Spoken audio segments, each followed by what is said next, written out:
Good morning, everyone. Welcome to the Trade Ideas Pre-Market Show for Thursday, April the 30th. My name is Barry Anderson, moderator of your trading room. A couple of yeses. Thank you, William.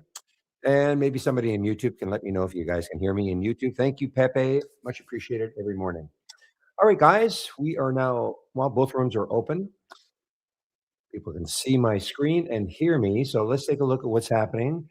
HCAI, I wonder if this will be the crazy one today. Never heard of this one before. AI parking management technology. Okay, China company. Look at the volume. 18 million shares, only 431,000 in the float. What did it get up to? Actually, a couple of weeks ago, 3 weeks ago, got up to $16. It was the high this morning. Morning was about 11.87, coming back somewhat. I don't see any news on it. Nothing, zero. Morning, Aussie. See, you got a new computer and it's a whiz bang one. William, NVO. Remember, are you still in this one? You still in NVO?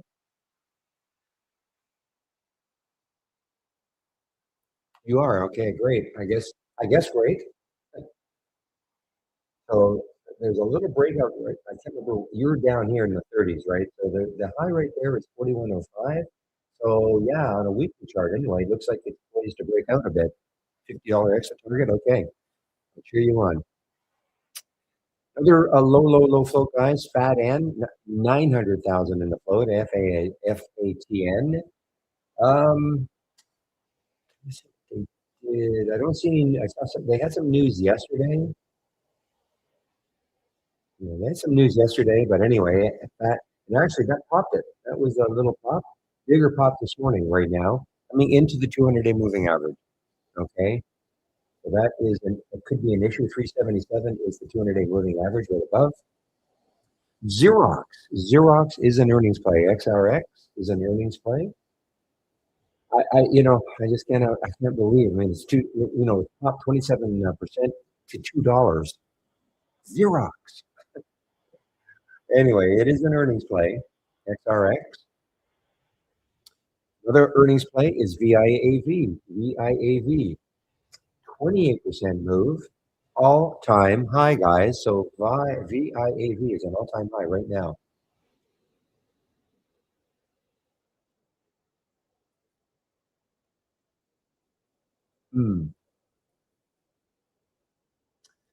MRAM.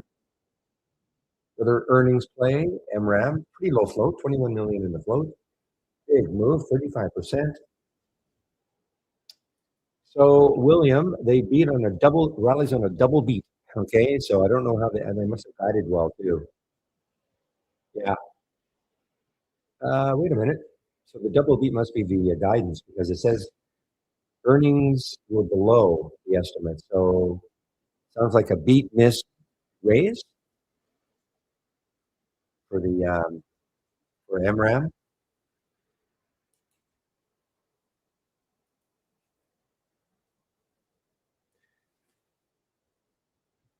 I don't see any. Well, I mean, Nardak is just down. It shouldn't have been up as much yesterday, so it is down now. Just one of these acquisition companies. ENVB, I was looking to see if they did a financing. I don't see a financing. And then this is one of the psychedelic stocks.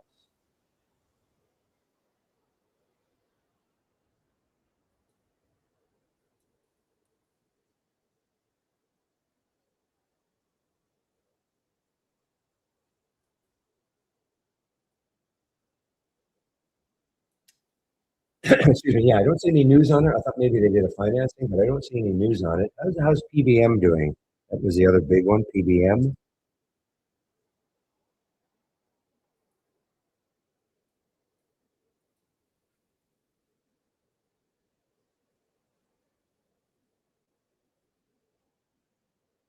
Yeah, they're both down.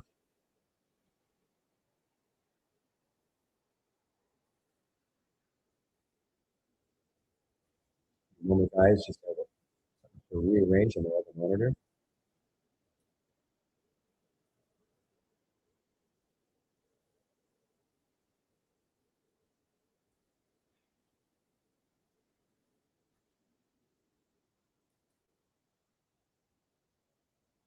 Okay. Um,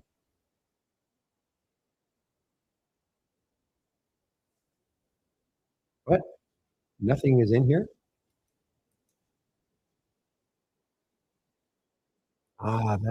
Give me a moment.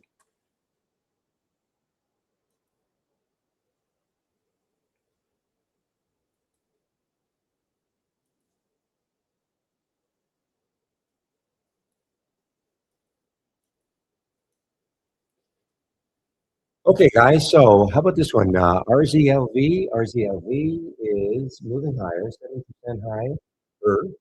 Um,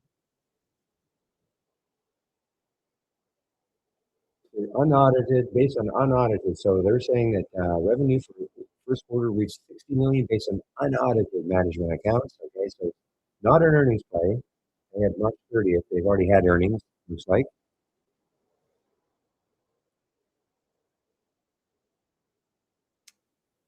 Good morning, Steva, in our YouTube room. Hertz. Hertz an earnings play. HTZ. No, not an earnings play.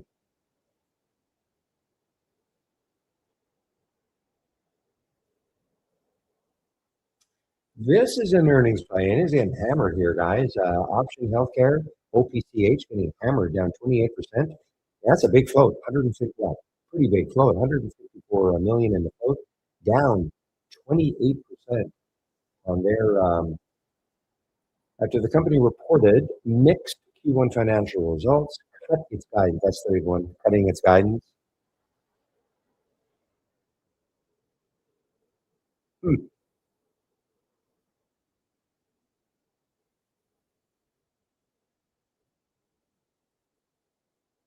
Where could this one go? Let's see, on a weekly chart, let's see, the low was way down there. I'm gonna have to drag, and I'm gonna take a look at my monthly chart. If I can quickly see something. Nope. So I'm gonna go here. I want to see where the next,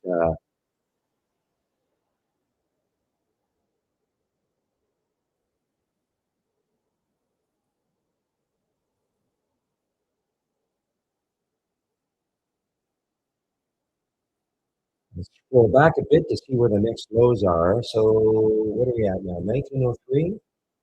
What low is that? That is 1797.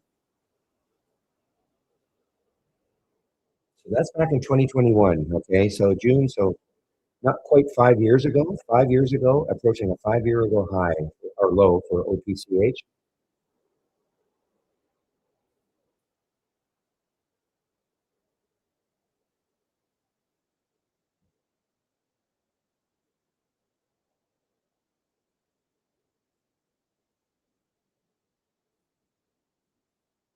Okay. Well, ABTS, let's take a look at ABTS. Up 32%.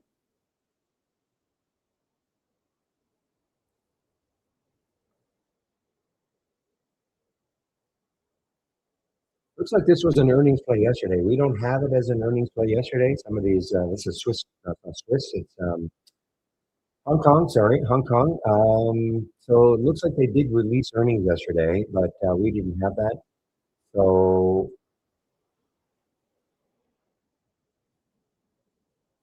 just trying to see if there's any reaction to yesterday. Not really.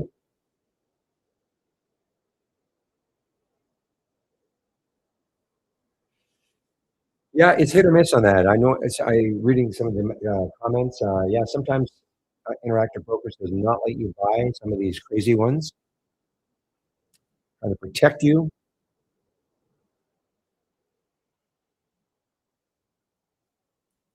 So you're saying HCAI and I haven't tried this morning.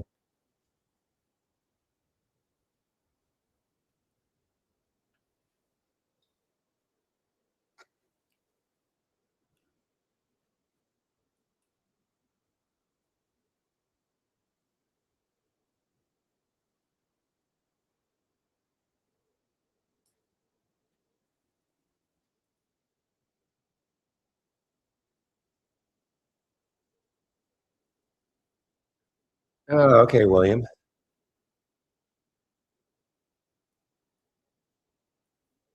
Well, I'll cheer your NVO. Let's see if we can get it to 50 for you.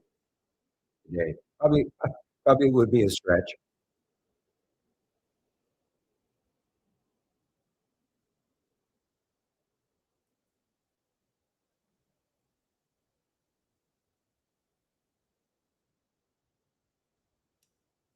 Okay, there is some room on this one, some news on this one, guys. CANF, Israeli stock, announces its phase 2A trial and demonstrates over 30% of patients had stable disease observed. Pancreatic cancer, bad one. CANF, guys. So, yeah, it's a low float, 3.4 million in the float. Weekly chart, on a weekly chart, the next time a weekly chart is 441. You just have to choose. Jason, are you using mine? Are you using mine for my homepage?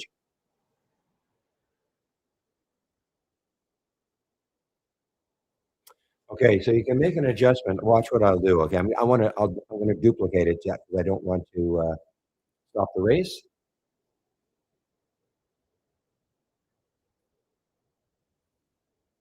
So click the box. Okay, so you're going to stop the race. You're going to, well, it's not, it hasn't started. I get it. Right click and get into the race setup. I had checked auto start at time. Okay, that's why. So it would be starting at 9:30.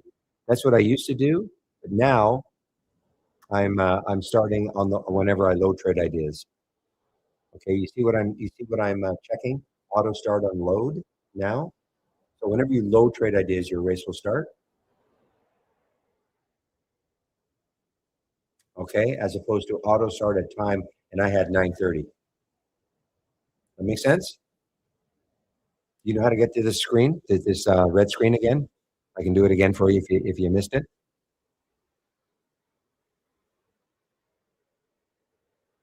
Okay. Don't forget to save your work. Okay, save, because otherwise it'll revert to auto start at time. Also, make sure it says change from the close. Okay, in the based on. Okay.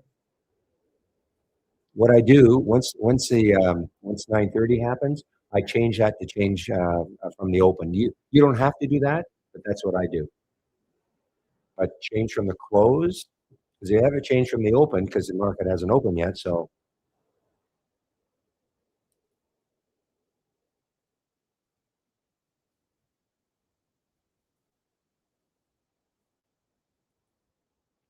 PPC maybe. Okay, let's take a look at PPC.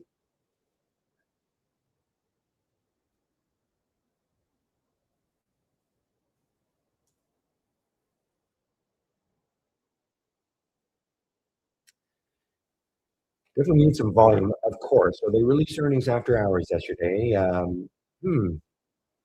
Pretty earnings and a two-year low, 27 might be a target. Okay. Well, obviously we need some volume. They only have 140 shares right now. Released earnings after hours. Not a real big reaction yet anyway, but okay. You know who released earnings? Ford. Ford and Stellantis, a couple of the automakers, not doing too well. There's Ford, down 4% on earnings. Stellantis, STLA, down 5.7% on earnings.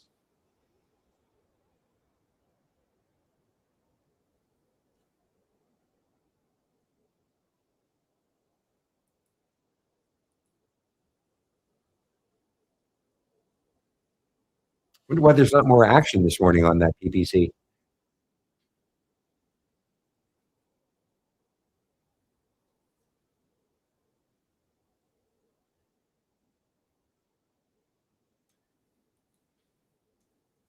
I want to see. I have AKAN. I have a thumb. Unbelievable. Up 24%, 25% now. Wow, wow, wow.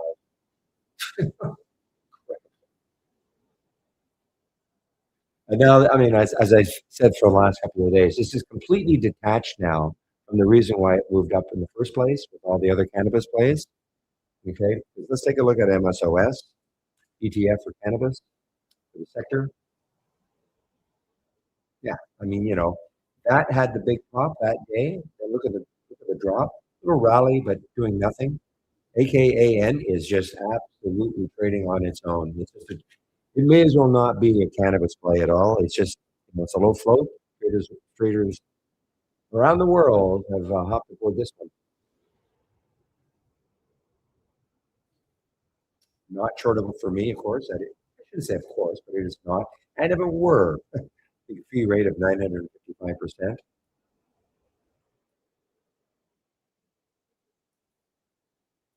But it has been shortable, has been viable for me at Interactive Brokers. So this is not one that they've restricted. And it's a super low float.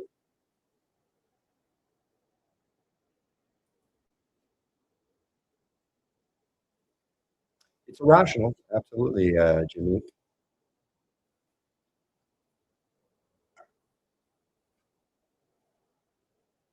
At some point, it's going to come crashing down. But when?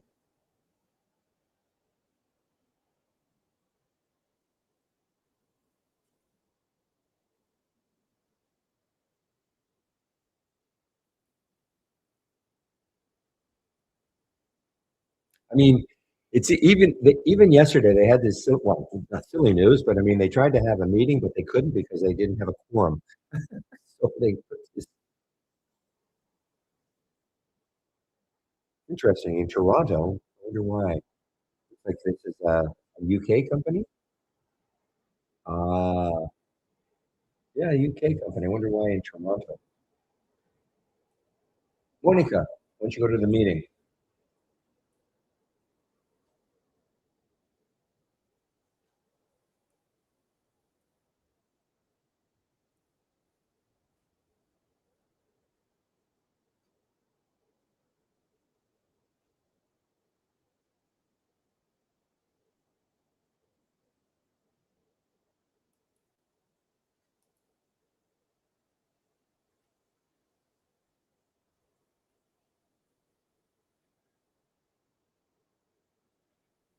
All right, guys, I'm going to just check quickly the sectors to see what's happening. I mean, the market's is up 3.5 points, so let's take a look at the sectors and see what's happening.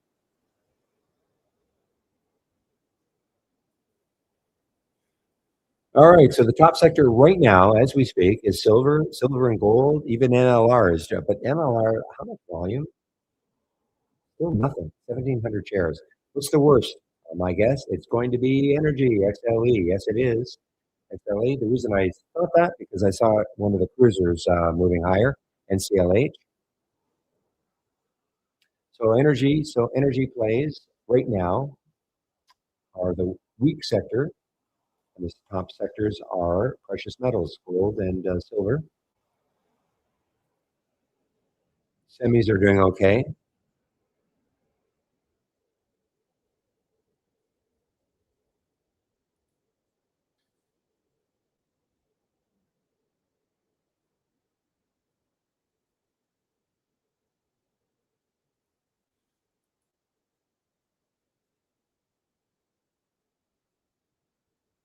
Yeah, I mean it's too bad, I suppose. You never know what's going to happen with this one, but 12 is the next high, looking left for HCAI, and the 200-day moving average is $3 away, not quite $3 away, 250 away. So the weekly chart, yeah, 16. So I mean, there's room for this one to run. But as others have said, I have interactive broker. I haven't even tried to trade it, but they're telling me that it's untradeable. They won't let you trade it. Now, what if Obi has tried to trade it? Because he says that Swim, I think that's his broker. All you have to do is once a year, maybe at the beginning of the year, make you sign a waiver saying, you know what? Typically, we wouldn't let you trade one of these, but if you sign a waiver saying you're okay with it, and you absolve us for any guilt of losing all your money, we'll let you do it. I don't think Interactive Brokers does that though. I don't think they let you unless somebody can tell me differently. I don't think Interactive Brokers has the same deal as Thinkorswim. But somebody with Interactive Brokers, why don't you give them a call and ask? Is there any way we can sign a like an overall waiver? But what I'm saying, Jamaica, is that the same thing happened with Obi at Thinkorswim, but he was able to contact them, and they you have to you sign some kind of a waiver. And you do it once a year, but you'd have to contact them. So unless you contacted them and asked that very question,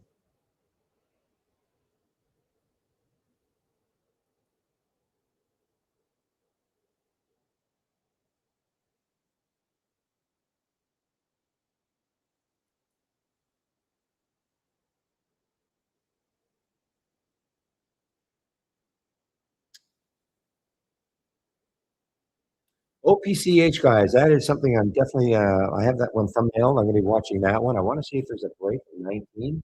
It's an all-time low. All it is not an all-time low. Excuse me, it is not an all-time low. But I think the next low was 5 years ago. I think I looked 5 years ago.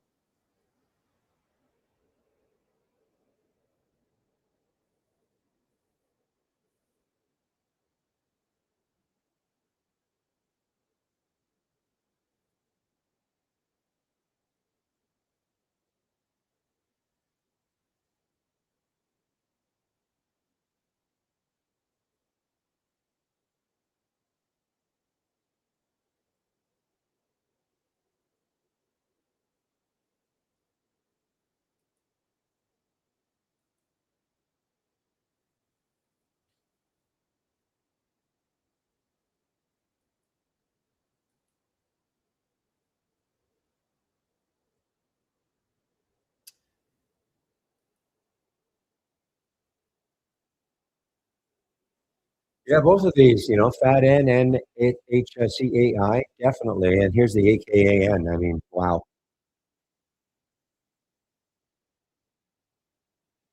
Hard to do right now, Ben. I mean, it's if you go to it's a little involved, but it's in the guide. Okay.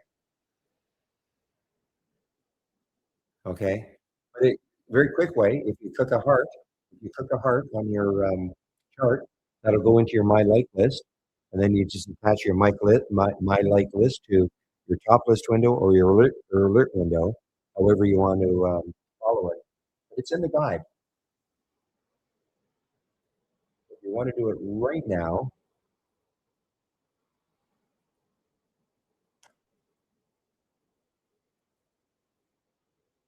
click on my homepage link,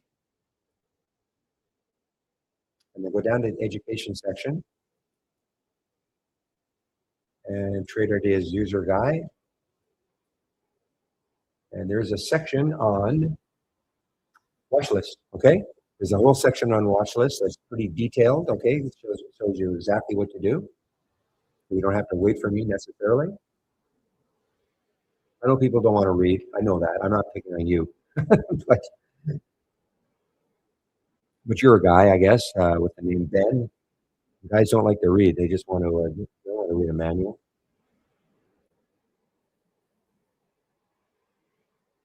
But that is it's a great reference though.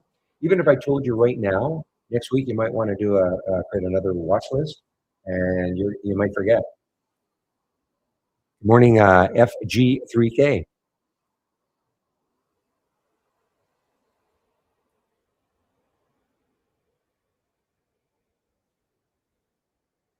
There's the CAN-F guys. The CAN-F,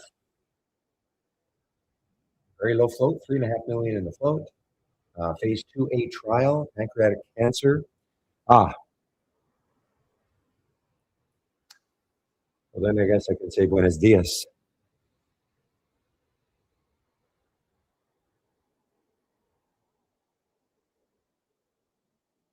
Buenos dias.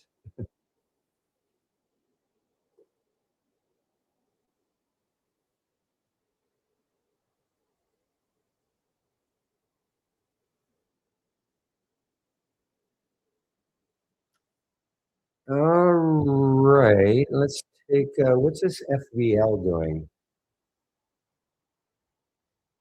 So this is, oh, I see. Okay. So this is, Facebook. Okay. Facebook long. Obviously, Meta is getting thumped today. It must be down at least 7.5 points. I think it's an earnings play, right? Yes. So Meta trying to recover, trying to rally a bit, but Meta is down 7.5 points. A big move, with that sort of a float. What what was the symbol again for Ackland's company, William?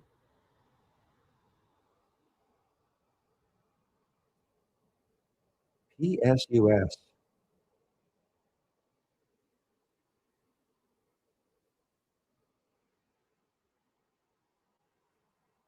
Has it traded yet?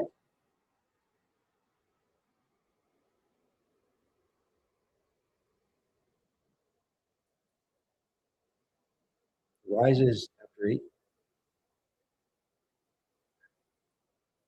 Yeah, you're right. I do recall people talking about it. Is PSUS? Funny, we don't have any. Our charts don't have it. It is loading into my order entry into Interactive Brokers, but yeah, our charts for whatever reason do not have it.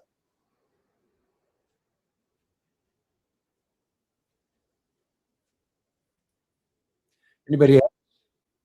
Do I just do a refresh, a reset, or something? Yeah, we're getting some data because that's I can see it's 42.36 must be the last price. Yeah, but we're not getting any.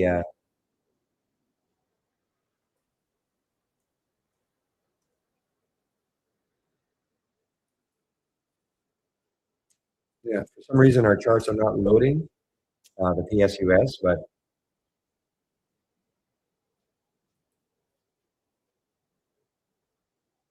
well, neither are loading. PS is not loading either.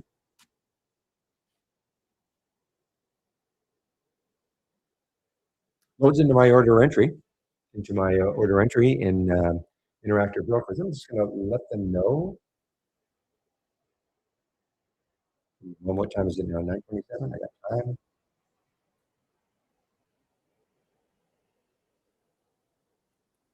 time. Before I do that, anybody using our charts, can you not look? Are you seeing the same thing, either PS or PSUS, not getting any chart data? Just want a confirmation before I contact development. Want to make sure it's not me for some reason.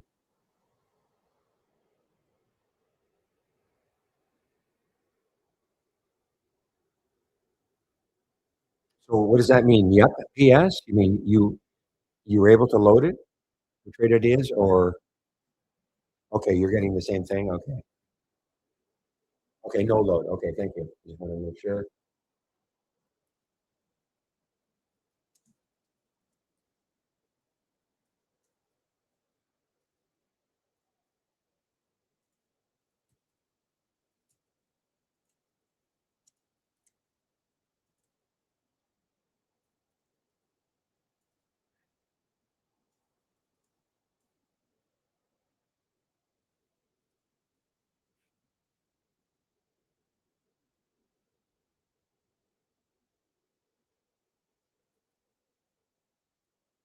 All right, guys, 9:28. So in a minute or so, 9:30 open.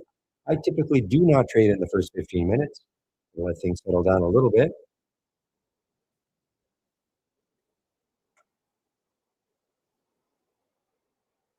And now that I can remember, stop this race because now what I want to do is the change from the open.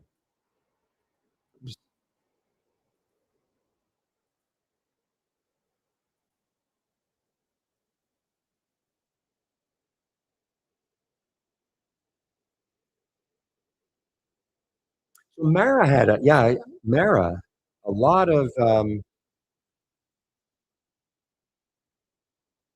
action in Mara this morning. Won 8 races. They're buying some kind of power. They're buying Long Ridge Energy and Power in a $1.5 billion deal.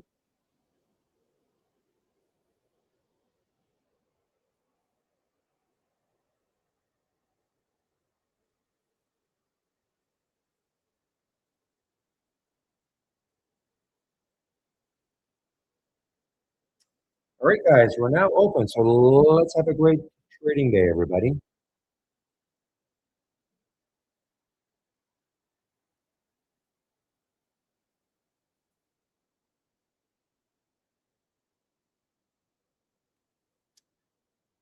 All right, so I'm looking at OPCH. It's holding 19 right now. It's an earnings play. It killed on earnings.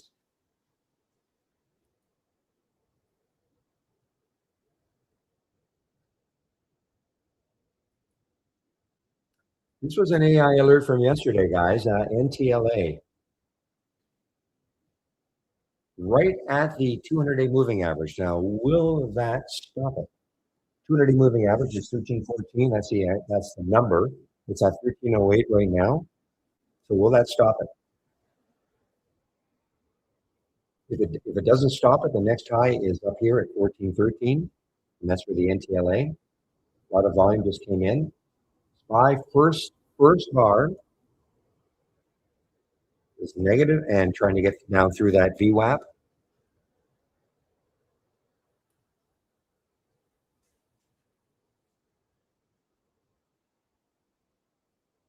There are some numbers coming out, I think, today. My economic calendar, I think, well, we had jobless claims at 8:30. I don't think that didn't seem to affect the market at all.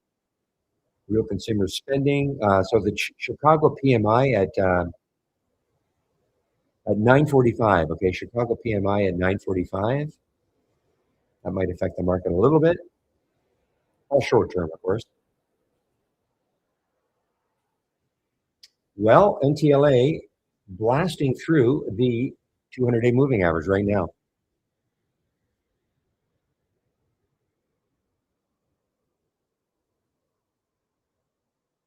I think, yeah, I was just going to say HCAI looked like it got halted, and it is halted. Yes. Well, congrats for those of you who can trade it. Looks well. It's hard to know.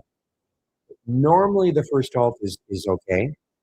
Okay, meaning it'll open above. So this is time and sales from Interactive Brokers. Okay, this blue window or blue window you're seeing here, nothing to do with trade ideas. Nothing to do with trade ideas.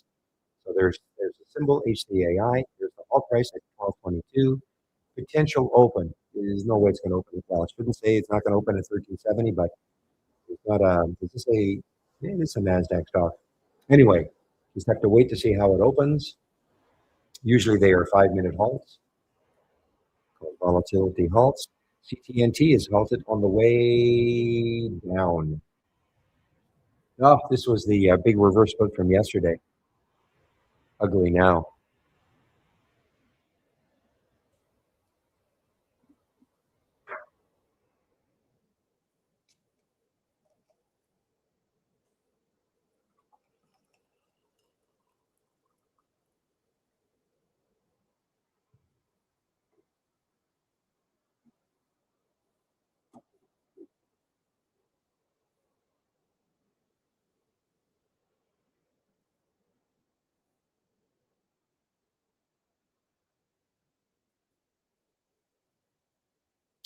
Well, that was certainly a case in which the 200-day moving average didn't stop a stock at all. The first attempt through anyway. NTLA just blasted right through that 1314. I was wondering if it was going to stop. I was going to maybe take a short if it got underneath 13, but nope.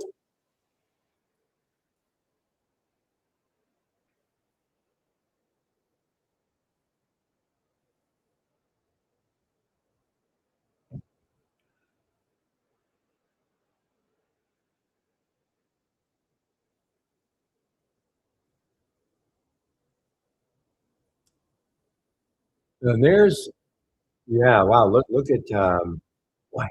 So Facebook Meta is down 10% now. Wow.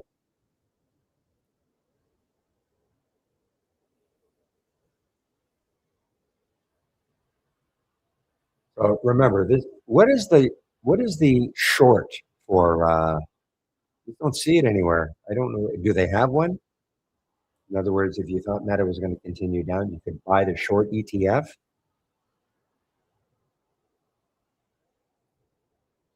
Or if you thought Meta was going to bounce at some point, you could buy this one. A lot of volume. I mean, it's not. very liquid. If you thought Meta was going to bounce at some point, you can buy this one, METU.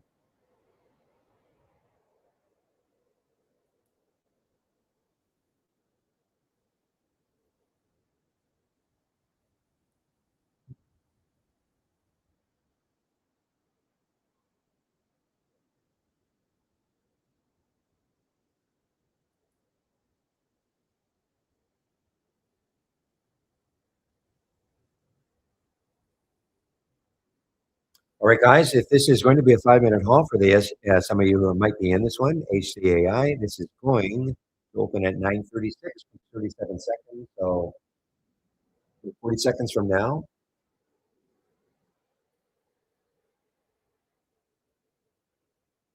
Ooh, OPCH. All right, I'm gonna take this one. A little early for me. I was hoping it would hang around 19 and then take the plunge through.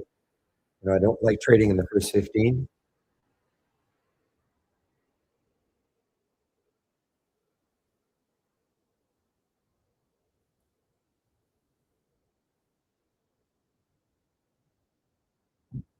I may miss it. I may miss it entirely. That's the OPCH earnings play. It's approaching 5-year ago lows. Yeah, I just don't like trading in the first 15, but it looks like I'm going to miss this one.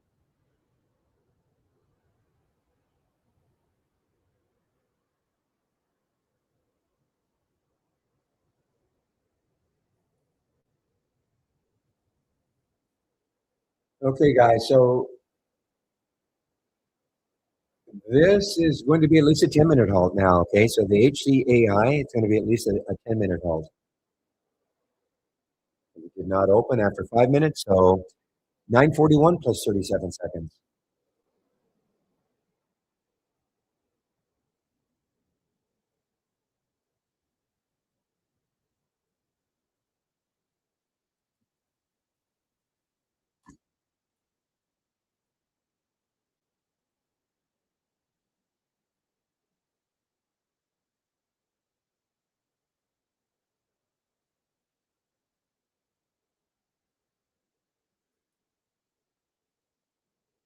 Another earnings play, guys. Not a lot of volume yet. It'll probably pick up. The way is an earnings play, moving down on earnings. What's the spread like? Not great.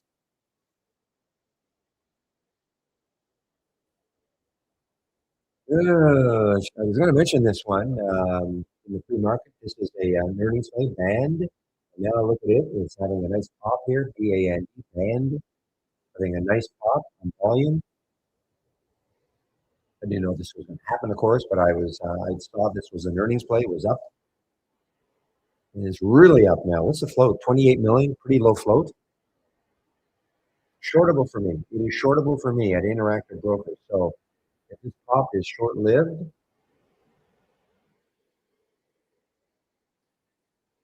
will it hold the VWAP? Here's the purple line on that chart. Is the on the 5-minute chart. You can see it right. Hopefully, you can see it right there.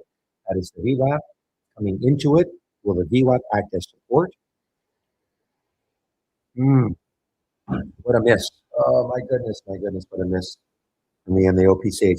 I mean, I just didn't want to take it early.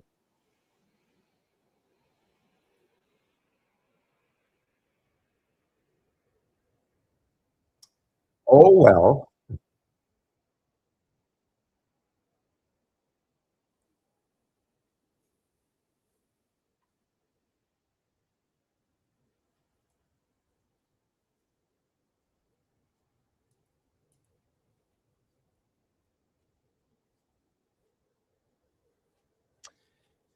Yeah, I have a CANF. I have a thumbnail. So let's take a look at CANF. CANF. Where could it go? I thought the next high was around 4 something. Yeah, 430. Actually, 37. Well, it's right at 371. Okay, that's a weekly high. Looking left, we got above that in the pre-market. So 371. Okay, if it can take that out, the next high in the weekly chart is 441, and that's kind of almost where it got to. Okay.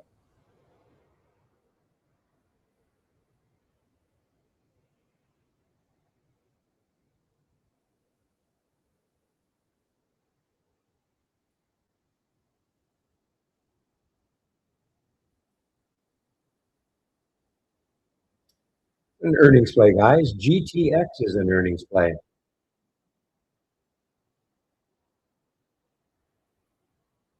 As is MRAM is an earnings play.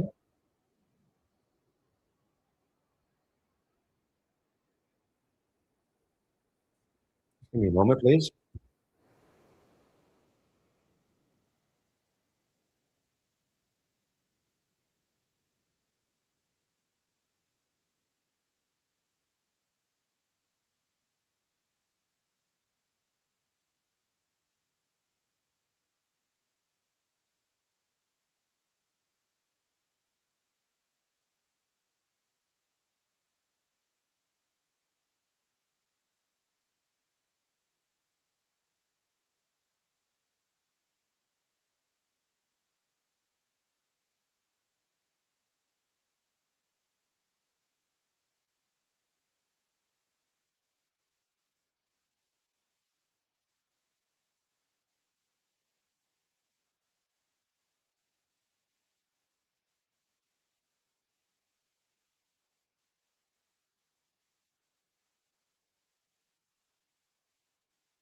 Hey guys, I'm back. I see HCAI just opened, and where did it open at?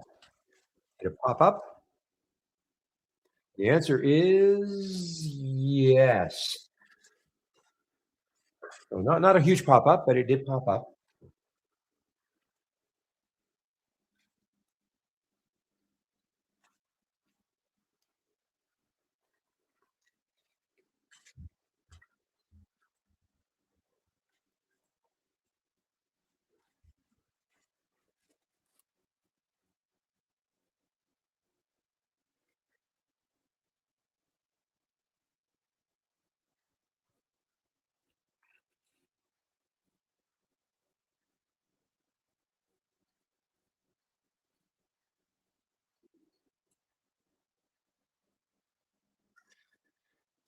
Yeah, this looks like it could.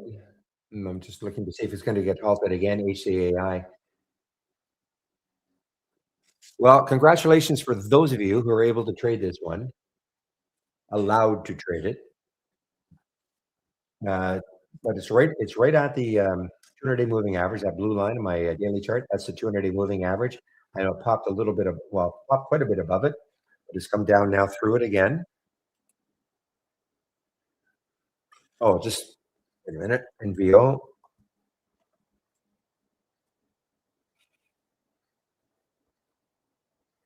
Well, you said 45, so I'm going to put 45. It's not too greedy. Okay.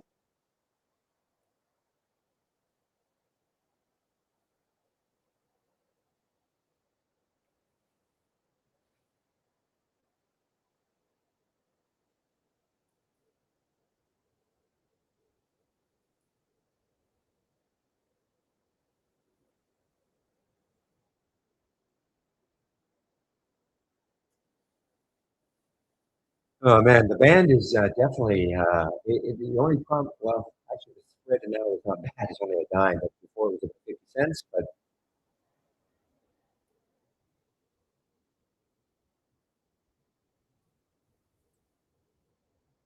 look, look what happened. 34.60. That's why I don't. I see these things, especially early on in the day when the spread is all over the place. I mean, it almost like they were tempting you, saying, "Okay, spread's only a dime. Go in and buy it," and then they yank it. Look at that! Wow. It's very, well, I don't like trading those sort of stocks early.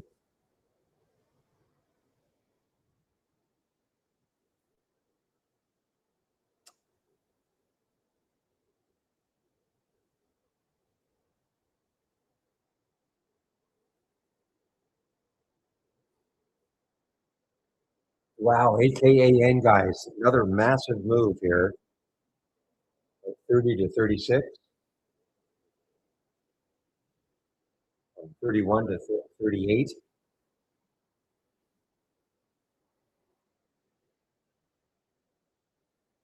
Well, what did we say? We said, what will it do at the 200-day moving average? So this is another one that is popping through the 200-day. Well, it's right at it now, right at the 200-day moving average, AKAN.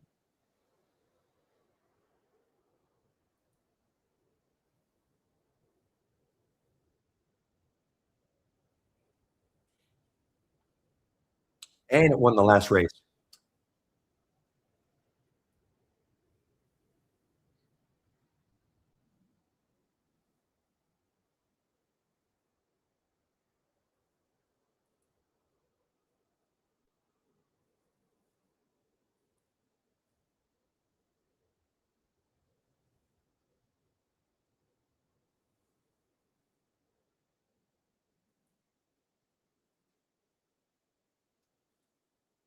A nice surge here for Mara, guys. Again, on their buying some kind of a power plant.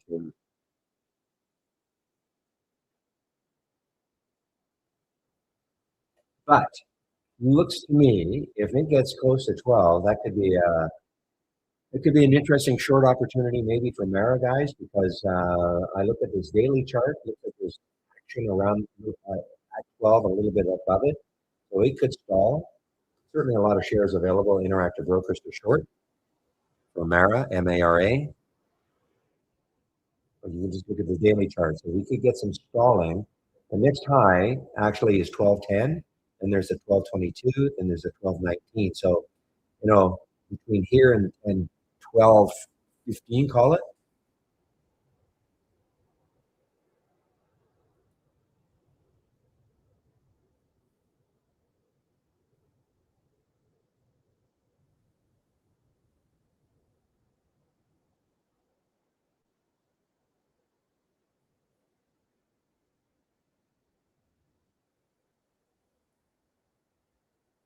is Wayfair an earnings play? Yes, it is. Wayfair is an earnings play, okay? So this is moving down now on earnings.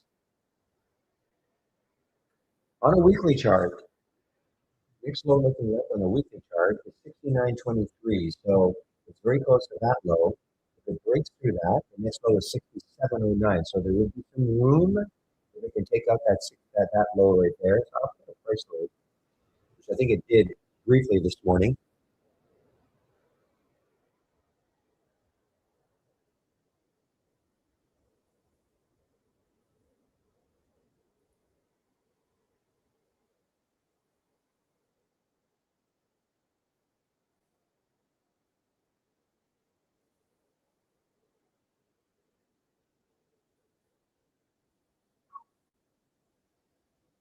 Another earnings play, guys. ACHC is an earnings play. All right, so Wayfair now is just at that weekly low. W is at that weekly low. It's an earnings play moving down.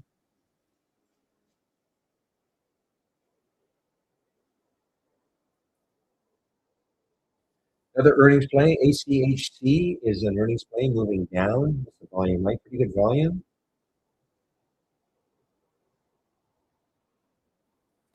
Where could it go? On a daily chart, it looks like that is the next low looking left. That's 24.49, 24.62. So there is a low right there that it might act as support.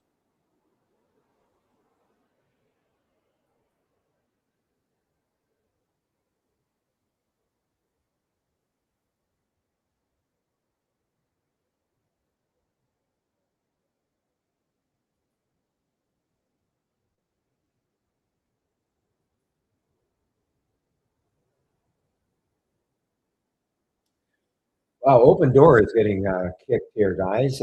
Open is really getting kicked here. Not an earnings play. That's earnings next week. The next low looking left is around 5.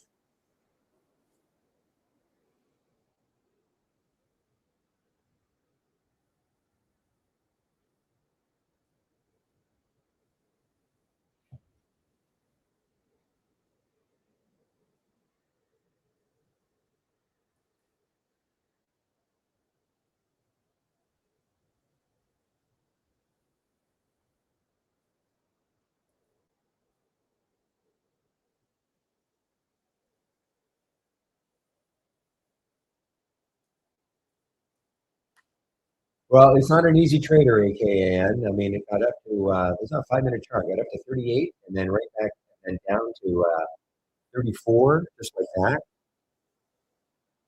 Okay, CANF, guys. There is right there on the call. $4 break. Still have 441, so there is some room. There is some room. But I'd wait for a $4 break. But boy, I wish that were the next guy looking left on that weekly chart of 10. It would be really, really interesting. You know, it's pancreatic cancer, so that is their phase 2A trial.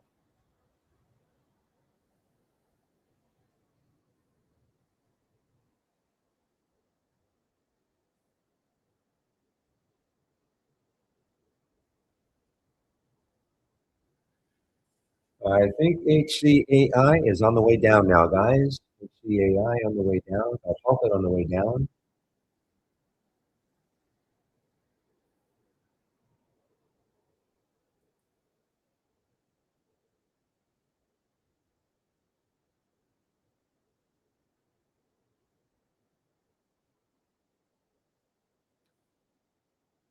Now, did it used to be really, or is it a reverse? Is that reverse adjusted? Hard to know, 3.5 million in the float. Yeah, see, I don't think it really was. When you look at a monthly chart, I don't think this was a $258 stock. Okay. I think that is reverse split adjusted. I might be wrong, but I just don't think it was.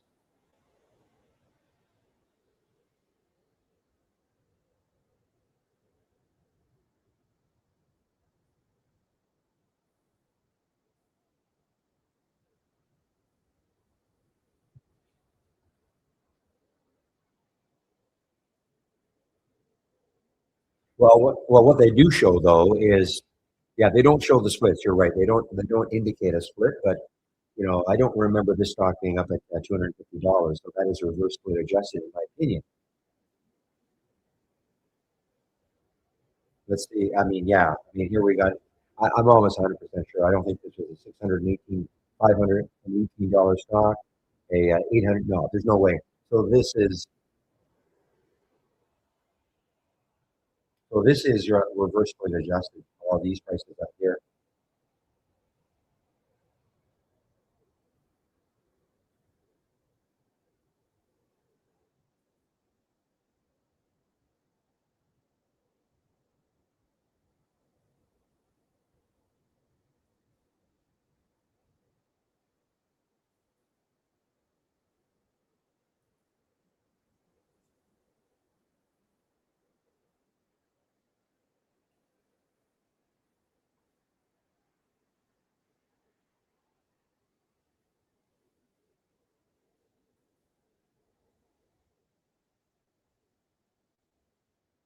Big day yesterday for Tiva, guys. It was this was an earnings play yesterday for Tiva. Pretty good day, closer to the high. It's just basically at the close of yesterday now, just 3 cents under. I would keep an eye on it, see if it has follow through today and earnings play follow through. I mean, it's basically at the close, okay, of yesterday. And the high yesterday is not that much high, not that much above it. What is it, 35.66? Yeah, but say 20 cents above is the high of yesterday. It actually got above that.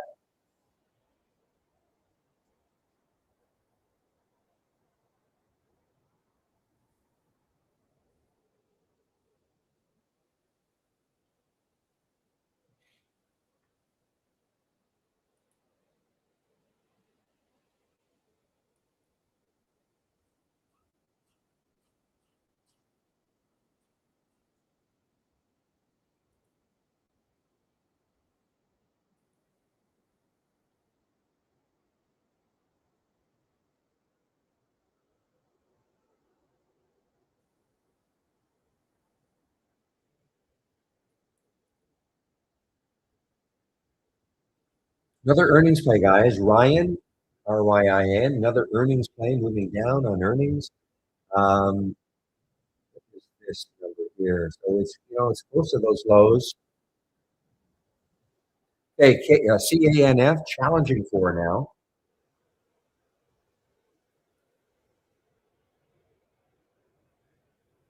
Another earnings play, a lot of earnings plays. We're right in the well, especially some of these. I mean, I know there were some big earnings plays with the big guys, Meta, etc. But a lot of these companies now, I don't care so much about those ones, but these second and third tier companies that release earnings, and it's sort of more obscure. But boy, if they ever have moves. Now, Meta had a massive move. I get it. It's a big, big move. A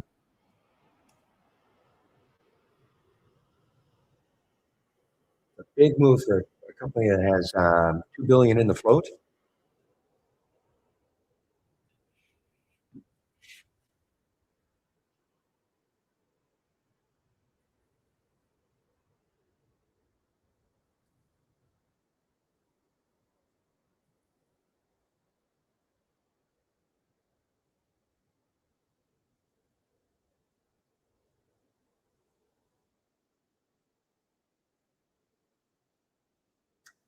So CANF just did not want to get through four so far, so far.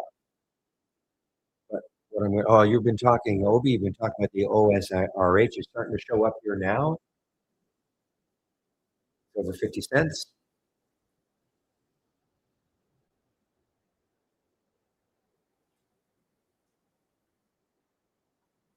Let's see.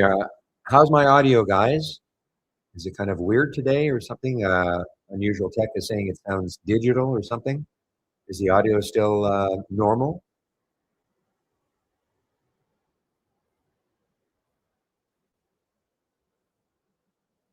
Okay, I guess it might be on your end then. Might be on your end, Unusual Tech. Okay, I haven't changed anything.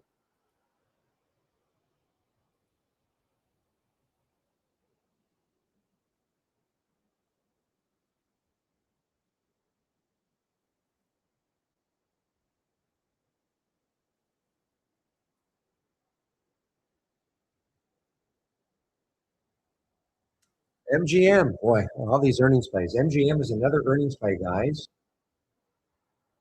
So what is it doing? 38.67, and what is the next low looking left? I mean, it's almost there. It's 37.78, so it's below that. No, sorry, it's not below that. 37.78. 37.78 is the next low looking left. So a little bit of room to that low.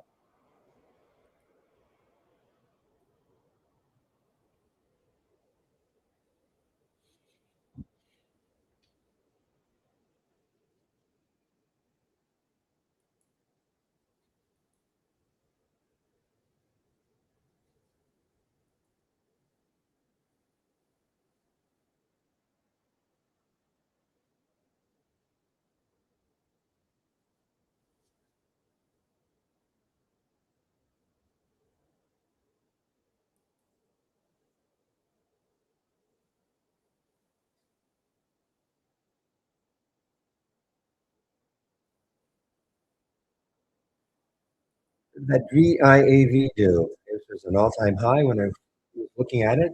Wow. So it's not an all-time high right now. Well, position in the lifetime range. Now it's looking left. And so these are the all-time highs over here. So, but it's starting to drop somewhat. VIAV. Is there a support area? You don't see one. It's through the VWAP right now. And of course, the next low looking left is way down here. So there's really no support for it. Some of you may have a moving average on your chart, so maybe that'll be a support area. But right now, VIAV, you've got to guess where it's going to bounce, if it bounces at all.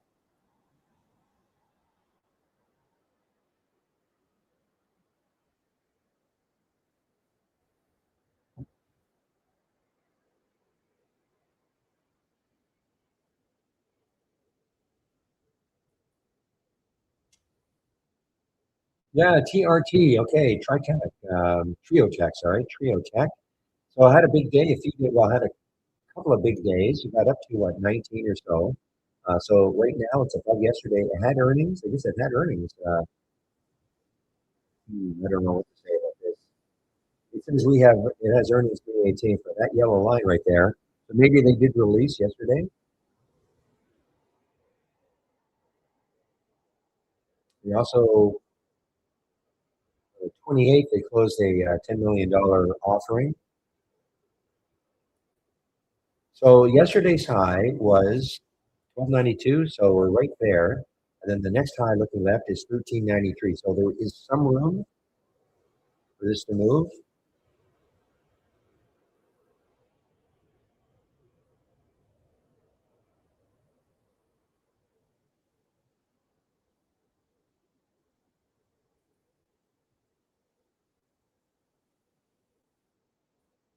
Not a great spread though, 1305, 1299, 1320, 20-cent spread, 21-cent spread. Not a great spread.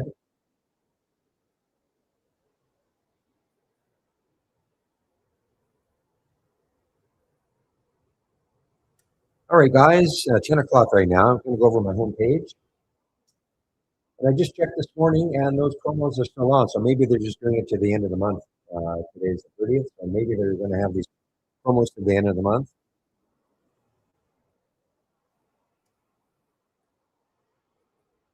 Possible an email went out to say that, but I didn't see it.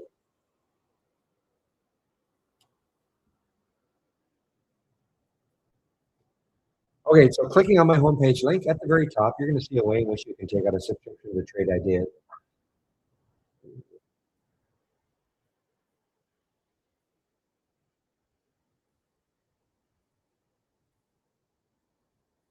Okay, so this is what I'm talking about. These promo codes are still alive. So if you want to take out a subscription, premium annual subscription, you can get 30% off using my code Barry30. You want to get the first month only off of a premium subscription, you can use my 25 Barry. That'll get you 25% off. And if you're looking for a standard, you can get 15% off the first month only or the entire year using Barry15. Okay, so those are any questions about these codes, just let me know. And all I ask, if you're going to take out a subscription sometime in the future, please use my code. It will change, of course, from time to time. I'm sure these are probably going to disappear tomorrow. Well, I use my code because I moderate two trading rooms, the YouTube room and then this one here, the trading room, okay? And the company tracks the use of the promo codes. If they see my code being used often enough, they don't mind keeping the rooms free. It's really that simple. Now, if you're sitting in YouTube wondering about what I'm talking about here, this is a lot more action in this room, okay? It's free. It is free, just like YouTube. But there are more traders in this room. Plus, a big added bonus, if you're looking to get into a room that has traders during the pre-market, this room is open at 6:45 a.m. Eastern Time. Obi does that. Thank you, Obi, for doing that. 6:45 Eastern Time. I don't. Living in Vancouver, it's too early for me. But this room was open at 6:45 a.m. Eastern Time. Now I get on the mic usually between 9 and 9:15 a.m. Eastern Time. And I go to, depending on the day, how many questions I get, between 2 to 2:30. Sometimes Obi will keep the room open after I leave. It's up to him. He'll let us know later on if he's going to do that. Doesn't have to.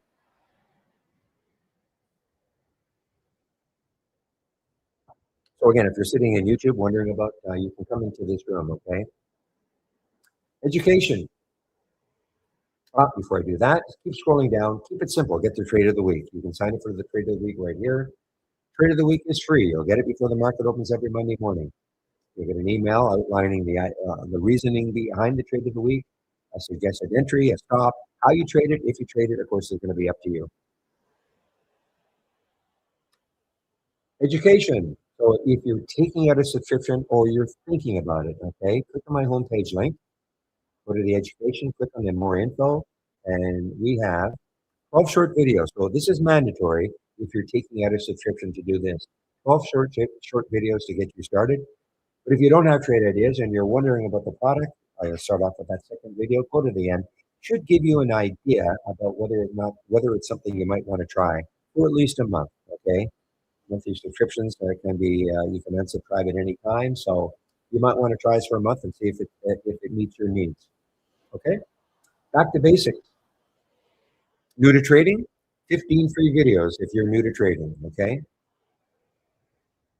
Last, if you're looking for information that I'm sharing, my scans, races, etc., click on my homepage link, scroll down, here they are.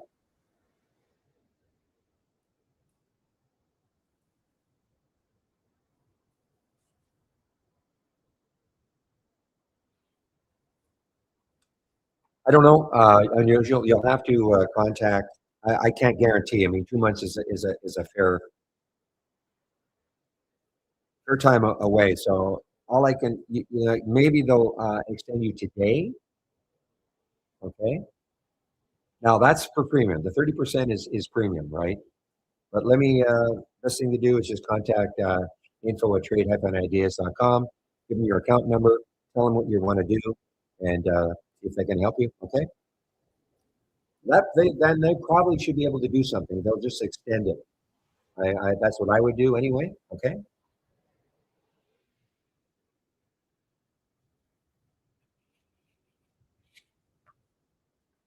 Okay. So this is what I'm sharing. This is what you can actually see. Okay. The large cap gainers is right here. Upside versus downside movers is right down here. This is the crawl. These are all real-time alerts. Yeah, tell them Barry sent you. Sure. Why not? This is a volatile race right here. The biggest gainers from the start of the race. It's a more volatile race. Pre-market act is up and down. That's what I use in the pre-market. Pulse resumes is down here. And here are 4 other scans that I'm currently sharing. I don't have them up and running. I do have the up down 25 cents up and running, but I do not have my Momo or the Gap scanner or the Pepe combo scan up and running. Doesn't mean they're bad. Just means I could bring one of them back next week and get rid of one. But I'm just trying to limit the number of scans and information that comes at me all day long. So both rooms are support rooms. Sorry, trading rooms, but they are also support rooms. So if you do have a question about trade ideas, please don't be shy.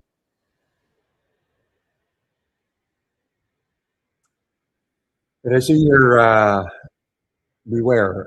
This is from Darch in our YouTube room. Brokers Plus does not work. B Plus is opening positions outside the strategy trades window. So I don't use Brokers Plus, so I don't see that. Well, let me copy that.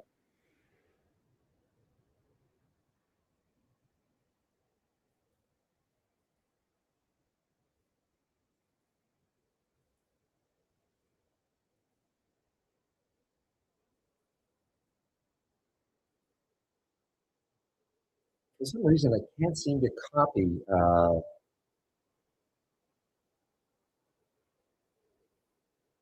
No, you can't do that in YouTube.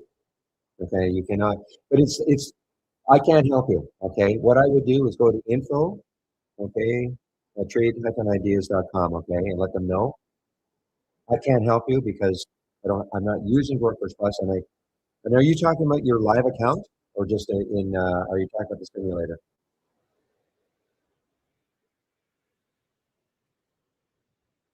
Oh, okay, similar issues. Okay, well, not much I can do about it, guys. I guess Chris must know.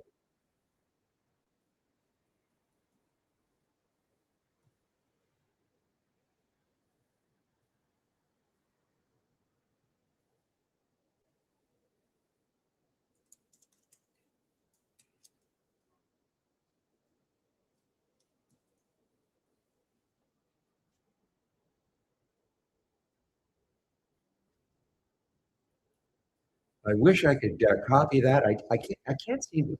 Hey, how come I can't cover over these things and copy in YouTube?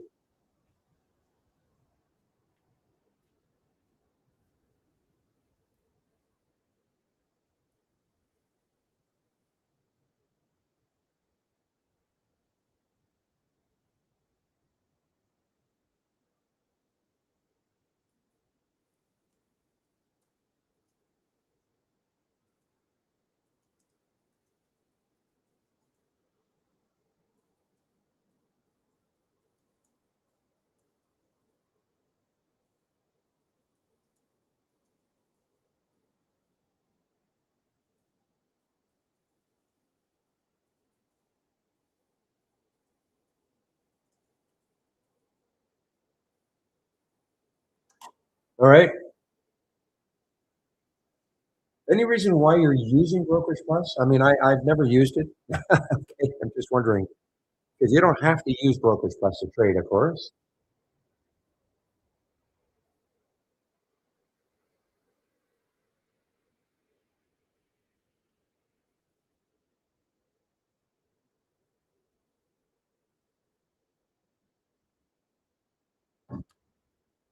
If I were the only reason I would use Brokerage Plus is if I wanted to automate one of my strategies and trade it. Other than that, I've never ever really seen the need to use Brokerage Plus, but that's just me, of course.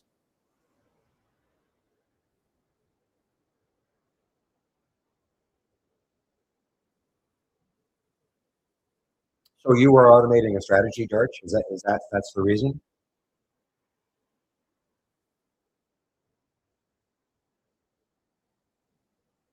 Oh, I see. Okay. Well, okay, then that's the reason. Okay. Well, glad you're only using the simulator.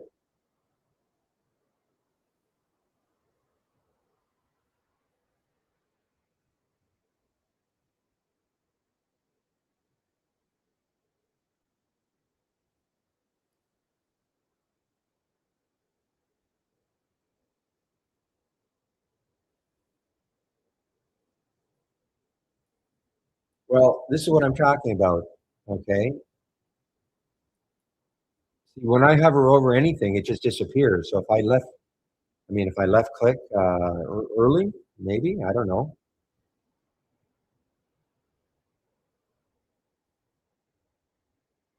Just doesn't. Well, it's not easy. I mean, maybe it can be done, but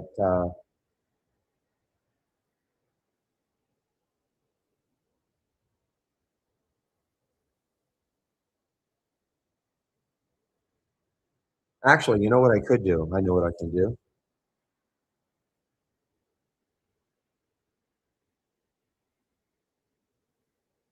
I would use my tool and just highlight it and copy it. Not highlight it, just yeah, I could do that.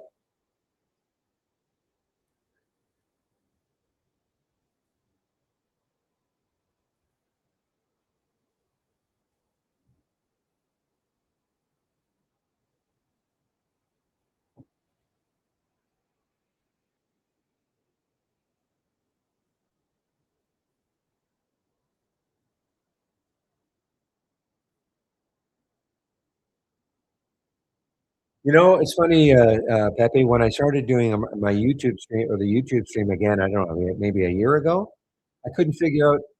I used to be able to pop out the chat, okay, pop it out, so it's not within StreamYard, and couldn't figure out how to do it.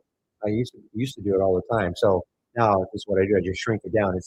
It's about the same in terms of screen space, but I probably asked Gemini how to pop out the chat, the YouTube chat in StreamYard. But anyway, it's not a big deal. I all I'll do now is just use my tool, okay, copy it and paste it if I wanted to. Don't have to do it that often.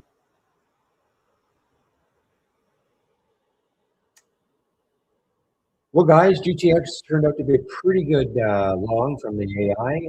The spread has tightened up now.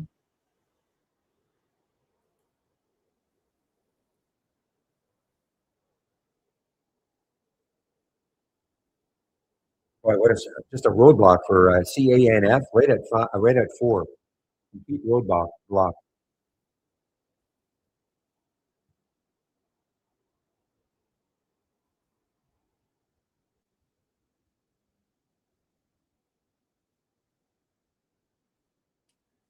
All right, is this shortable? This is shortable, okay? CEVA is shortable. Why would I want even look at it? Well, look at the daily chart, 2887 and 2919. So around the 29 mark, not an earnings, but I don't know why it's up exactly. It's a semi, I guess.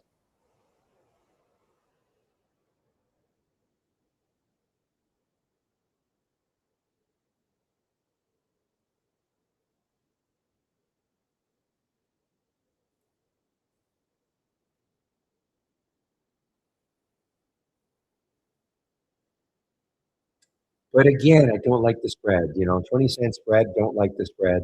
28.75, 28.94, don't like the spread. Give me a moment, okay?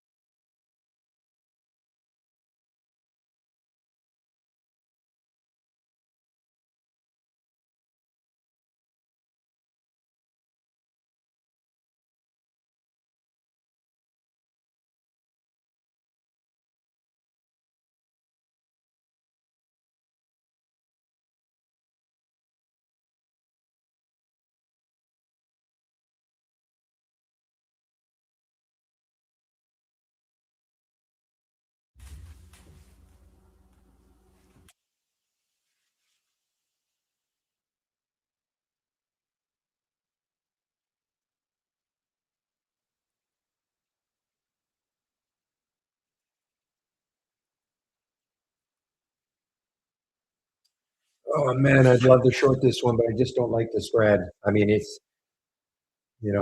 can get 57.86 now. I mean, I just on the CEVA. Why again? Why? Because I'm looking at left on that daily chart. It looked like there was pretty decent resistance for a while anyway.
All right, so you guys are talking about Nvidia and Microsoft and stocks getting some of the big large cap guys.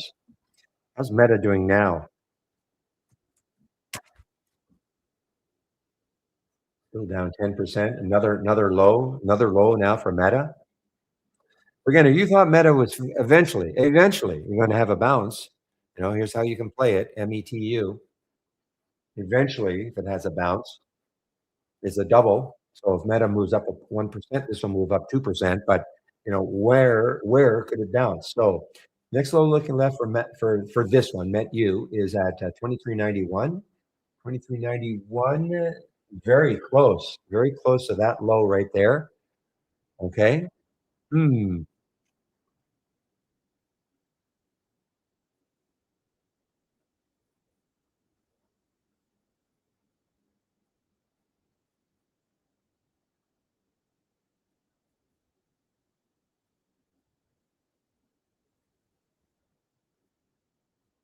Don't know what you mean, Balagan. How can I move the black chat box from onto the YouTube stream?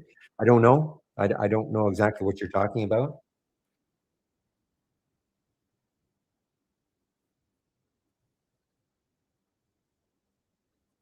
Boy, I mean, if you thought again, guys, if you thought I'm not saying that Meta is going to bounce, but if you thought it had a chance,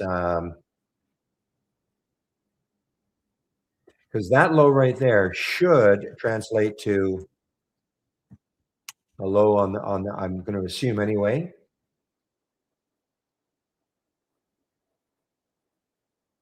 That low right there is $591.83. Yeah, so that METU low is about the same, like same idea. I'm not saying it's going to bounce, but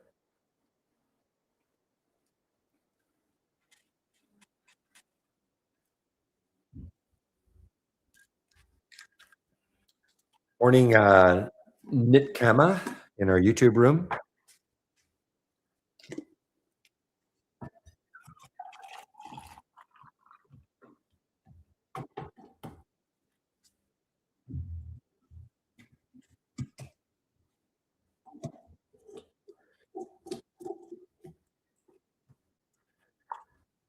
Well, you know what? Let's put a price alert, 2403 on this Met U. I may, I just may take a see if I can have a quick little pop.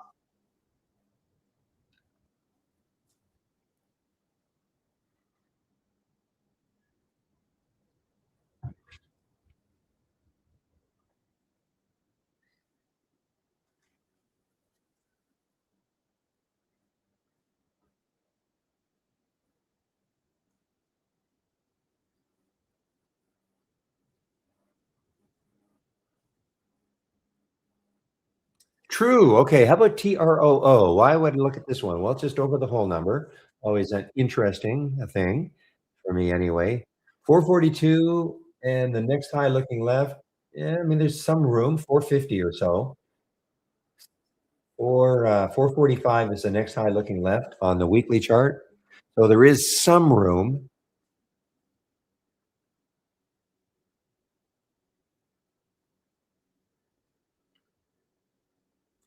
But again, look at this stupid spread. 405, 414 for a $4 stock. It's not good. So prevents me from taking the trade.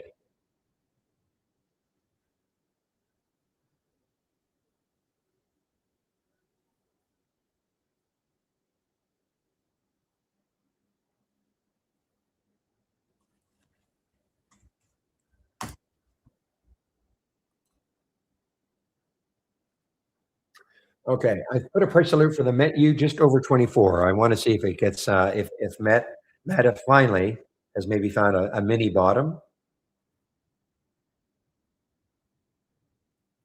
Well, GTX from our AI was a pretty good one, guys. 2342 on the alert, and it really I was waiting to see if it would have a pullback. It did not have a pullback, basically straight up.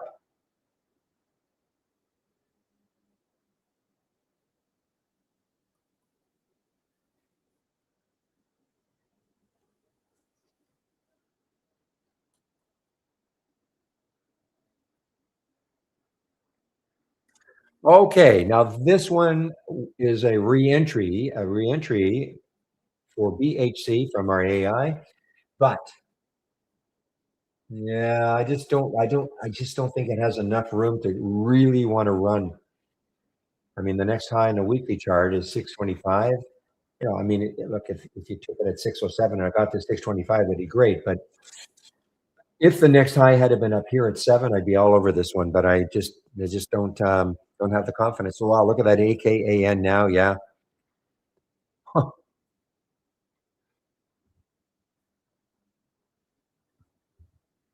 Through the 200-day moving average again. It's been chopping up and down through that 200-day moving average.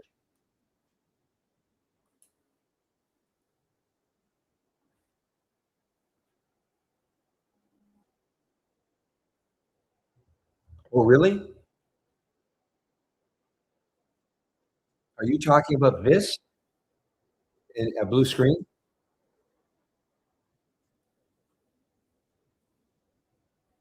Hmm.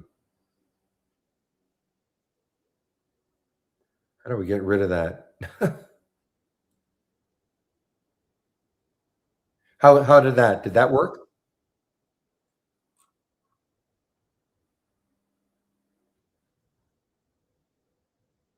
No. I don't know what to do then. I don't know what to do. I've got it's not showing up on my I haven't changed anything. I haven't changed anything, so I don't know what to do other than restarting, but that seems like overkill.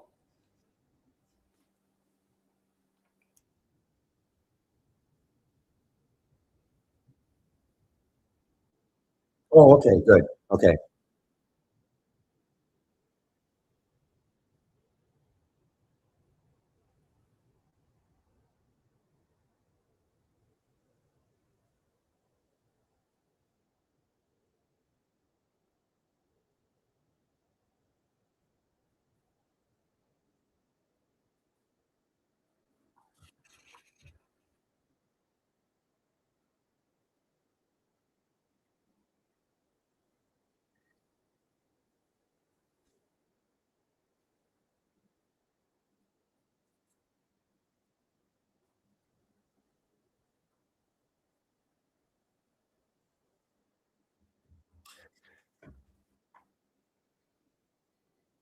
Okay, guys, OPCH just made another new low here, and I think it's trying to take out 18. This is an earnings play. It's getting killed, down 32%. Big float too. I mean, 154 million in the float. That is not a low float. So that is a massive move with that sort of a float. What do they do? Home and alternate site infusion services. Okay.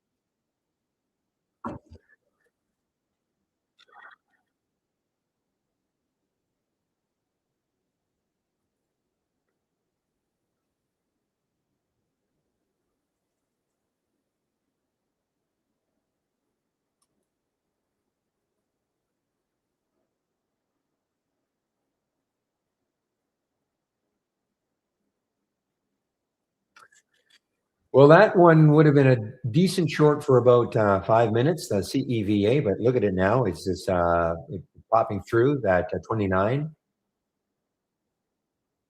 See, I was thinking that might stall it. That high there is 28.87, and that high there is 29.19. So it's a little bit above that high, and it stalled it for a while, but not long. Look at that weekly high; it's taking out.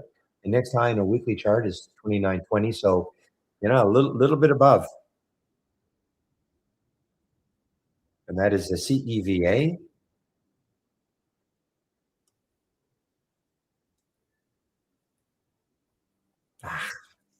And the spread just widened on me. I was all set to take it.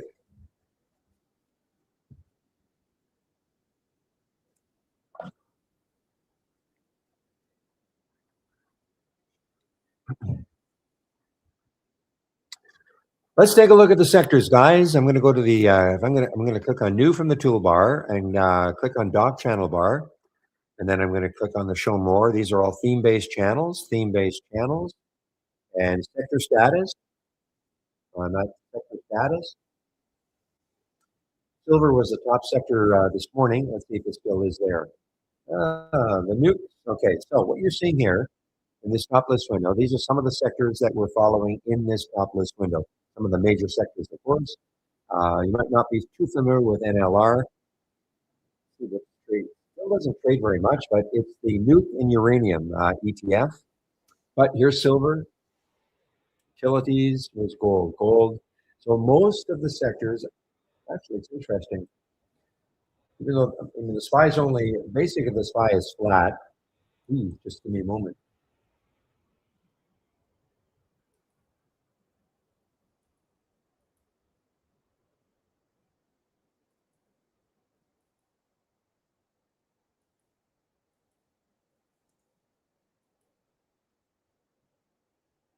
Okay, give me a moment, guys.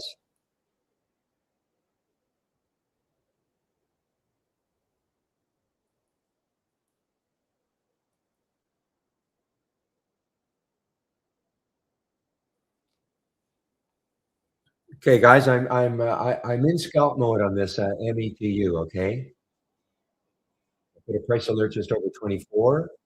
I'm in it. I just if it gets into the teens, I probably dump it.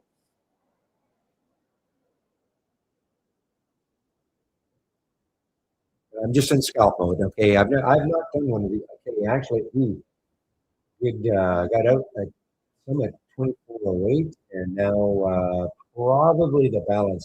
I mean, I didn't do well. 24.08 again. I'm out of everything. Okay, I've not done one of these before. One of these two timers, and I may regret being out of everything. But I said I would like to try it, and I did just to see how it would work. Man, I'm talking about METU, guys. METU.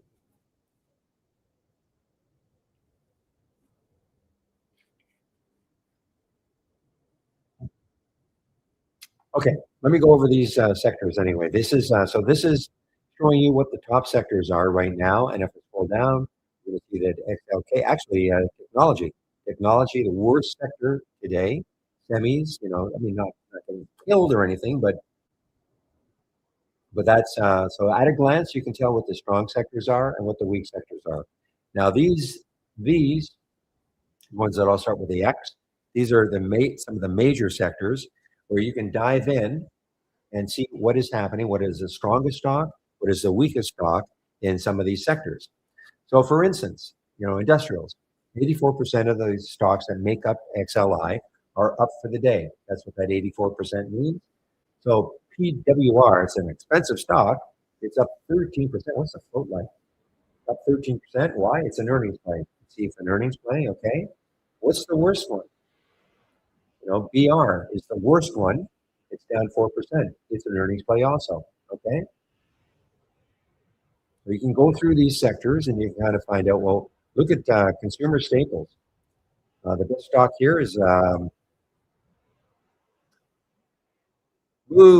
tobacco manufacturing. But anyway, okay, MO, is this an earnings play? So they're up 7.6%. Okay, it's an earnings play. Now, there's a little sliver of red. Who's not performing in this sector? And the answer is HSY. And this is an earnings play. Hershey. Okay. So that's how you can, look at consumer staples. Oh, I'm sorry, I was looking at consumer staples. So there's Hershey. It's an earnings play, and it's not doing well. It's going against the sector. Retail. Wow, look at SFM. SFM is just ripping here, guys. Sports Farms Market. SFM is just ripping on earnings. Okay. But who's the bad one? I think Wayfair will probably be down here. Yeah, there's Wayfair. Okay. We saw Wayfair because this was from our AI. But here's Etsy. Etsy was a yesterday earnings play, I do believe. Yeah, it was a yesterday earnings play. Did well. But dropping today, even though the overall retail market is doing pretty well. Here's Carvana. Carvana is an earnings play, CVNA, that's the one, but it's an earnings play. So you can see how you can use these. Some of you might be looking at this if you're looking at it for the first time. And you know what? That's how I'm going to use trade ideas. I'm going to go to this channel every day. I'm going to take a look at maybe the top performing sectors, the worst performing sector, and take a look at the top stock and the worst stock in each one of those two, and maybe concentrate on that.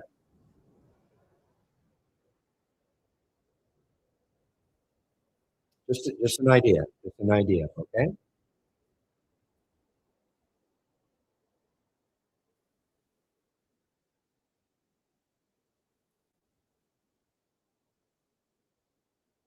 Oh, Meta. Well, the idea was good. I just didn't follow through on it. I didn't hold. So if you took it, then your next level would be the 2444. That is the VWAP. See if it gets closer.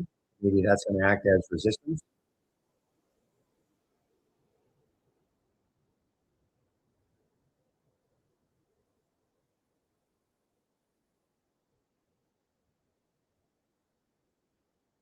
Now, you know what? We actually do have an ETF tracker. Click on new from the toolbar and then doc channel bar. Now, not every single ETF is in here. But here are the two-time ETFs. There's the channel for it. Okay, remember all these channels are theme-based.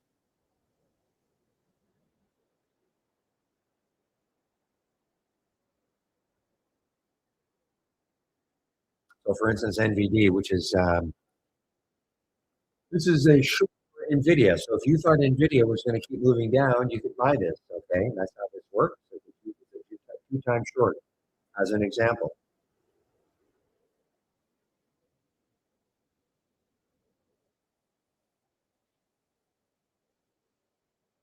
QCML, what is that one, Fez? QCOM?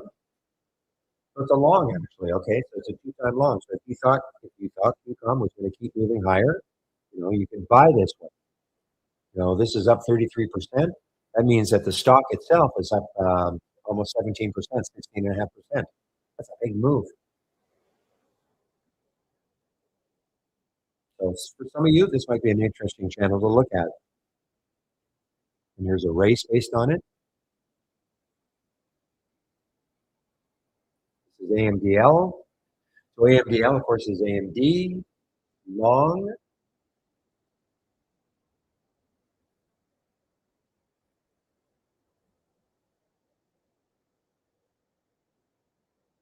So again, just an idea, guys. Okay, all these channels are theme based. So just an idea for some of you who may not know they exist.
Give me a moment, guys.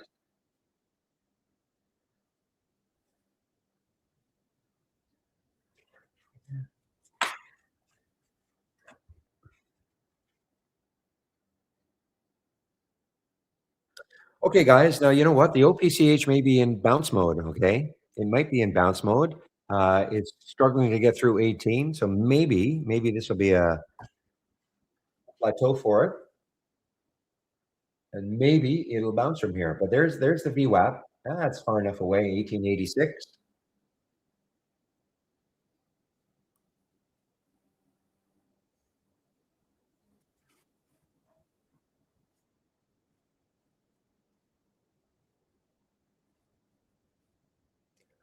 Oh man, great idea. Bad execution by me.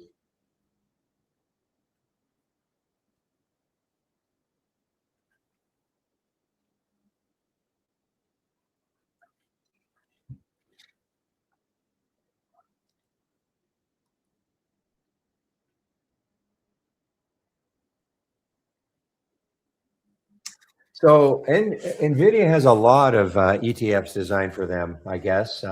Well, let's take a look at this one, guys. I mean, this is NVIDIA now is down about 4.5%. Okay, or a little over 4.5%. This is the two-time long version. Will this bounce? It's now. I'm going to have to take a look at NVIDIA and see if it's at the 200-day moving average like this is, because that might be a bounce play too.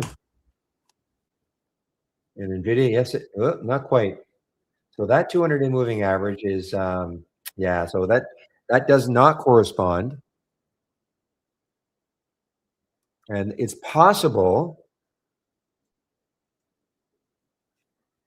So that's why you got to be a little bit careful, okay? Because I could have looked at that other one and said, okay, looks like it's at the 200-day moving average.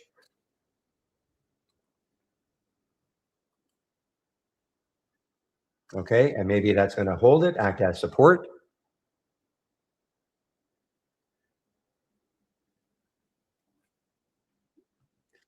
Has anybody really looked at these ETFs, the two-time, well, whatever ETF, and how well they correspond to, say, things like the 200-day moving average? I thought when we looked at Meta, so let's take a look at METU. I just want to see that again. I mean, we saw, well, yes, it's the 200-day moving average is not on here.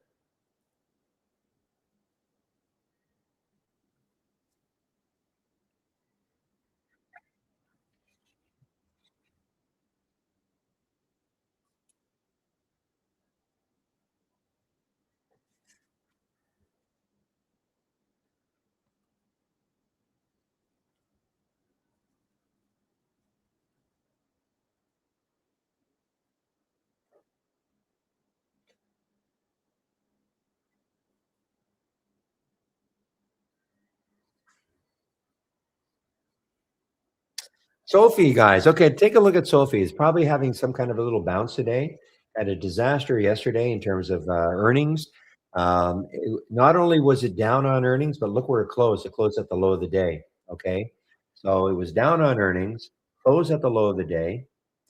It was. I remember I tried to short that one early, and it just it was only towards the end of the day that it finally had the big drop down. But it is now above the close, of course, and there is the high yesterday, 60.50, 61. So it's getting a little bit close to that.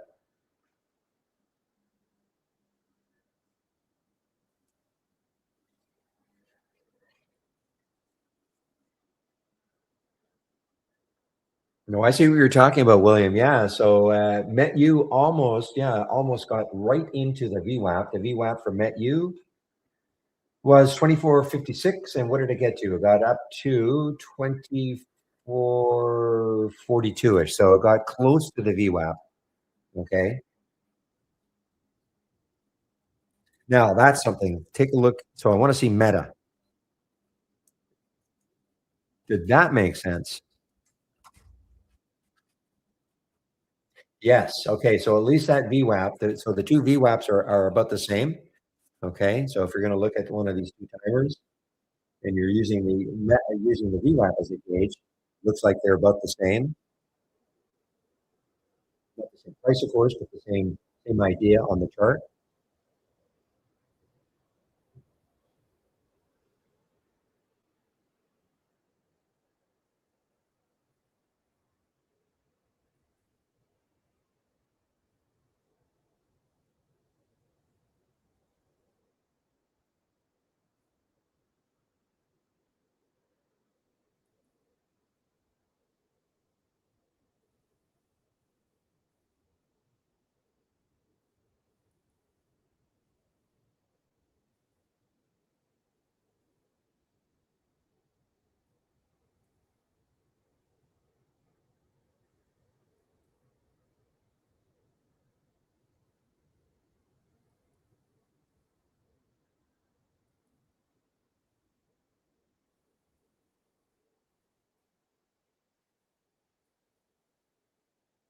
All right, guys. Okay. How about this one? AMST just poking its head above a dollar. Whoa, got some room, guys. So 197 is the next high looking left for AMST. So that's closing the private placement raises $2.6 million. What was the 144 share? So it's well below the placement price. But trying to recover a little bit here. That's AMST low float, 4 million in the float.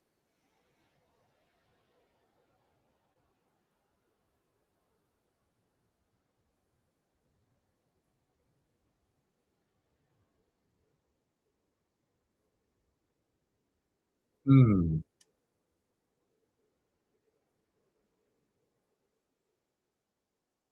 Volume has shrunk though. You can see what happened here. I mean, I had a lot of volume at the beginning of the day. That's at 950 for the AMSC, but then the volume has just shrunk.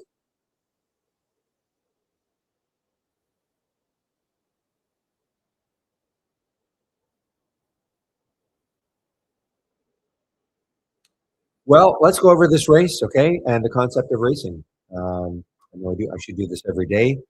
For those of you who are new to all this and the concept of racing, I think it's an interesting idea for you because it creates a top 10 list for you to concentrate on all day long.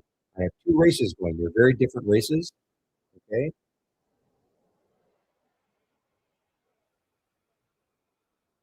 Before I go over them, I want to just direct you to the user guide.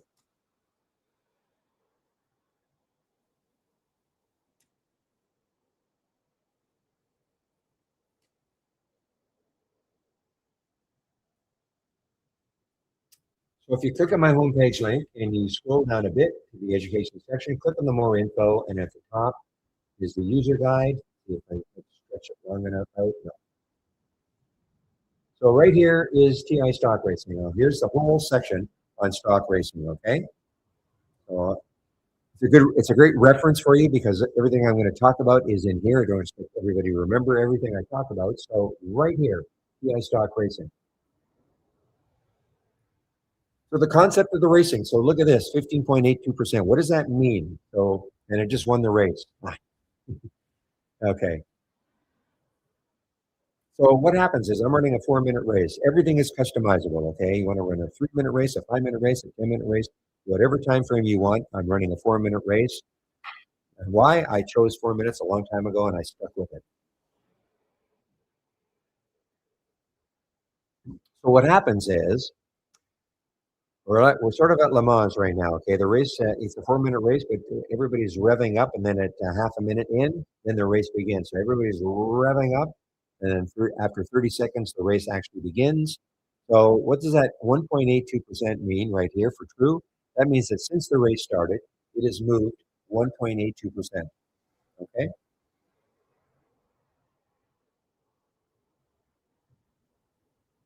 and Xerox. Yeah, I mean it's inching its way up. This is an earnings play. This has moved 1.5%, etc. Okay. At the end of the race, there'll be a winner. Now here's the ELPW. This has been a very active one. Now it's in the top of the leaderboard right now. But as you can see, it's a 4-minute race, so this can really change. What happens is the stocks that win the most races over the course of the day create this top 10 list for you. So Mara won 8 races, HCAI 5, etc. Okay, a top 10 list is automatically created for you. So how would you use this? So first thing is that if you see a stock at the top here, click on it, see what's happening. You don't have to wait for the race to be over. Just click on it and see what's happening. It may be setting up for your style of trading. And these are stocks not necessarily at the high of the day. They could have pulled back and then they're popping. Okay, I'm going to show you the top list that this race is generated from. But right now, what I would do is I would just click on anything you see in here. Click on it. See what's happening. You don't know until you click. ELPW. This might be something. What if ELPW had come a little bit further down and got into the VWAP, that purple line there, and then looked like it was going to bounce? You could have taken the trade in that area, put a stop right up the VWAP or a little under, and seeing if it would have worked.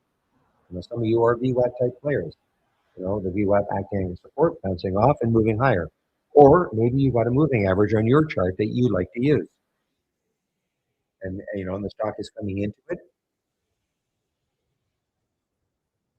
There's certainly no right or wrong way. So any stock that's won a race, I would click on it also. The CANF, I'm not saying it's completely over, but it doesn't look good now. But later on in the day, though, I suppose it could. The volume is basically dried up, but it would have been a lot better had it come into that VWAP and sort of hovered around it and then maybe bounced off it. But it's way below now. But you don't know until you click on it or click on the symbol. You don't know what you're going to see. Well, again, if you see anything here, just click on it. See what IRD just over 5. Maybe it's interesting. Here's something. Maybe it's holding the VWAP. But why wouldn't I like it? Well, because if I look left and I see that the next high is 518, that's too close to 5.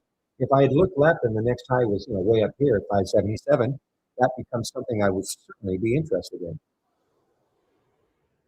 But that's how I look at things. Of course, it doesn't necessarily mean that's how, you're going to look at things. So that's the concept of racing, okay?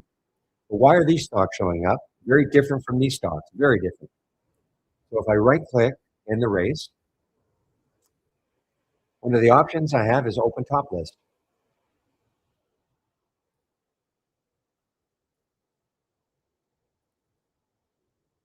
So all races start from a top list window, okay? So notice if I right-click on it, launch the real-time stock price, okay? So all races start from a top list window that you can create. In this top list window, this is what I'm looking for. I right-click, configure. So I'm looking for stocks between $1 and $50, 200,000 shares minimum traded, and up 2% from yesterday's close. Not too many filters, okay? So that's all I'm looking for. So if a stock meets those filter requirements, it's going to be in this list of stocks. And then what you can do is now you can rank them. So as long as you have the column header, which I do in this case, the change from the close of yesterday, I can double left click. Now I can sort them. So WNW is up 63% from yesterday's close. AKAN 45%, etc., all the way down. So it's a classic use of a top list window. Show me the stocks that are up the most today. Show me the stocks that are down the most today with my filters in place. Show me the stocks that have made the biggest move in the last 5 minutes or up or down.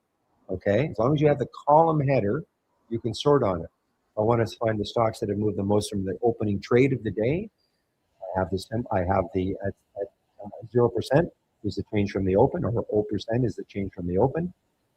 WNW is also leading. Okay, but RPGL, remember AKAN was leading in the change from the close, but RPGL is second. So I'm just saying that that's how you can still use a top list window if you want to. But getting back to the race. Now, more than likely, these stocks up here that are very active, lots of relative volume, you're going to see them probably in the race all day long. Because why? Because people are following these stocks all day long. But what if one of these stocks down here, that is not, this stock FF, I haven't seen FF for a while. It's up 5.9% from yesterday's close. What if all of a sudden, though, it really started to move?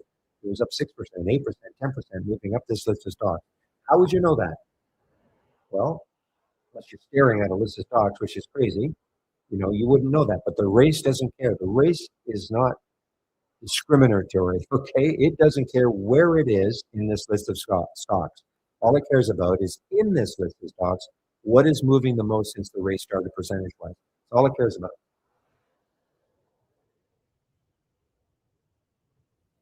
So again, WNW is leading, but that didn't mean it's one of these stocks. We saw True earlier. It's up 9%. It's a pretty big move, but it could really start to move. But that's what the race will do for you. It'll show you the stocks that are really starting to move. Okay. Now, of course, you can create your own top list window with your own set of parameters. Maybe you don't like my price range, or maybe you want to take this and add a filter to it. Go ahead. You can also do things like if you have a basket of stocks that you like to follow all day long, maybe you've got favorite, 15 or 20 stocks that you want to follow every single day. Well, you can do that also. You create what we call a symbol list, and then you attach it.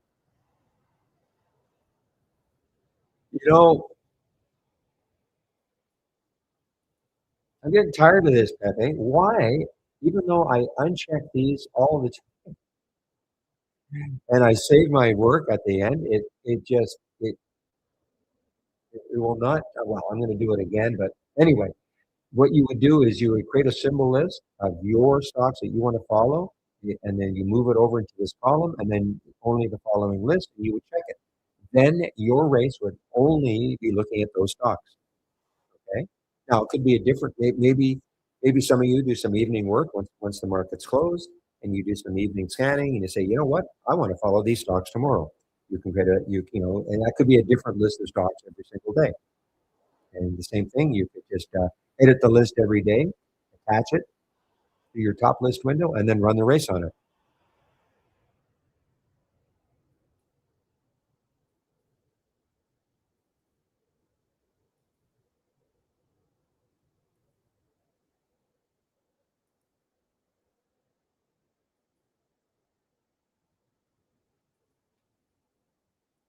All right, I'm gonna save my work right now to prove to myself.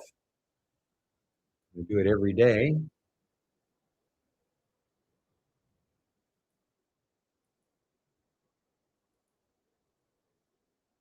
Anyway, so that is the top list window for this race.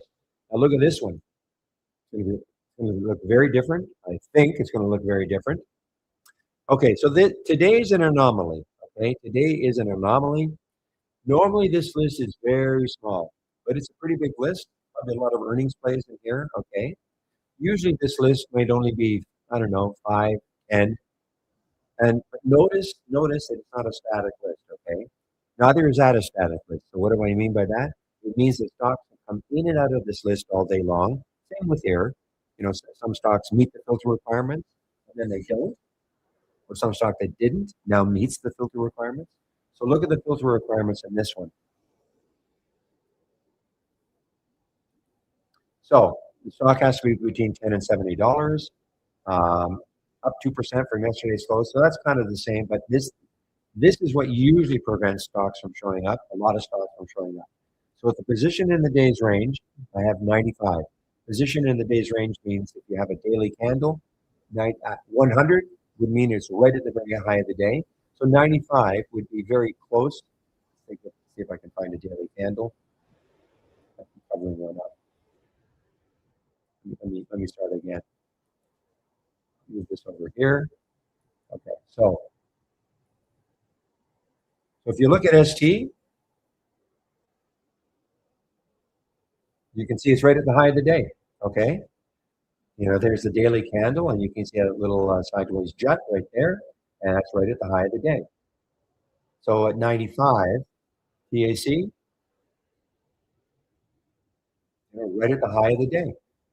So that filter right there is going to only show me stocks that are at least, if I took that daily candle, right near the high. If I put 100 here, that would be literally at the high of the day. So 95 the percent, that's very close to the high of the day. The other two filters that prevent a lot of stocks from coming in, 50 million minimum float, and also 500 million market cap minimum. Okay, look at AKAN. It's hard to. So these are the three filters that really usually block a lot of stocks from showing up. Usually, some days I looked at this list and there's only one stock. Doesn't mean it's going to be the only stock for the day though. Again, what happens is stocks come in and out because they're either meeting the filter, they're newly meeting the filter requirements, or now they're not meeting the filter requirements. And why would they not meet the filter requirements? Maybe the stock, to meet the filter requirements, it's got to be up 2% from yesterday's close. Maybe it dips down. Maybe now it's only 1.9%. Or maybe in this is probably more likely. The stock in at 95, maybe now it's at 94 or 90. So that's why stocks come in and out.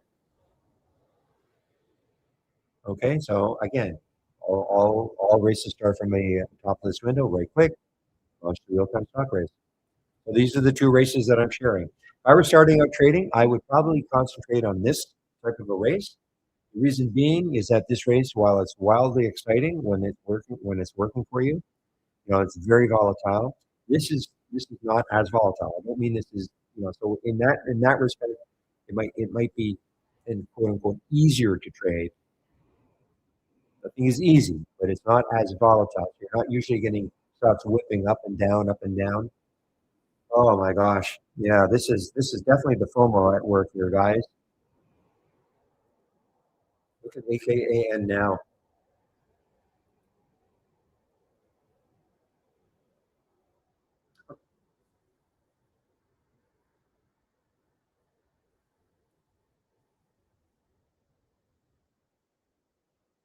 And look at Matt U.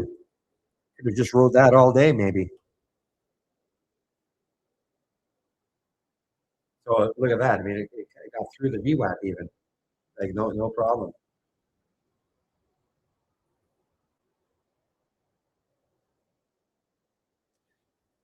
I might have to look at these ETFs a little more because the reason I don't usually trade the Microsofts and all is that I don't like the outside of the price range I like, but these ETFs of course are well within.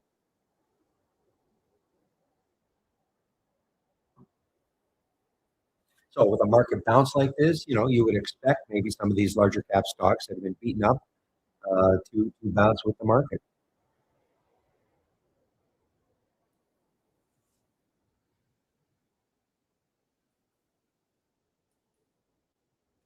Just out of curiosity, did anybody take NetU?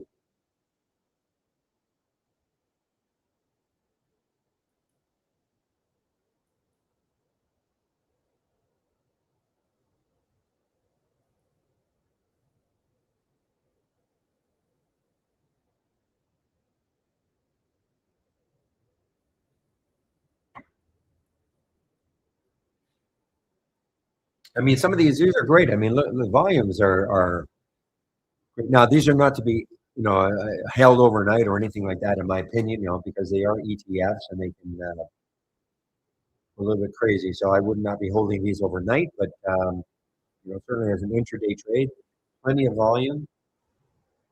Don't have to worry. I mean, and of course, why is that? Why is that important?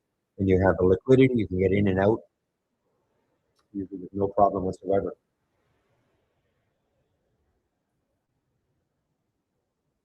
11 o'clock, guys. So it is Thursday. So probably going to be Steve Gomez again today in our YouTube room. I want to take my break in about 1 hour from now. Steve Gomez will take over for me in our YouTube room. Yeah, that's what that's how I should have phrased it, William. ETFs that are multiples or negative tend to decay over time. Never a good idea to hold longer than a week at most. Yeah.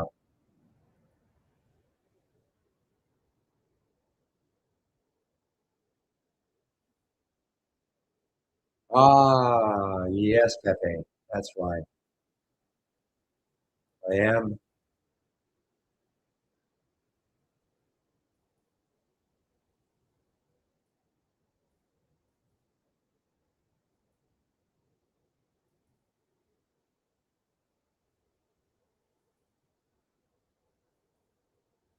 Now it has remained now, but I see what you're saying. I'd have to take so even though I'd have to launch the race now from it. Maybe I'll do that after hours and then save the race, as you said. Thing is, I don't ever recall doing that in the first place. Having ETFs and all that checked.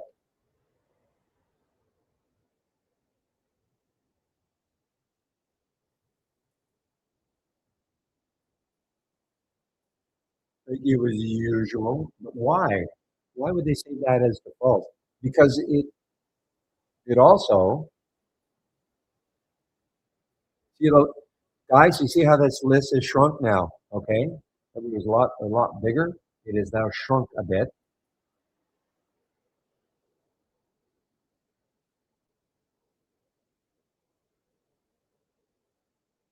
And what I'll do, I'll look at this race here because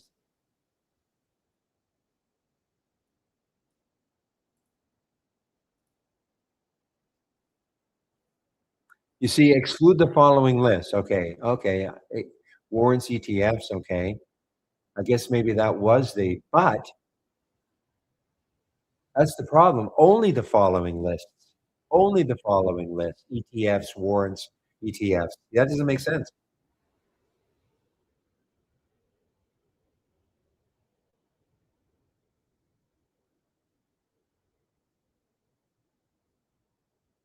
So it doesn't make any sense at all. That's what I can understand. Exclude the following list, okay, because people don't maybe want to see ETFs, warrants, etc. But then only the following list is checked, which that makes no sense whatsoever. Anyway, I'll make these changes then after hours and then save the race. It really hasn't affected it though, because even though it says only the following list, obviously it's not. It's ignoring that. It makes no sense.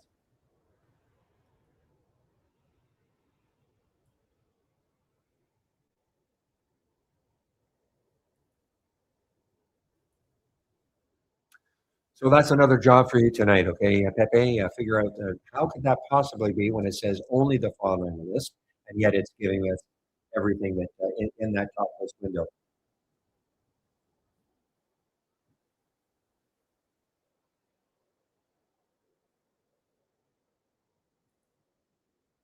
Oh, you're very welcome. I know you love a challenge. All right, guys.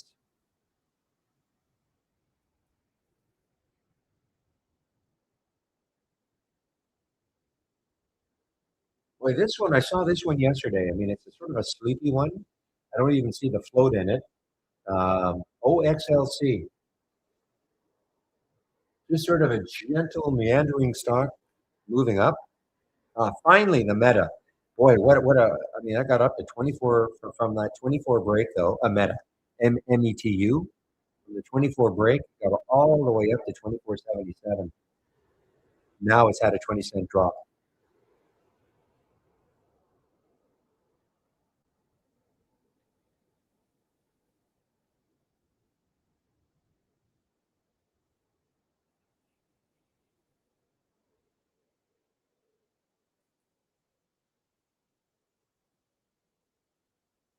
Yikes! What a drop now for the WNW. Maywu Technology, 470,000 in the float.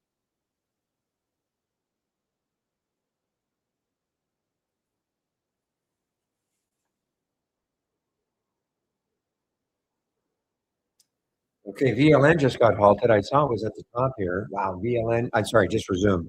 It just resumed. VLN just resumed, and next high in the monthly chart anyway is 269. Weekly chart it is 253. So there's a little bit of room for it to run if it wants to.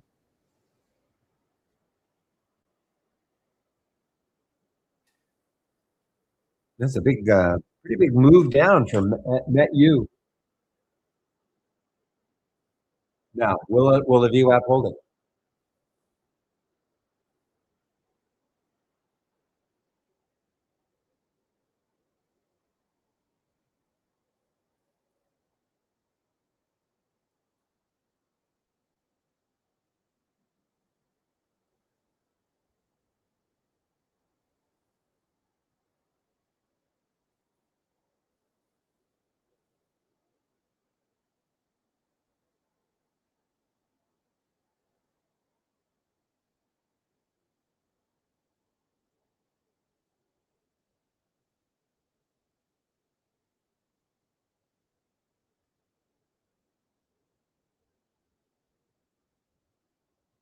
All right, guys.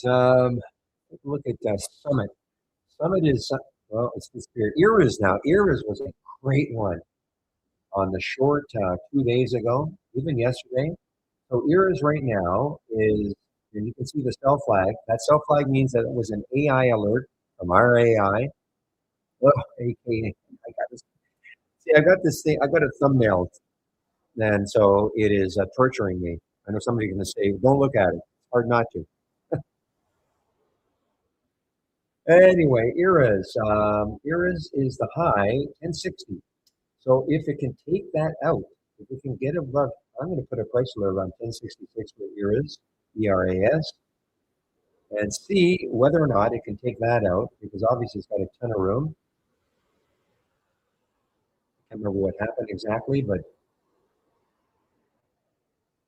I can't remember at all what happened. I mean, that's a big float, 251 million in the float for a drop like that. Was this maybe a dividend play?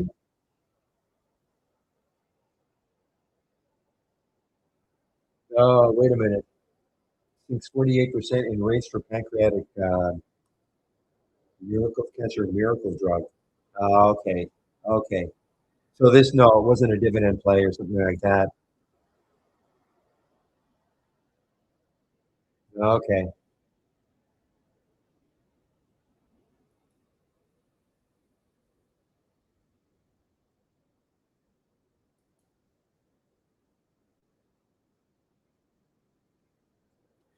Well, next stop, 50.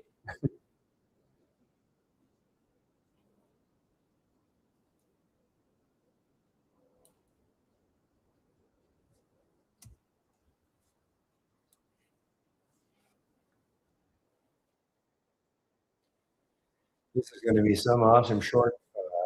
Those of you who have shorts available, but you might say, well, when though? I mean, here, here, here, here, here. I mean, it's just a crazy, crazy run.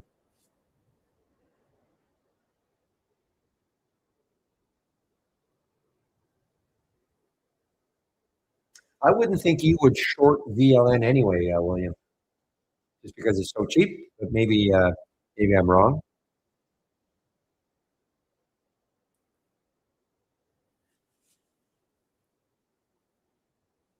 Meanwhile, yeah, I mean, it is ripping now. 42 times relative volume.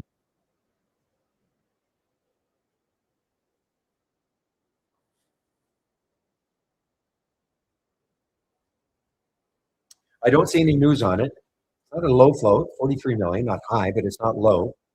I don't see any news on it.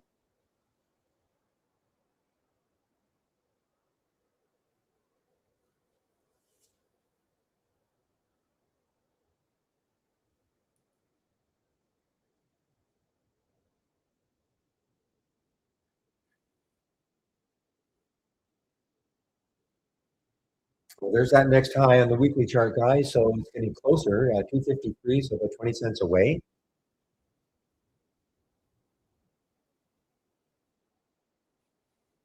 Interesting. There are a lot of shorts available for it. Interactive brokers, 1.4 million shares.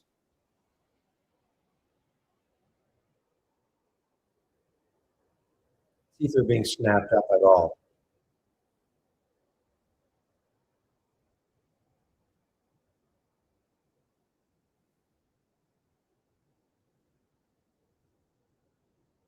There, you see, at 1.4. Yeah, so they're being snapped up.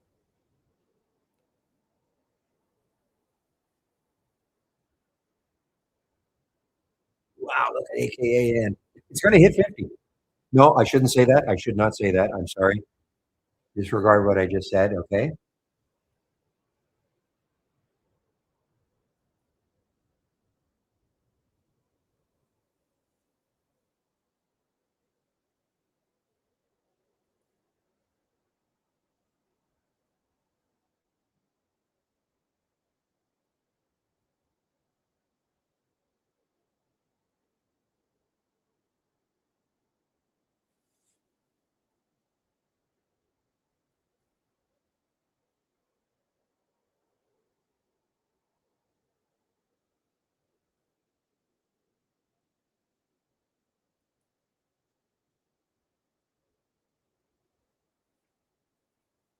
Okay, ATXG. Now this is through the VWAP right now. ATXG is through the VWAP. The next high looking left on the daily chart is 590. So it's got some room. Let's call it six. Same as on the weekly chart. Well, actually, the weekly chart more room. And certainly on the daily chart has some room. Volume coming in, a little bit of volume coming in. China stock, and forget it. A terrible spread, 521, 535. So becomes a non-candidate again for me.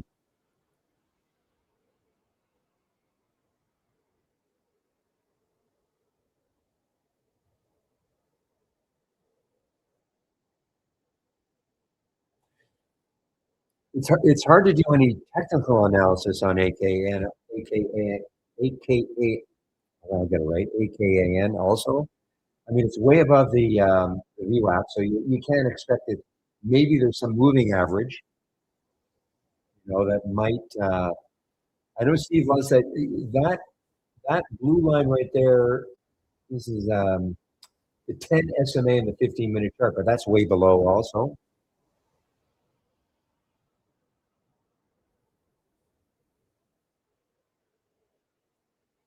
But it's gone extremely parabolic.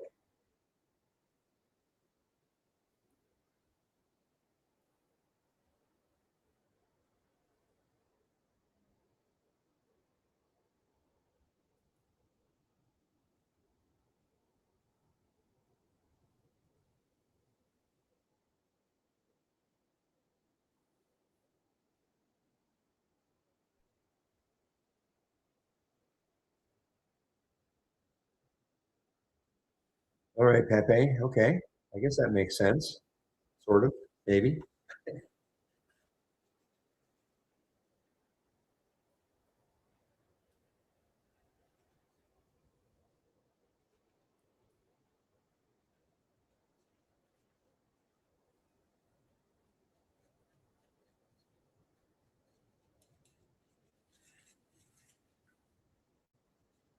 Well, there's the VLN is yeah. I mean, this is just looking to see. where it could stall. We looked left and 250 or so. 250. Now, you know me. Maybe you don't know me, but I look at the stocks that are under $5. I look at the 50-cent range, and perhaps areas where a stock could stall. Okay, just like full numbers.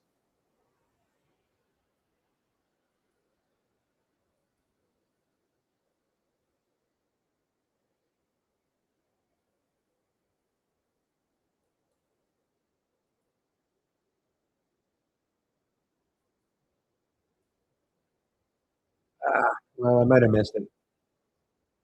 Trying to get some at 245 to short, and it's at 240 now. It's a risk. I mean, this is it's in play. I mean, for whatever reason, it's in play. But I just look at the stocks that get close to 250 mark or the 50-cent mark.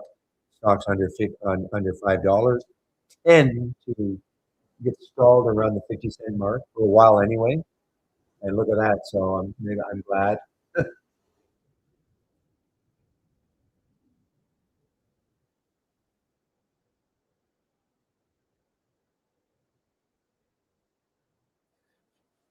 Well, next high on the monthly chart is 269. So we're getting close to those highs now for BLN.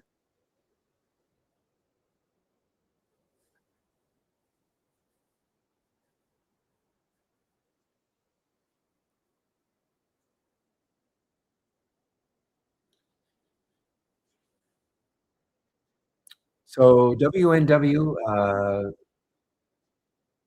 is a buy. Okay, I see. So, well, boy, way below the VWAP. So your system would be looking at something that maybe a mean reversion to the VWAP.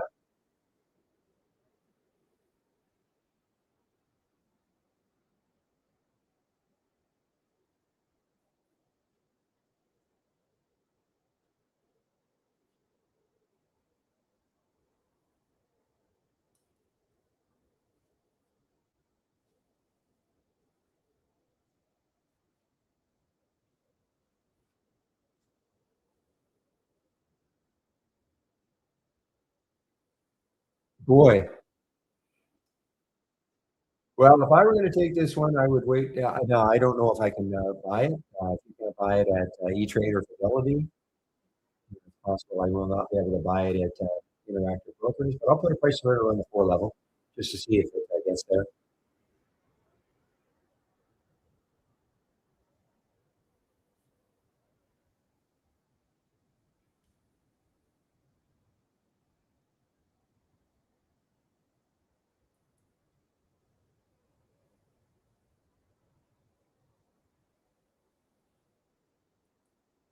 Oh man, I was going to short Wayfair earlier, and I just completely lost sight of it on the 70 break. So this is a great one from our AI guys. I mean, it's a short of Wayfair. It's an earnings play, and so far it's a 7% move for a $70 stock. That's a big move. And the GTX, a couple of really nice ones, good moves, 3 good moves actually. GTX, another one, 2342. I was waiting to see if we get a re-entry on that one. It didn't happen. And then FLS, which we did get a re-entry. Oh, great re-entry. So those of you with our AI, do you know what I'm talking about? When I'm talking about the re-entries. Wow, that was a great re-entry.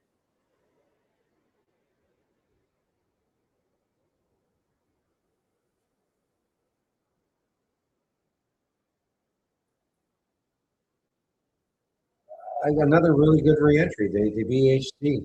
Another really good re-entry.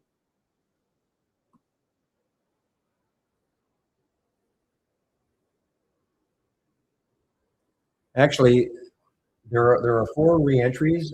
3 of them 2 would have worked great. One not bad, and then one didn't.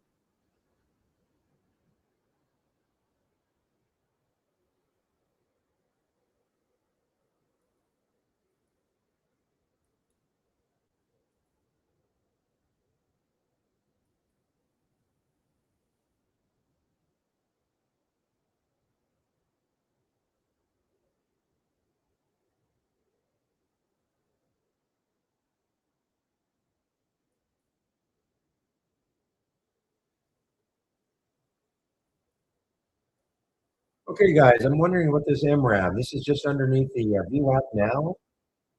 Trying to maybe curl down a little bit. It's still very strong stock, though. That's the only issue. Very strong stock. Trying to give it up a little bit, but and the float, we moved 21 million in the float, so it could be very volatile, even though it's one of actually it is not will not be in here. It'll be in here because the float is so small.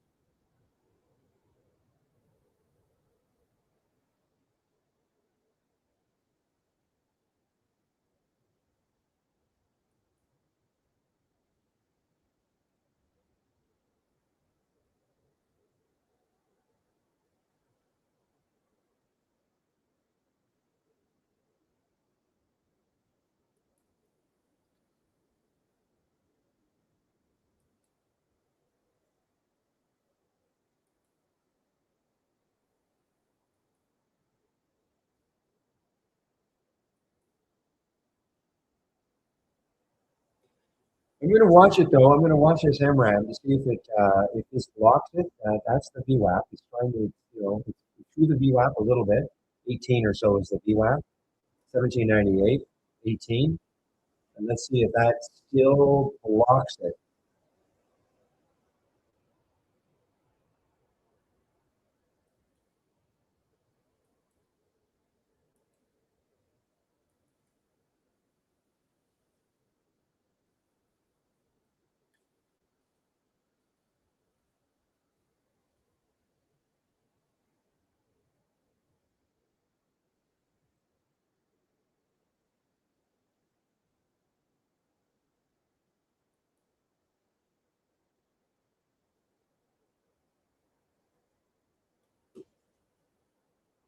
Oh, I see what you mean. You mean on the bounce? Yeah.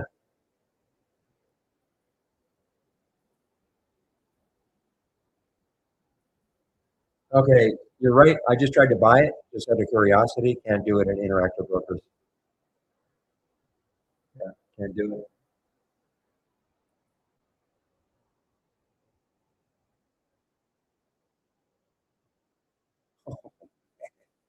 Look at the wildness of those AKAN guys. Look at this. It gets all the way down to 41 and pops right back up to 45.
All right, guys. Sorry about that. Just following an email discuss or a discussion in our Slack thread, internal discussion in our Slack thread.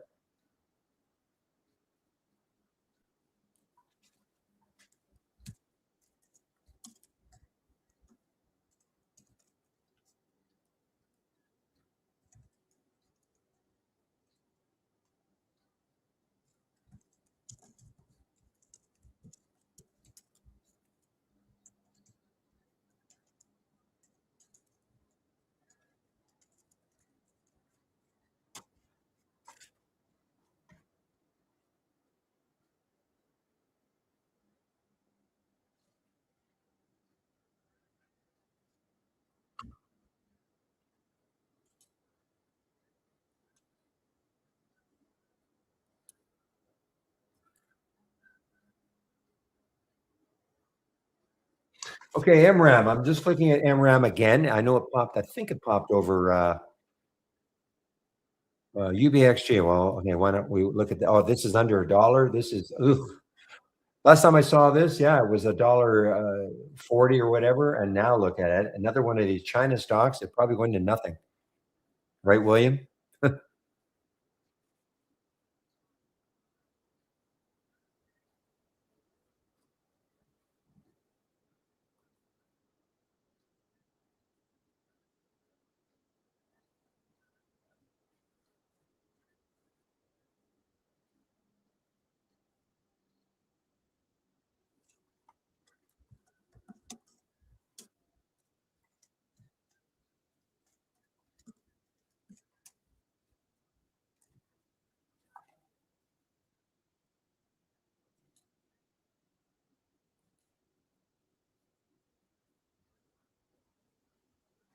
Forum was a beat raise last night, but severely overpriced. According to Williams, take a look at Form. That whoops, Form.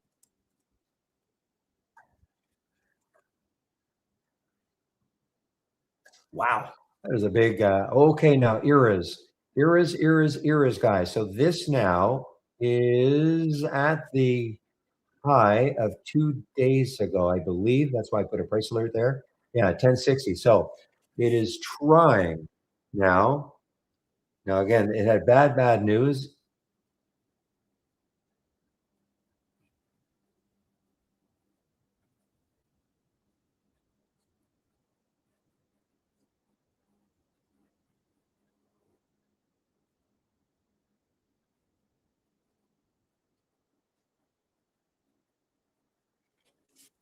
Okay, so now I'm starting to understand this. So Tango stock took a hit after another one of its pancreatic cancer treatment partners, Erasca. Okay, so that's well, I'm not going to dive into it yet, but boy, I mean, this has got some promise, and the CEO is trying to pump it a bit. I'm going to put a price limit around the 1070 mark to see if it can really get clear of that high of 2 days ago.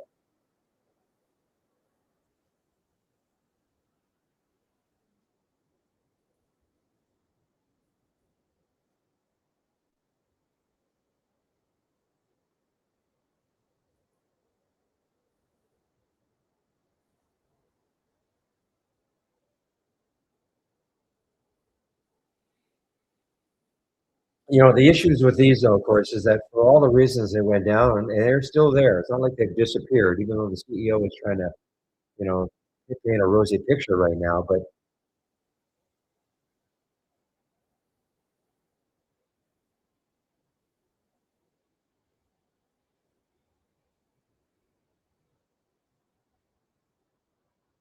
so maybe Meta has found a little bottom again, guys. I'm looking at MetU, and I believe it'll be over the VWAP again. We're right at the VWAP again. Okay, you guys, give me a moment. I will be right back.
Okay, guys, I am on the move. I'm on the move. You're saying Mara's on the move. I'm back.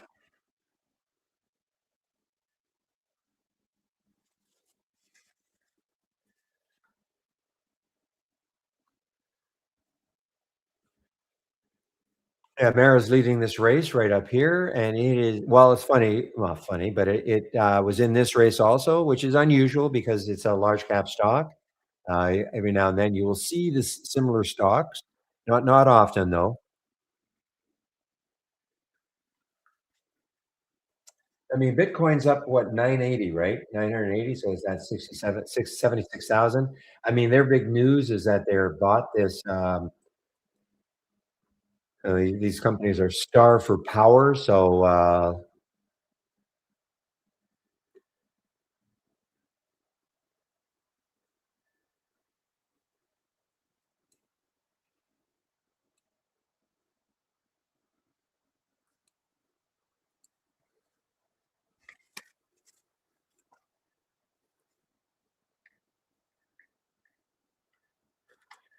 next high looking left for Mara. Well, it's getting very close. I mean, they're on the daily chart, 1222. Okay, right there, 1222.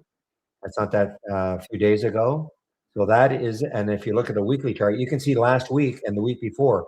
I mean, just look. We're right there. And then on a weekly chart, if it can take this area out, 1287. So it would have a little bit of room if it can take this out to 1287.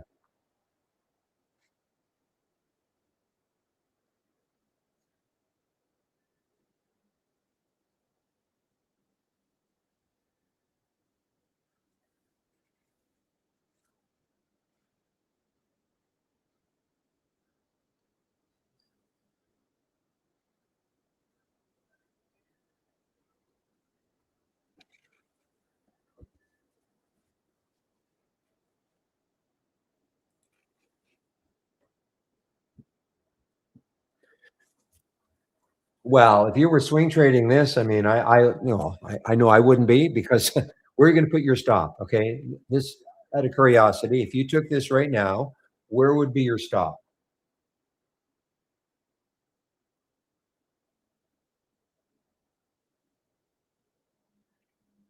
Because the way I look at it is that, I mean, it's going to have to clear all this.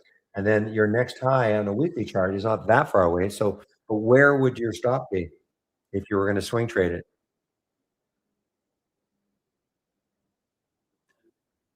It's a similar idea when you talk about it's a different game, but it's the same money management is still there.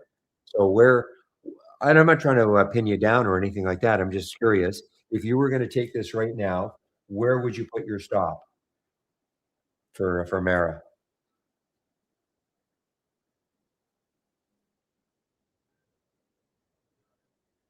You know, the low of the week is down here at 10. That's it. So a $2 stop.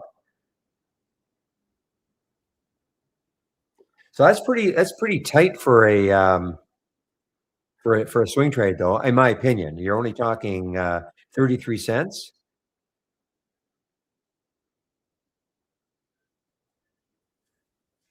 I mean, it's up to you, of course.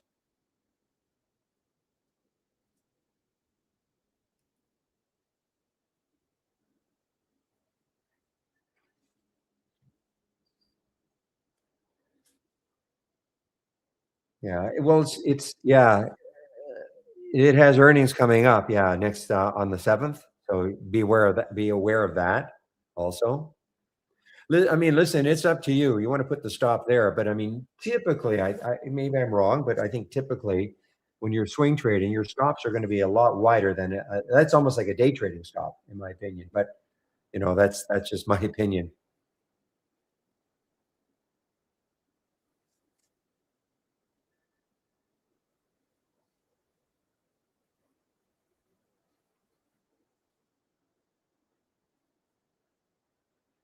Oh, you took it at 11:30. Oh, I see. I'm sorry. You took it at 11:30. Oh, so you're doing well then. You're up a dollar. Okay. I'm sorry. I was reading that wrong. But even so, taking it 11:30, no, but did it turn into a swing trade because it was working well?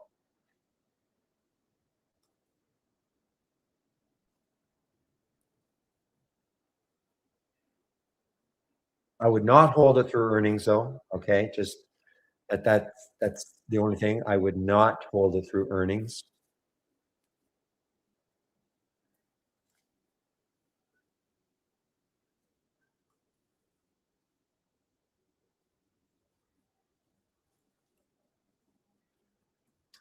Well, good luck. I mean, you're in a nice profitable position right now, but be aware of that. You're wondering what the next low or the next highs were on the weekly chart. You're running into maybe some resistance. Uh, for how long? I don't know.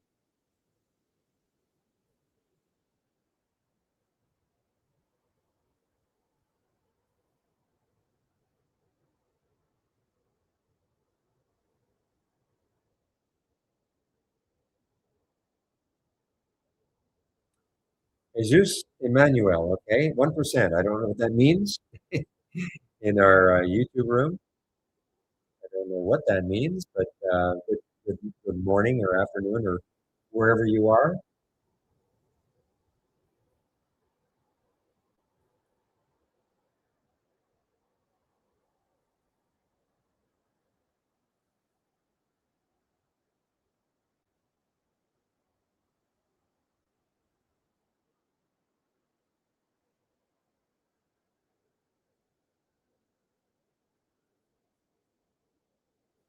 All right, guys, it's about 2012 right now.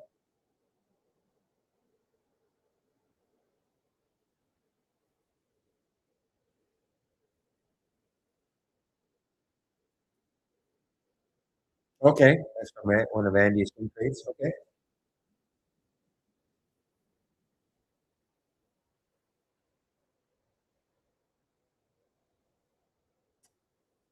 Well, this one's got some room also. H lid, okay. I mean, you look left on the weekly chart and 12.23, so not quite a dollar, but it's got some room, maybe a little pullback. I'm talking about the HLIT. It's not an earnings play. It is not an earnings play. Harmonic to showcase AI-powered network intelligence at Fiber Connect 2026 or some kind of a conference convention. I love this name, Kissimmee, Florida.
All right. What about this one? This RPGL, the Republic, another out of Singapore, I believe. Singapore, yes. Well, another crazy one. Low. Actually, it's not a low float. 42 million in the float, so it's not a low float.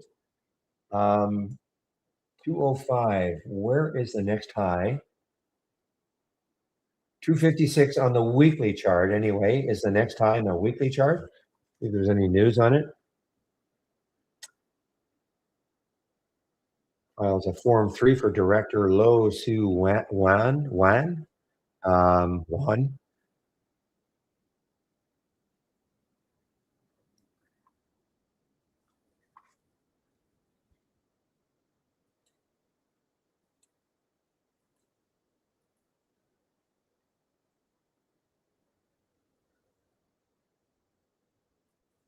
I have a feeling that is not short. That's not allowed at Interactive Brokers either. Boy, there's certainly I get a few of them now.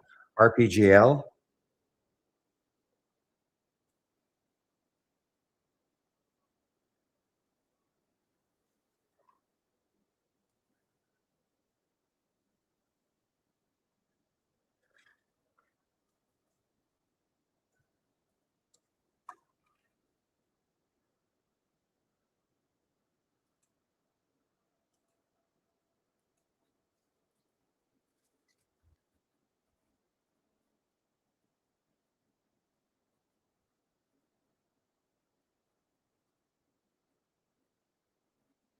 Yeah, that's what I thought, Monica. I actually just tried to take some, and it said not available.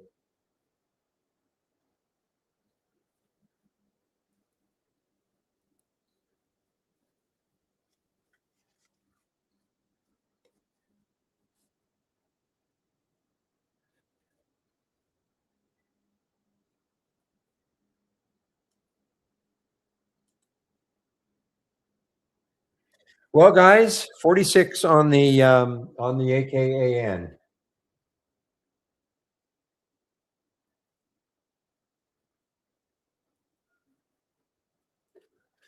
Let's see if I can hold this, and maybe I have a little price alert set up in this area.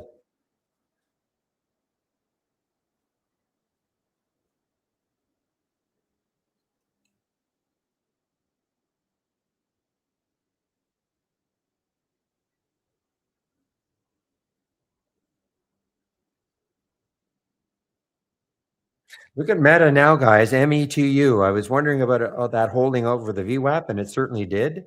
METU. Meta, of course, also the stock.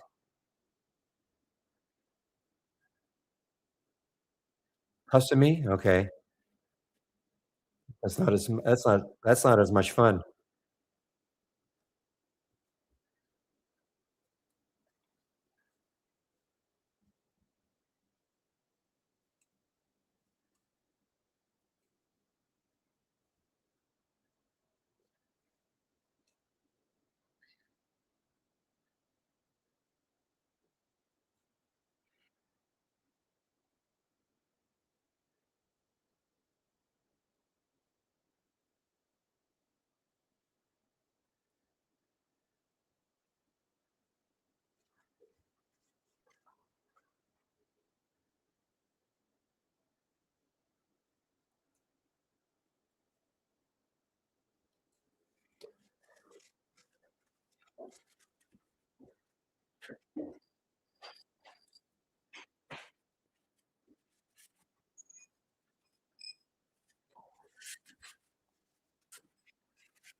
Okay, guys, sorry about that. I'm just sort of watching a couple of things on my other monitor, getting ready for my break in about 15 minutes.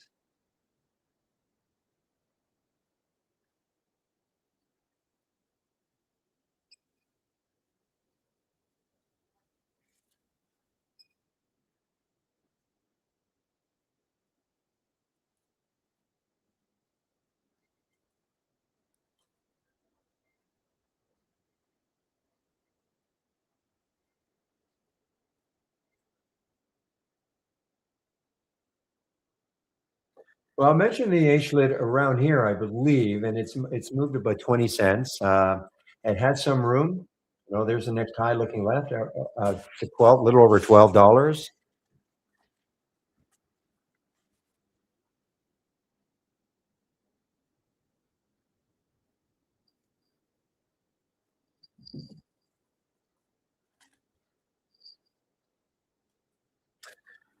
Yeah. So, William, you're talking about, yeah, you should have shorted the VIAV. I mean, it's still up 10% approximately, but underneath that magic 50, that is a big move to get under 50.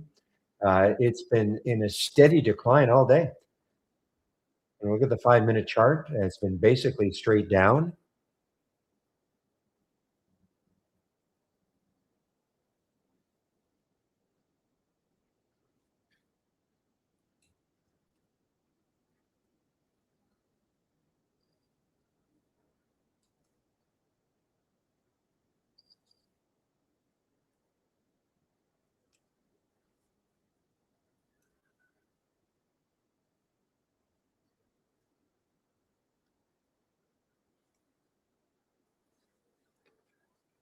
Boy, that was a nut. Yeah, I mean, this still could be in play. I mean, the break underneath 50 is a pretty psychological break. The next low looking left, of course, is down here at $43. Wow, I mean, it still has room to run. Huh.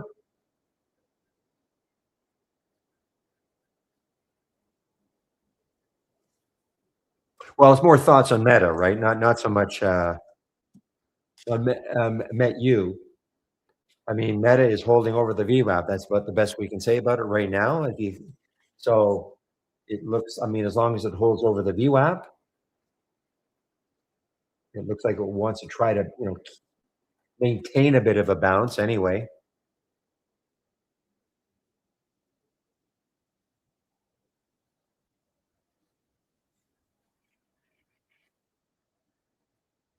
So, I mean, whether MetU is probably doing almost exactly, it should be doing almost exactly the same thing.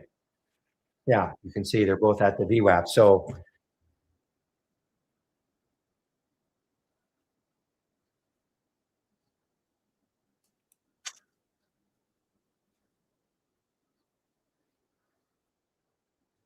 well, it's shorting a top. It's trying to short a top. That's all. It's probably looking at this and saying, it's gone parabolic. I'd look at this and say, this to, I'm not saying I'm going to take the short, but this to me looks like it's gone so parabolic. So looking at the chart, I would agree. Now, will it work? I don't know.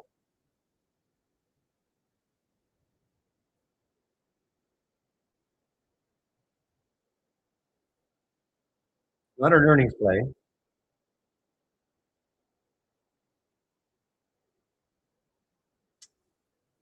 Stratus is recognized with multiple industry awards for additive manufacturing, innovation, and sustainability leadership. Okay, we have the 3D printers.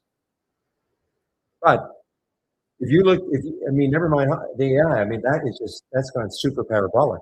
Now, it doesn't mean it's going to drop, but I mean, that's what I'd be looking at. Also, even if I didn't see it was an AI alert, I'd be going, man, that is super parabolic.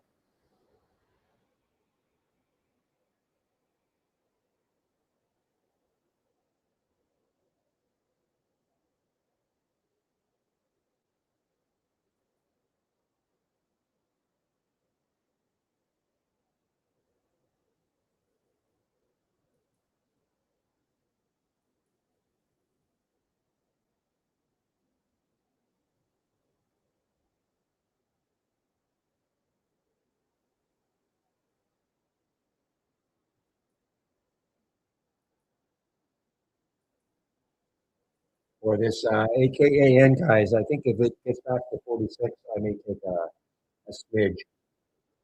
The bid has to get over 46. Well, it's not how I use it. I mean, just look at the 5 minute chart. Okay, see the wave. See the wave. See how it's out of touch. It's not. But just look at these candles. I mean, that's a parabolic move. Boom, boom, boom. But look at the top of the wave. And the bottom of the bar is not touching the top of the wave. To me, that is, just eyeballing it. That to me is a parabolic move.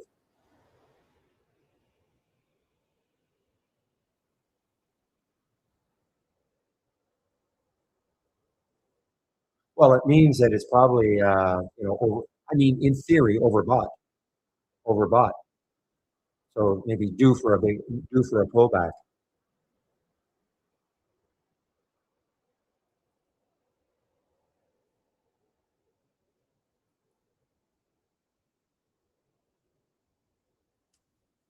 Did it really? SBMT? Okay, I don't have that on my. Did not show up as a hot resume. They don't all, of course. SBMT. Are we not showing IPOs anymore? Is it SBMT for sure, or is it SMBT or something? You know what? We're not showing this again. We're not. This is another IPO that we're not showing, like yesterday with the PS and the PSUS.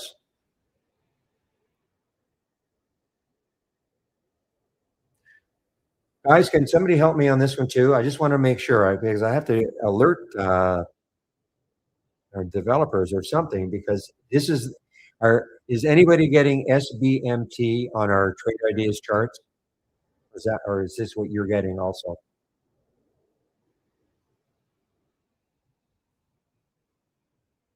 Because we before so negative. Okay. All right. I'm going to take your word for it. Now, sometimes it's the server, that we're on. We might be on the same server, but I have to.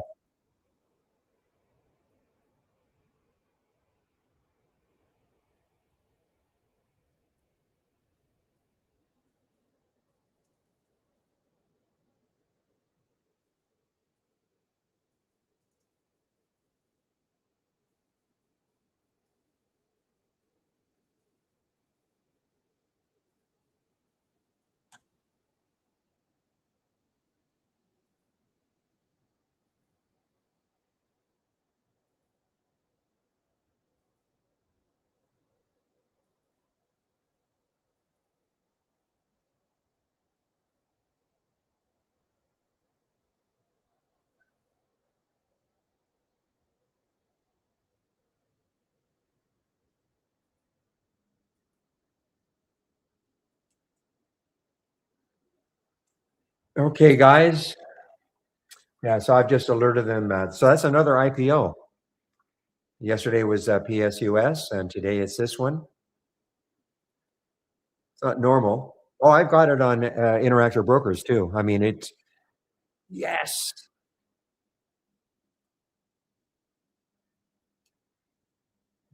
Now I'm taking a break really soon, so this is scalpage for me, guys. I told you that I wanted to was going to look at this AKAN if we got a 46 bid, not on the ask, 46 bid.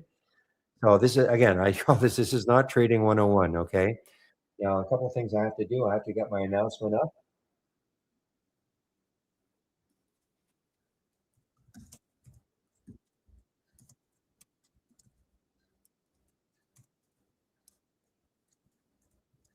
Okay, and then I'll put the YouTube link in.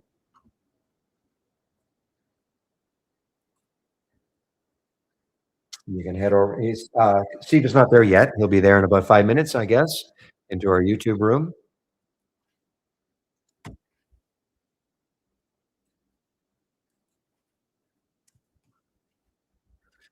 Oh, right. Again, this is just, when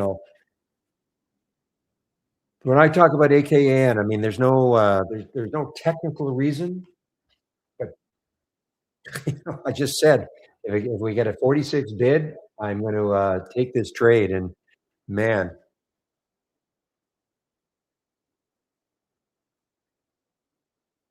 and now maybe we're going to challenge that 40 at 50 level.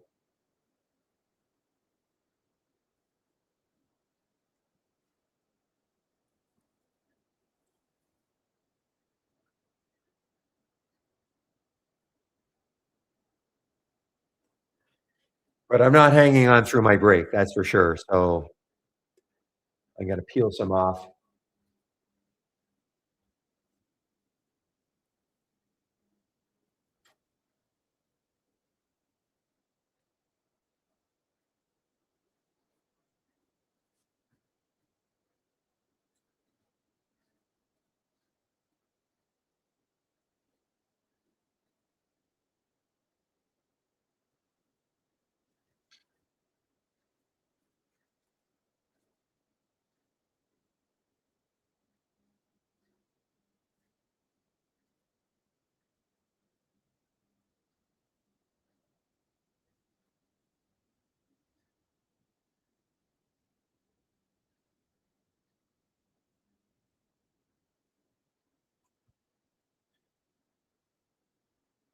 Just a minute, guys. I'm just following again our internal, very interesting stuff, internal Slack discussion.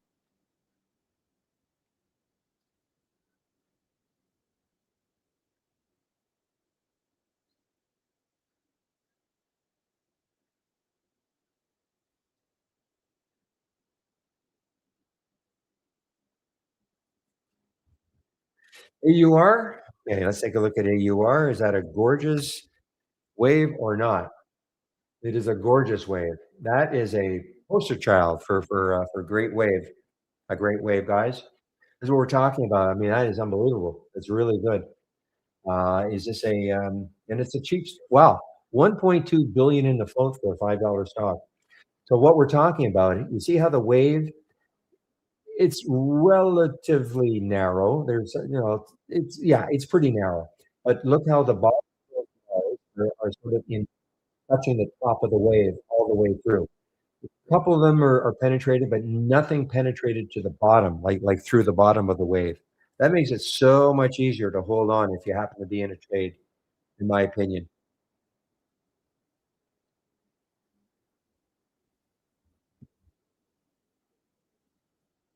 But you're right, that is a beautiful, beautiful wave. Any news on this one? Announces the expansion of partnership with Hirsch Black Motor.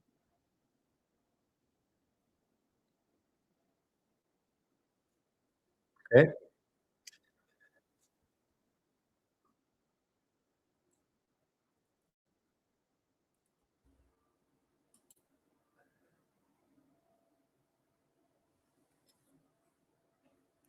Really, I mean, you can get an alert here, I mean, there's volume coming in, but it didn't mean that it was going to do this for the rest of the day.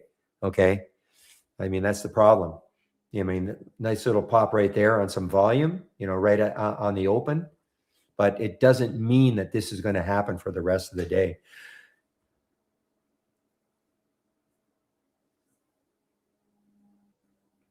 All right, I hear a little pop. I think Steve is in our YouTube room now.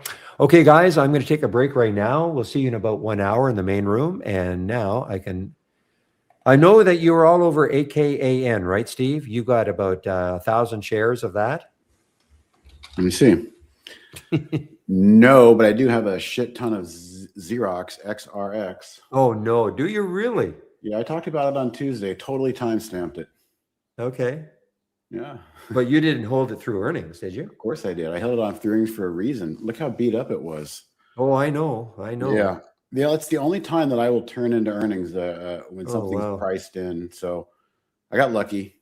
Yeah, I agree. I admit I got lucky. I just cannot believe when I haven't followed Xerox for a year. Well, I've seen it, not today is I've seen it not just today, but a $2 stock for Xerox. I mean, you and I are old enough to remember Xerox as Xerox. Well, look what happened to Kodak. That's in the back of my mind. The Kodak story was in the back. These companies are so big and they're still around. They're just retooling, and I think they're kind of going through the same thing over at Xerox. So we'll see. Yeah. Anyway, I'll let you go, or I'll let myself go, and we'll see you in about, I guess, 55 minutes from now, right? You want you to come back 5-2? Yep, please. Okay. Okay, we'll see you then. All right. Hello, everybody. Yes, Pepe, you were right. June 4th is the official pattern day trading rule restructure. I guess what I was probably looking at is because it becomes broker dependent from there. So I think Cobra Trading did a release and they're going to do it June 30th. So it depends on the broker. But I know better than I never doubted you. Human thesaurus. Yeah. So I'm here for an hour, whatever you guys want to talk about.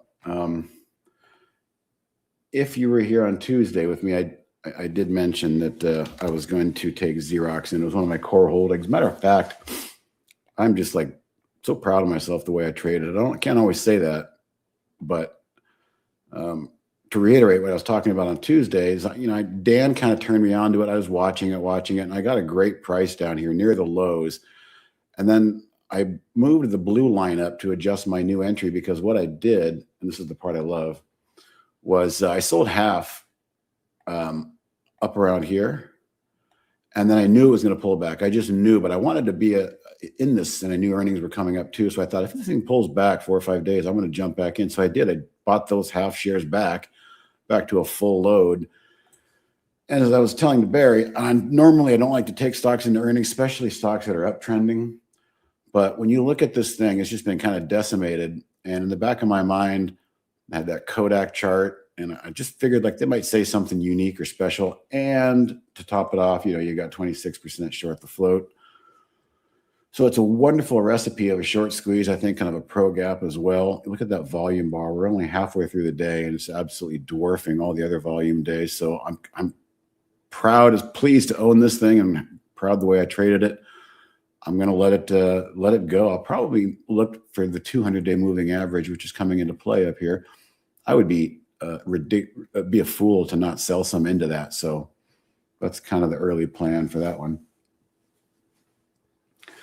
But I'm not trading right now. I mean, yes and no. I've got a lot of core positions that look like this Xerox chart, ABTC, DJT. They've all been beaten up. Rum's doing great today.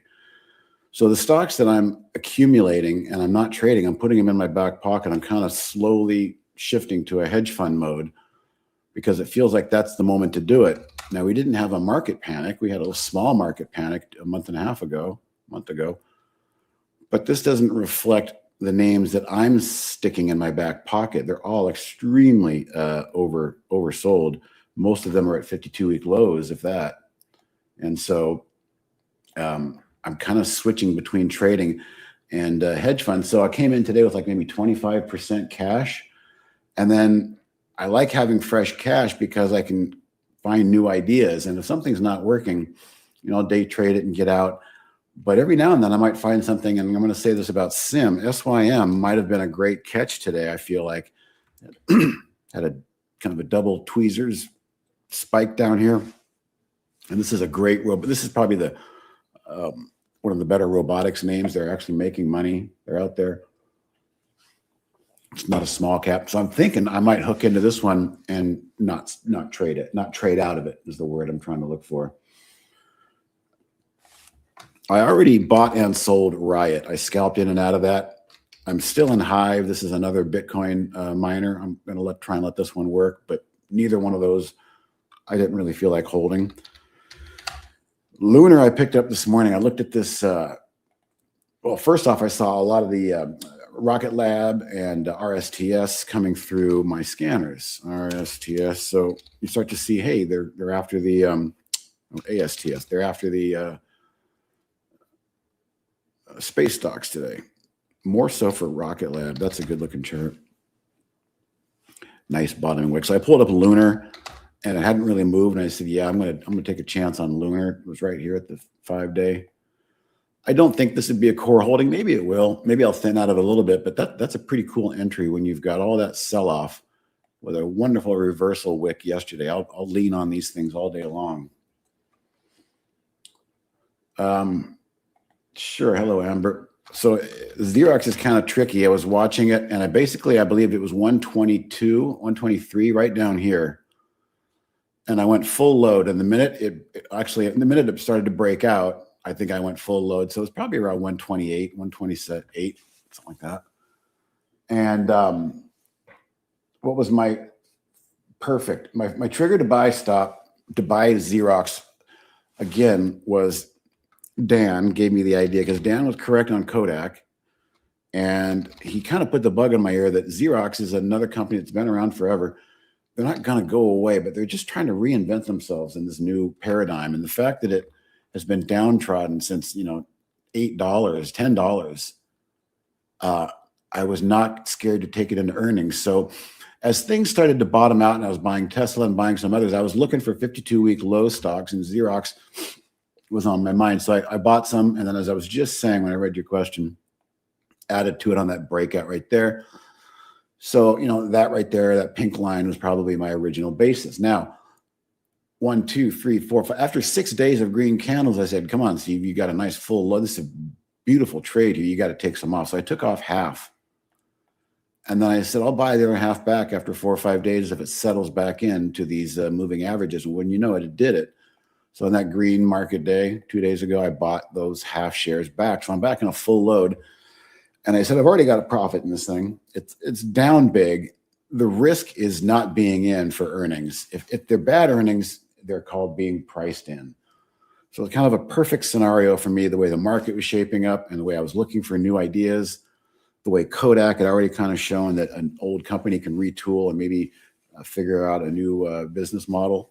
All those things just kind of came together for me.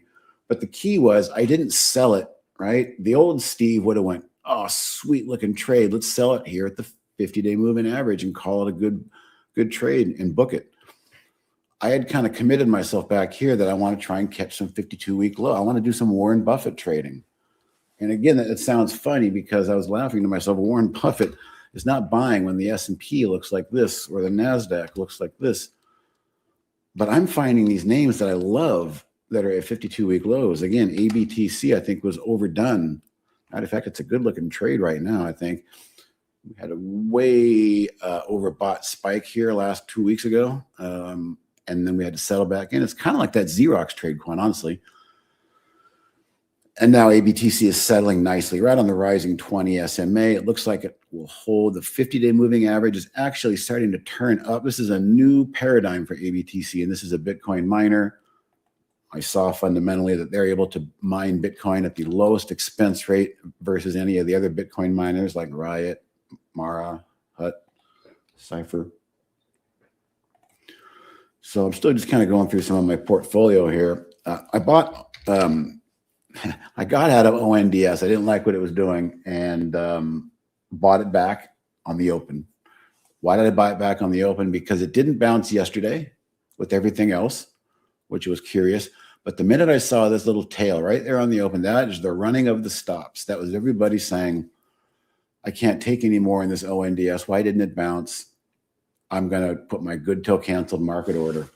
And then as soon as it opened, all these market orders were flushed out and they were robbed of their shares because they put in a hard market order to sell. And this is just a paradigm of the algo market we trade in. So I had to learn this myself. But when you see this and you're thinking about getting in, go ahead and get in. And it worked out fine for me. I got in right there at that, right after I noticed that the flush had popped right back up to yesterday's lows. I got into that. I'm not going to keep this. This would be a day trade. Maybe I'll even sell it up here again. I know it was the trade of the week, but it was supposed to bounce back here and it had a vicious sell-off. So we'll see how much I can get out of it. I'm still in DXYZ. Thank you, Barry, for the, had a nice day yesterday. And it's also with that SpaceX, it's got kind of that space component, Rocket Lab and all that, and Lunar, the one that I bought earlier. So those stocks are in play today. GameStop, I actually had some and I lightened it up. I didn't like the way it was trading yesterday, but I still have half of it. Had too big of a position, and it's not really something I have conviction in, so I wanted to spread the money around so I could have a bigger portfolio, not just a smaller, chunky portfolio. I wanted to try and have some smaller names. So a lot of these names are now 5%. A few of them are 10, but most of them are 5 to 8%.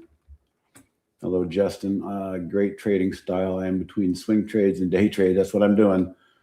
15-minute and day charts. Why 15 versus 30-60? Where can I find a good guide for candles? Okay. Good guide for candles is going to be, I will type the author's name. This is the holy grail of candlestick charting. Just search that on Amazon. That's the book you're going to want to read on candlesticks. I use the 15-minute chart because that's just the perfect time frame for the swing trading that I like to do. 5 minutes is way too fast. 60 is too slow. But more importantly, the 15-minute or the 30, you could do this with 32, but not the hours. 15 minutes divides into 6.5 hours a day times 5 days a week.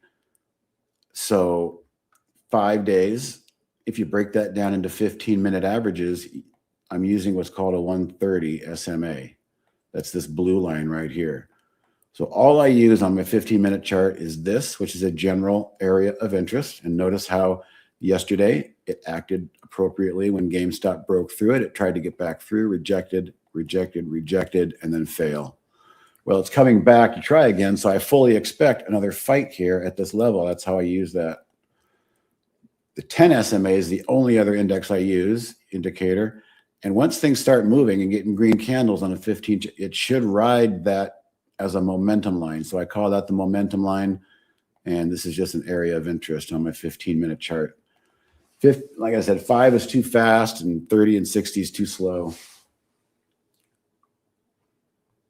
Oh, there you go, Patrick. So rum is another one of those trades that I'm in my back pocket. I fully believe in this company. I'm super behind it. I have a reason for not trading it and selling it. And I did the same kind of a thing.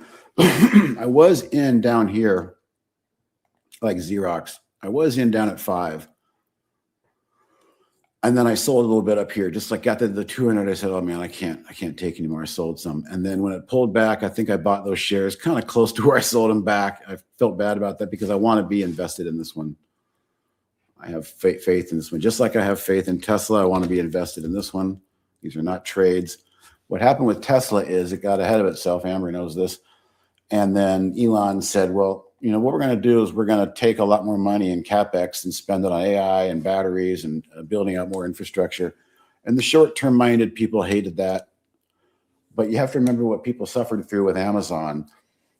If you use Amazon now, you got to be just in awe of what they're able to accomplish. But 15 years ago, everybody was still like, can you guys pull this off? You can't, you guys aren't making any money. And Bezos kept saying, just be patient. We're investing in an infrastructure that's going to blow your mind. And here we are. So I have no plans on selling Tesla. And I probably have one of the best vanity entries, I think, of the whole book is right there, that blue line. It was that double low in Tesla.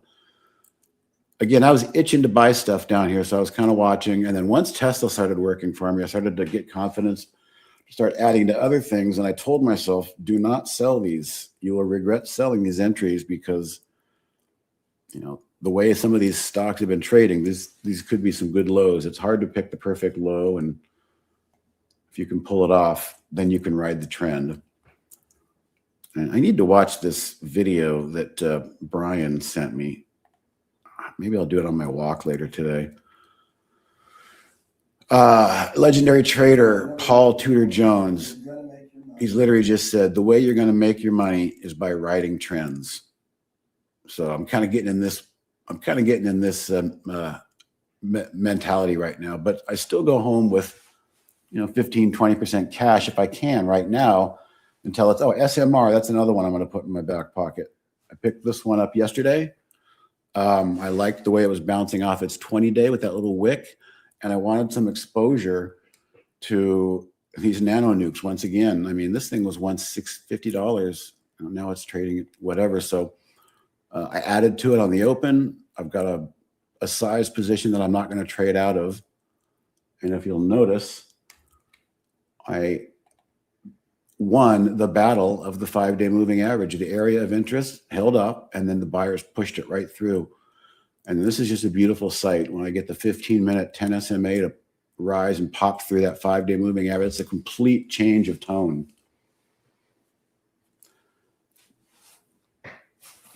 I don't have much cash left. I got something. I could buy something if I wanted to, but I haven't seen anything yet. And if I'm looking to buy something, it's probably going to be something that's pulling back and just has an entry that I just can't resist as a contrarian trader. It's not going to be a breakout. I can tell you that.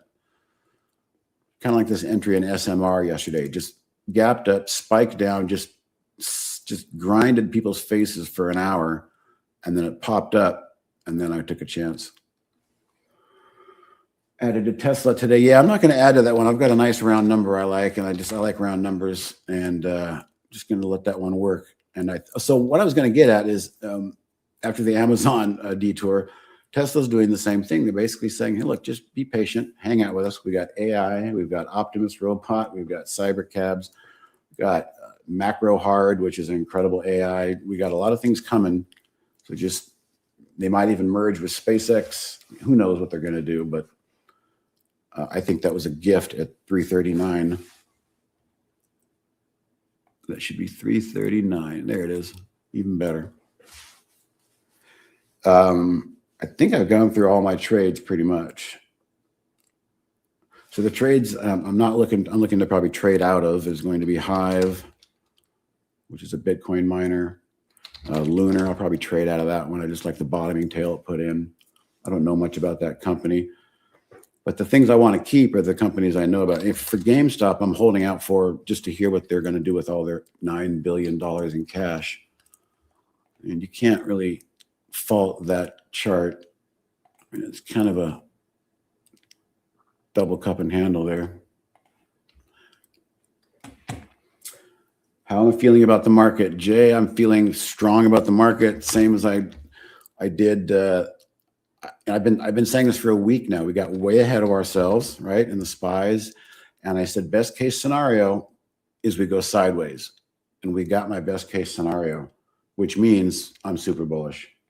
I was telling Andy, look at how people might be feeling like the markets are overbought, but they've literally been going sideways for a week. What happens if the one nasty boogeyman that's been bugging everybody, what happens if oil all of a sudden gets a headline and it drops 10% one day? What do you think is going to happen? I mean, that could be the catalyst that could push us up out of this sideways action. This is extremely bullish and extremely healthy in the spiders. IWM is up pretty good. They're trying to, the small caps are trying to play catch up. I have zero reason to be bearish at the moment, quite honestly. I don't think I've ever been so bullish. And that's indicated by what I'm doing with my money. I'm putting my risk and money where my mouth is. I'm telling you, I'm not trading out of these names. I'm keeping SMR. I'm keeping Xerox. I'm keeping RUM. Saw Dan yesterday. He's made me feel like a little mini stooge with all the trends he's been riding lately. His ship is coming home, if you guys saw that. So the market has given me some gifts. SMR, I want to hold on to this one. Tesla, I want to hold on to this one. Oh, ONDS will be a trade. I'll probably get out of that one. Turn that back into cash. And then maybe I can find something that I've really been wanting to get into. DFTX, I forgot to mention this one. This is the former MindMed. This is a great example of how buy the rumor, sell the news works. So it transferred from Canada to US, changed its name to Definium Therapeutics, and they're the ones that'll do, you know, MDMA and psilocybin and ketamine and all the stuff to try and help people with mental and PTSD issues. Now, what did we just see, right? This is the day we saw that, where Trump and RFK are standing in the White House along with Joe Rogan. Everybody with smiles. We are now going to explore psychedelics. So a company like DFTX gaps up on that news, and then what do you see? Sell the news. Everybody was buying the rumor, and then once the profit comes, you sell the news. Well, I've been waiting and waiting and waiting, and I took the price pretty much right here, right now. So I could have waited for the 50-day moving average, but I felt like there's such a strong, you know, news behind it that the people who suffered the buy the rumor, sell the news, that's enough punishment. We'll see if we can lean on that little congestion right there. Oklo is a good one. For some reason, I took SMR. I like the lower priced ones, and I like the chart. Oklo is doing a good one too. Can you explain what to look for in GameStop? I'm waiting for the headline where Ryan Cohen says we are going to deploy a giant amount of capital. They're just sitting on cash, and nobody really knows what they're going to do with it. They're certainly not going to turn on their old business model of renting game cartridges. They've gone through that whole GameStop saga of the naked short selling, and I maintain that that has not been resolved. So it's kind of a game of chicken right now, and I want to pick sides on the game of chicken. I'm picking the side where the company that has $9 billion, and at any moment they could announce a new business model, and they could, once again, if there are naked shorts out there, people who don't have certificates but are short, they're going to be in big trouble. And that would be like GameStop 2.0 is what I'm hoping for. Couldn't see the price in DFTX. I got in around 2050. Right now it's 2066. It went up as high as $26 on the news when it opened up after the White House briefing, and then immediately sold off. That's profit taking. And sold off, let's see, $6 into 20. It sold off 25%.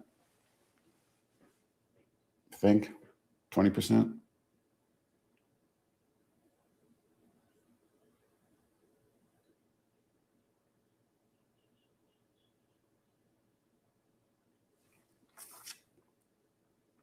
Well, gaming is huge. Who knows what they're going to do? And you got that guy Roaring Kitty out there. You got all the Reddit people who are just waiting for the next. See, there's so much momentum that's building in GameStop. If the right thing comes, this is the meme stock of all meme stocks. And so I'm playing that again. I'm playing for that round two. It's been 3 years. How long has it been? Let's look.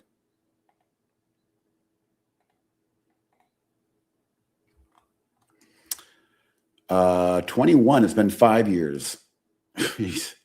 5 years since GameStop ran up over 100. It had a little hiccup here. Almost feels like it's due for another hiccup to the upside. So it's just my spider sense. It's got me telling me to do something. Roaring Kitty is still a thing. He could pop out of the woodwork and have the captivate 1 million Generation Zs. Do I think Tesla and SpaceX will merge? Who knows? Probably. I think Elon wants everything under one roof if he could have it.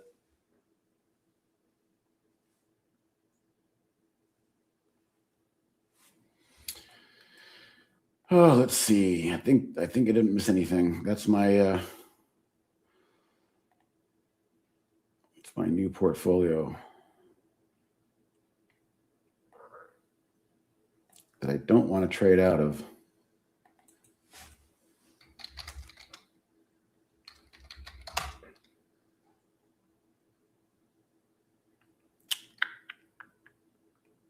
I'm going to try and keep Hive. I had two of them, both Hive and Riot were the same. I took my profits in Riot, and I could easily look at that red candle and say, oh my God, take your profits now before you lose them. But I bought it down here around 225, 226. But what I'm going to do is I'm going to wait 5 more minutes, which is my rule on this 15-minute chart. And I'm going to wait and see if it can do this right there, that wick. See if this red-bodied candle can pop back up and become a wick. And that way I don't get out too soon. I want to wait for the closing time period of the 15-minute.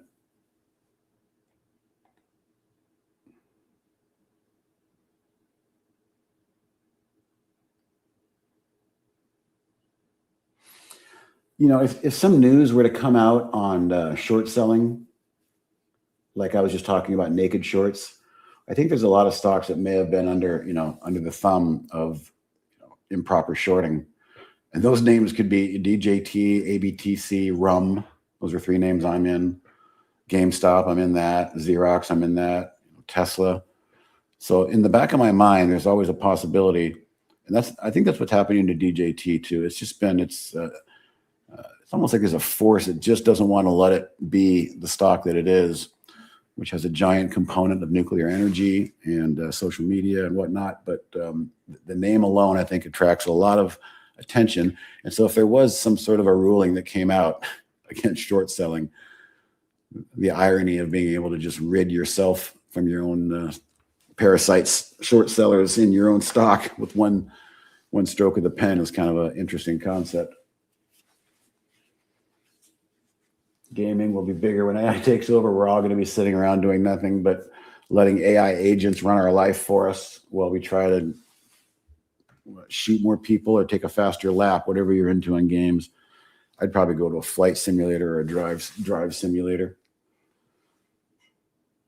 And there's some cool looking simulators out there. I see on TikTok dudes like that don't date women anymore, but they spent $15,000 on some rig that jacks up and down while they're driving their car all night long in their living room.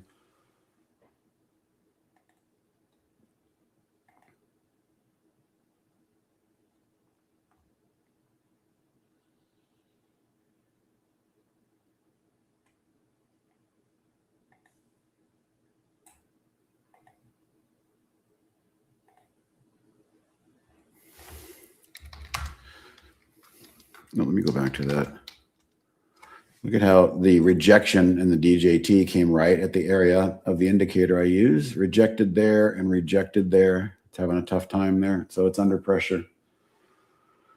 Sideways is a nightmare for mean reversion. Yeah, it sure is. It's also, and what I was saying is, I noticed a week ago or two, people were like, okay, just give me a pullback so I can get in. Just give me this pullback so I can buy the stocks I want. Those were people who missed the move. And then you had the people who were in pain, the short sellers saying, please, God, give me a pullback so I can get out of this pain. And neither of those people got their wish. I've seen this movie before. I've been doing this a long time. And as I said, sideways action is probably likely what the market's going to give up. It's not going to pull back, because once everybody wants something in the market's not going to give it. And it didn't. And now we have the 10-day simple moving average. It's been tested twice, and we're literally we're pumping the price up to all-time highs here, close to as we speak. Same story in the NASDAQ. DXYZ is finally coming to life again. I bought some more of this today to add to it. I like the way it popped yesterday. And like I said, the space stocks were doing well. I guess you could call DXYZ a space stock because of the SpaceX. Oh, that's what's going on. IBIT. Bitcoin, just a mess. Until they pass the Clarity Act, it's free to just trade like this and be a mess.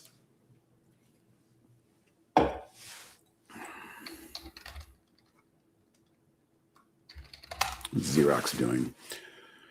So Xerox has 2 minutes to post back above that moving average. So if this candle can't close above the moving average in 1 minute or 2 minutes, then the profit taking might start to happen midday in Xerox. But that doesn't concern me because it's not a trade. It's an investment.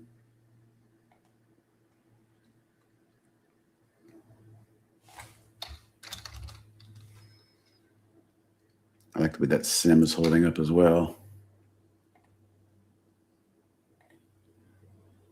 Are we starting to get a push in the market? Again, one big downtick in oil and the market will go to highs, but we don't have that yet.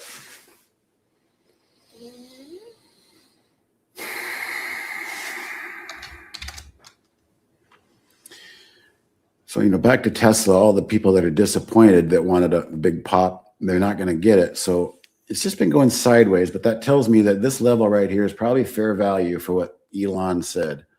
Anybody that gets the price back down on this level will probably buy it again. And until that negative sentiment, the people that were disappointed from earnings works itself out, it's just going to hang out down here. But technically speaking, it broke back down. It's now wedged between the 20 SMA, which it seems to be holding, but it's underneath the 50. So this is the new range here, that 50 SMA and the 20 SMA for Tesla. And hopefully it resolves upwards.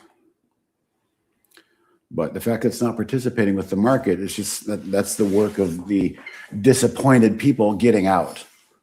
The people who wanted, better news at the earnings call, just let them get out for a few weeks. Eventually, the buyers will reconvene and hopefully jump back in. All right, that Xerox closed below. So if I was a trader, I'd be taking profits right here, because for the rest of the day, it might be pretty sloppy. It just might be pretty much sideways till the close again.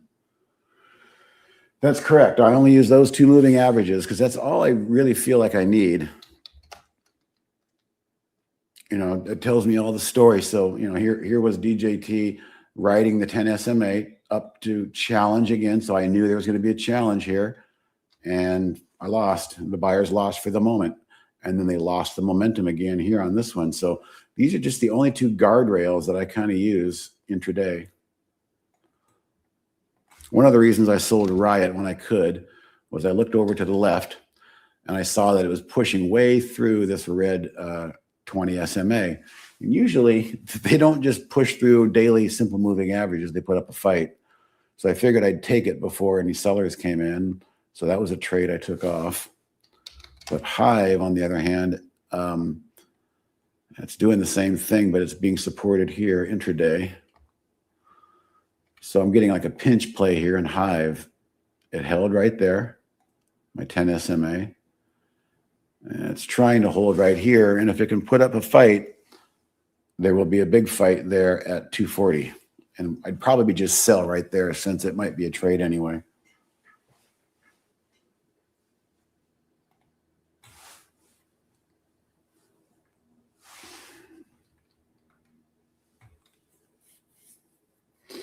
Yeah, it was a very wicked sell-off for a Fed meeting, and it wasn't kind of the typical Fed wicked sell-off. It was the oil, in hindsight, just really ripping the market a new one yesterday on the gap up and push higher. So on a normal day when it's quiet going into the Fed, we just kept selling off going into the Fed. So it was kind of weird.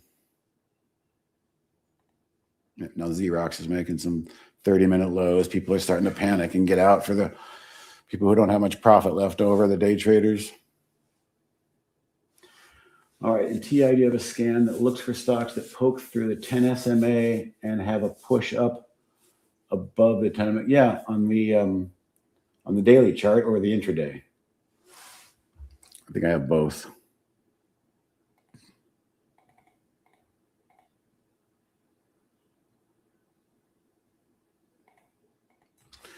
So 10. That's daily.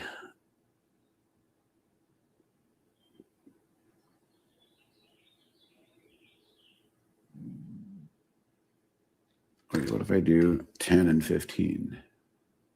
Nope. Shit.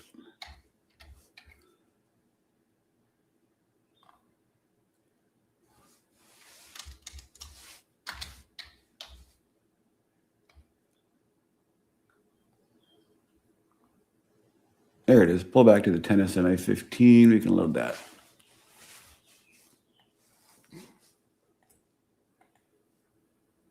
There you go. Look at that. So, of course, I'll share it with you, but let's understand what it is. It's an alert window giving me a new 15-minute low because it's my 15-minute time frame. So I wait for the candle to close.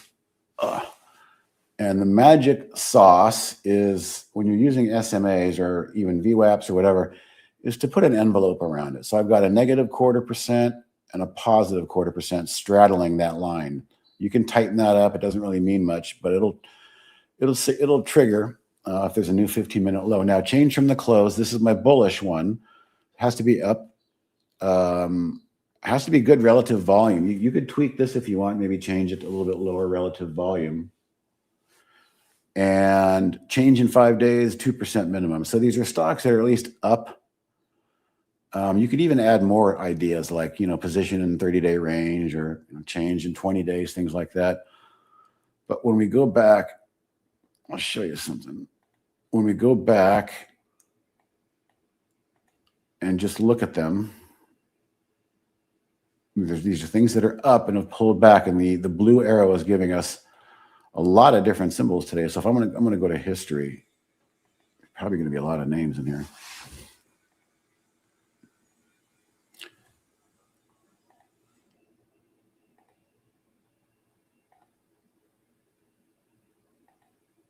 As you can see, they're not all going to work. The blue arrow is typically where it's pulling back, making a new 15-minute low at the 10 SMA. And some of these stocks go right through it. So this is something you could back test and then find out, what time of day it might work the best. We could go like back test, and we could say start it then, end it then, timed exit, I don't know, 90 minutes, risk management, percent. Go 3 and 1. And so if we simulate buy, just to get a reading,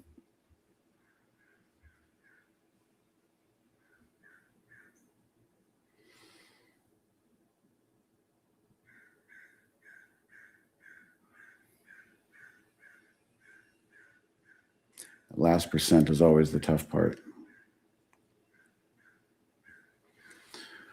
Okay, nothing going on here, a lot of red, but optimization. Tell me about the time of day. What's going on here in 15-minute intervals? Is there a time of day that this actually works? Yeah, maybe towards the end of the day, it seems like. But it's telling us to avoid it for the most part in the first hour. But for the most part, that would work for the longs. Now, again, I'll give this to you in a second, but let me just do something real quick. I'm going to duplicate that window. And then now I've got the same window, but I can flip it upside down to do short sells, and it'll invert everything for us. So flip, that changes to a 15-minute high, and voila. AGI, stock is down, popped up into the moving average, and triggers the one in green. Now, go back even earlier, like eBay.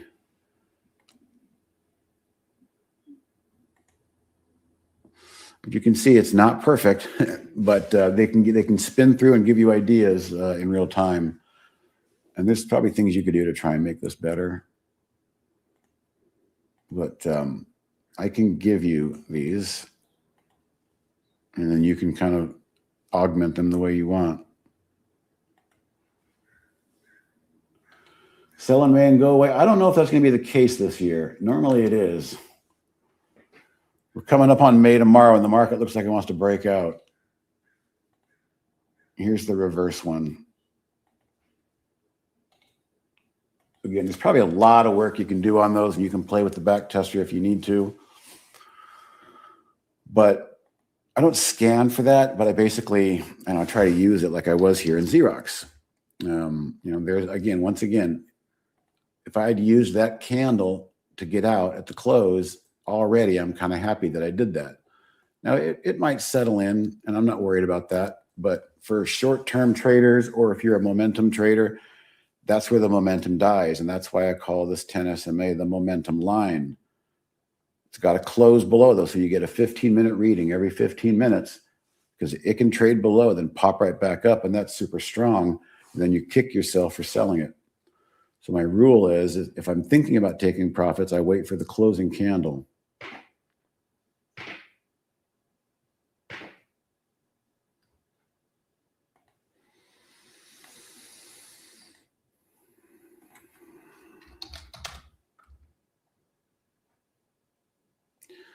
So that's what Hive is kind of doing for me at the moment. It's pulling back. It's under pressure. It's been selling off on the daily.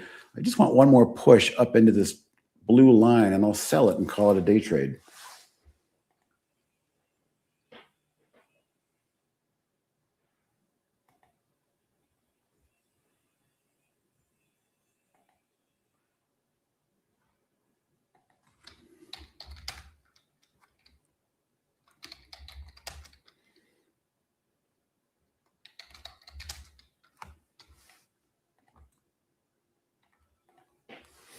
So Tesla, intraday, what did it do? Oh, again, here's another great example who's asking me about why I use this time frame and these two indicators. As we know, Tesla has been disappointed after earnings, tried to make a stand. Sellers said, no, we got more to sell right there. No, we got more to sell right there. No, we got more to sell right there. And then all of a sudden, breakthrough.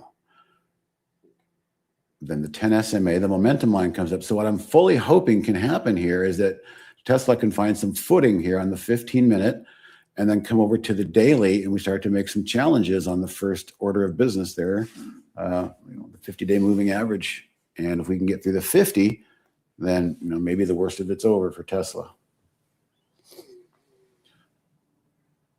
What are the newest features for trade ideas? It's going to be, let's see. Mostly in the Brokerage Plus category, which is the way of using the simulation trading, using the money machine if you wanted, which I haven't demonstrated at all because I don't really use it. I let Dan demonstrate that on Wednesdays. That's the main new feature, but we can also, let's see. Let's do this. Hello, Tudor Jones, he's getting old.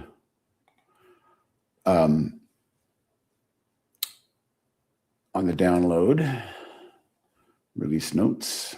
This is how you find out. Right, of course. So we have this, and as I said, in the Sim Trader, you can go from that old B+ order entry panel to the new one. That's one of the big ones. We've added a trade station and any other improvements. So you can go through there rather than me touching on them all. It's on this page right here, the download page. But I'll quickly show you that this thing right here, see this thing, it said an advanced trade. It corresponds with Brokerage Plus. So I could log into Brokerage Plus, Trade Ideas, Sim Paper Trading. Okay, I have a green connection now. And here's all my trades. So I could pull up GNTX, which apparently I have long. But I could use the advanced trade right here to get me out. Now it looks like I'm out. Go ahead and sell market. And I'm out. So a nice new clean look to the order entry panel. If you want to get rid of that, we just click advanced trade again and it's gone.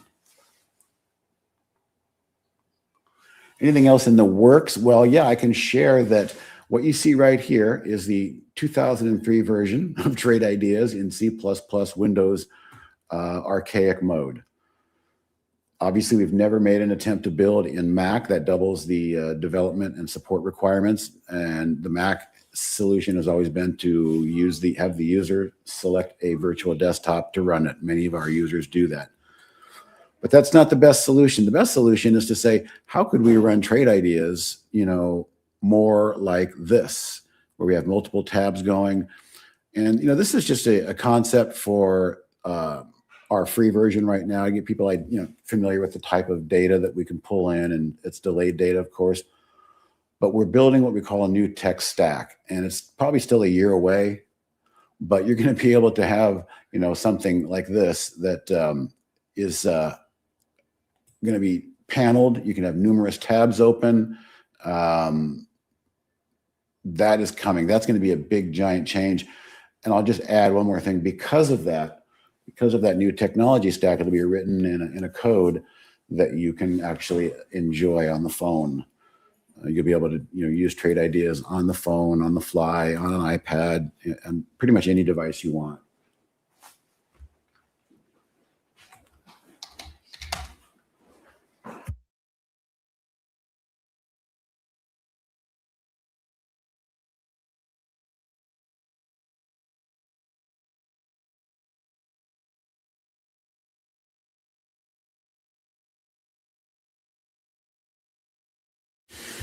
Yeah, we're all looking forward to that for sure.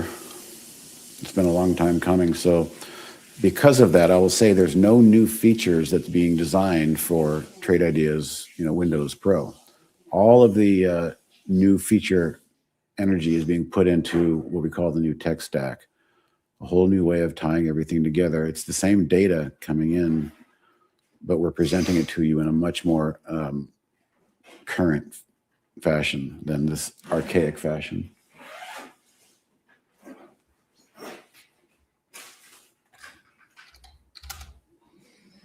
Yeah, see, it's funny. I use the 10 SMA. Who said that? Pepe.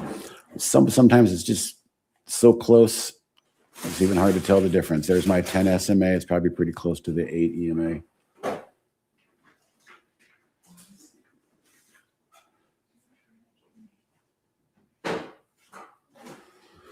Well, there's a whole different variety of options data that we would need to subscribe to. And the only options data that we choose to subscribe to is what we feel is important, is the volume and the contracts. And that allows us to compare today's volume to the average volume. But other than that, strike prices and sweeps and all that, leave that to Thinkorswim.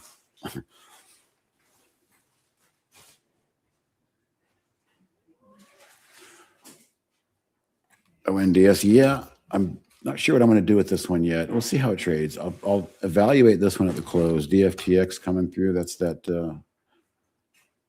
psilocybin psychedelic stock. I'm planning to hold this one. This is not a trade. So there's really not much left on my board that's a trade. That could be ONDS, Hive, Lunar. That might be it. I'm slowly kind of whittling down the cash and kind of committing it to longer term stuff. I came in long some DFDX, but I added some more today. So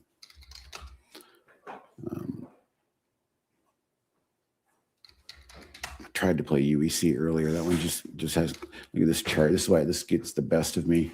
This UEC is just brutal. It's very hard to play the uranium stocks. Here we go, ASTS. So the space stocks are coming back through highs again. Interesting. RKLB. That should help my lunar. Let's see. All right, do I ever see us ever offer for an API? Do you ever see an offer for an API? What do you mean? I mean, we're slowly developing relationships. Andy can talk about that. He's on the point. But TradeStation is our latest API, if you wish. But there's no public API for people to just pull and do what they want. I'll be honest with you. We actually did do that like 15 years ago, and it was a mess. It became too much of an issue. So we reserve the API stuff for business development deals.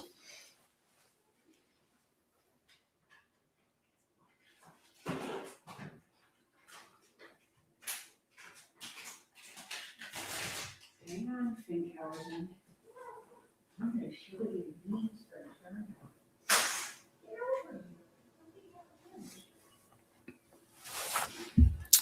You got out of Xerox. So your Xerox trade was a trade.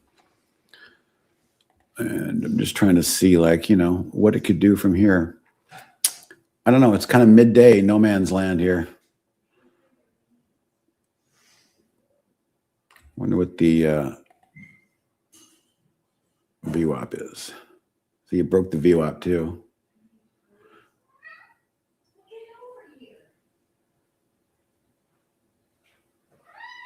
What?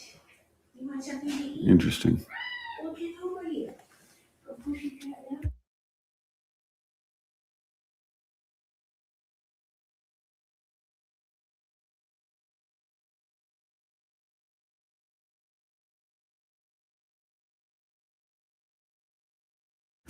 Yeah, you can watch this exact. It'll blend in with Barry's live. So at the end of the day, on this Trade Ideas Education channel, just go to live, and you'll see today's archived, and then you can slide the slider forward to the midday when you see my video pop up there.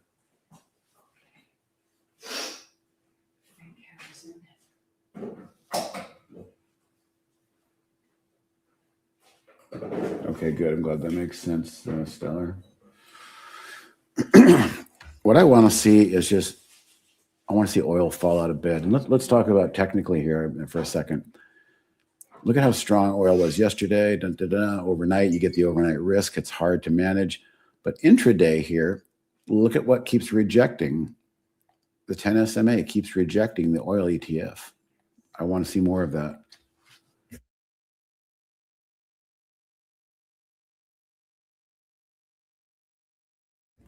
All right, in the sector column, I wanted to see it's not giving correct information. Can you please check suppose sector energy or Bitcoin? Which, if I wanted to see it's not giving correct information. Sometimes our sectors, I see, like if we go like this, I'll just show you. Hold on a second. You're just going into the symbol list data. You can see these add existing lists. A lot of these, can be as well, like I said, columns, I guess, under the heading of sector. But it's not a great list. I wouldn't really rely on it. Let me ask you this. What does, when you type in, let's see, can you give me an example of one that's not working? If I wanted to see if it's not giving correct information. So suppose sector is energy or Bitcoin. Well, what I was going to steer you towards, I'm not quite sure about your question, is the single stock window. And on the single stock window, it usually gives you a quick idea of what sector it is up here. And then you can quickly go to profile. I do this all the time. You'll see sector, finance and insurance. And since this is an ETF, it doesn't have a summary, but I can go to Tesla. And and they're calling Tesla manufacturing, and then you get the summary. So hopefully this single stock window is something that you can use to get the information you need. Do I use 15-minute bars on others as well? I don't know, on other what? I lost the context of what you were talking about.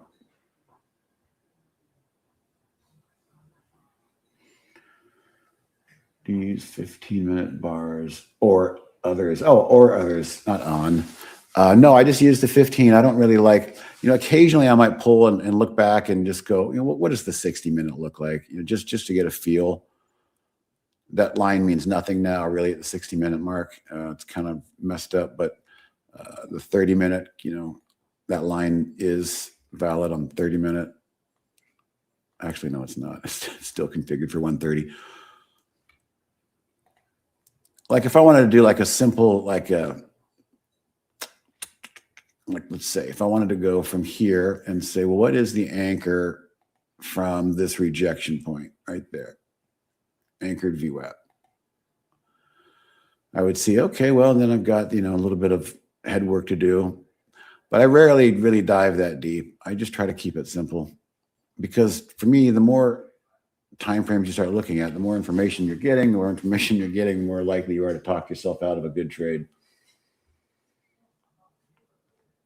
What do I think of bearish divergence? And I think I give a lot of credit to bearish divergence and bullish divergence. It's one of the first things I ever learned trading commodities, finding stocks that went up, paused, and went up again and broke maybe a little bit of a new high, but they did so on much less RSI. And I saw that if you could catch those bearish divergences on stocks that look tired, or commodities that look tired, when they broke like a waterfall. And there's nothing more fun for a trader to get a windfall of money quickly, because that saves you from having to constantly make decisions or talk yourself out of the trade. What do I think of FIX on the weekly? I could have time for that.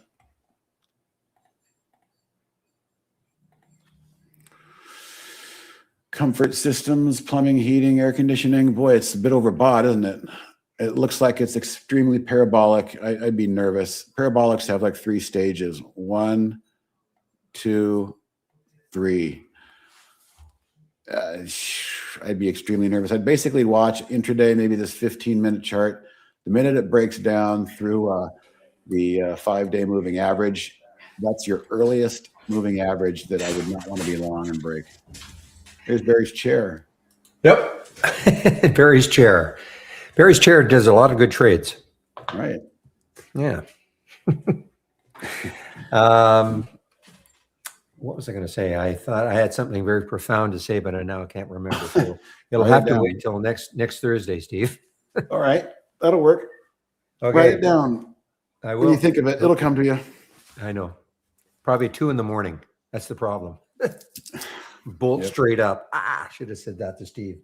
Okay, Steve, thanks very much. Right. And we'll see you next week. Okay. Let me log out here.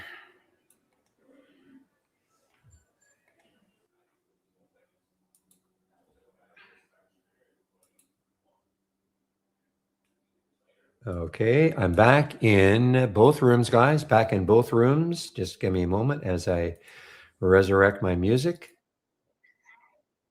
And get rid of, oh, the announcement's gone. Okay, guys, so back. Now, that's why you remember I said regarding I would not hold this while I was on my break. Well, you can see why. What a move, though. I mean, this. I got in just a little over 46. I wish I could say I held on all the way up to the top here, but we talked about it looked like it was going to get to 50, and it certainly did. But look afterwards. Now, it may not be completely over. It all depends on what it does at the VWAP, I suppose. It got into the VWAP, a little bit below, a little bit above. We'll have to see what happens sort of at the VWAP, I suppose. But to me, that is a mass. I mean, obviously, going from 54 down to 38, that's going to it's not going to have probably not going to instill a lot of confidence in people to try it again. So it could be over, but it's a matter of what is it going to do at the VWAP?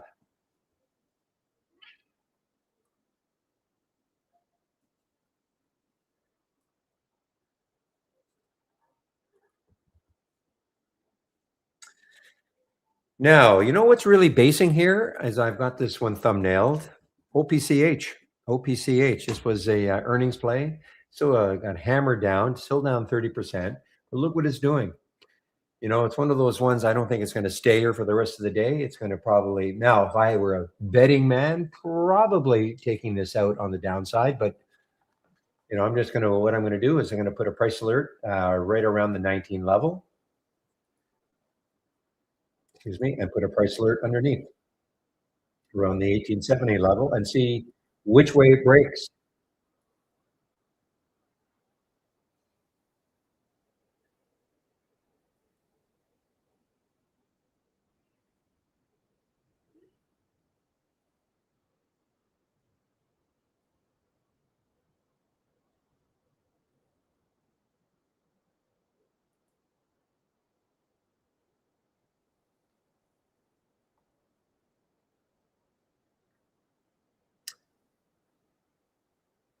Okay, band is some volume coming into band right now, guys. This is an earnings play. Band is an earnings play.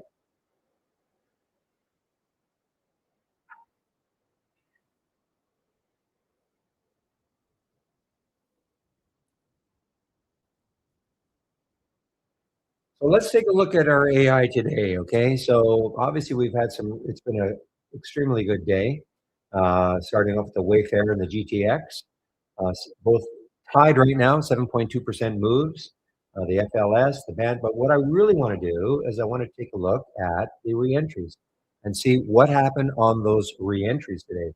Only had 4 of them, okay? Remember how you get a reentry? Stock has to come halfway between the original entry alert price and the stop price. So in this case, of course, it did not. It would have had to hit 72.86. W would have had a Wayfair would have had it hit 72.86 and then come back halfway between those. So of course it didn't. It went straight down from the 70.74. So let's take a look at the FLS. Okay, tremendous one, really. The opportunity to short at 76.90. You know what I really want to do is I want to see, okay, would it have made any money at all if you took it immediately?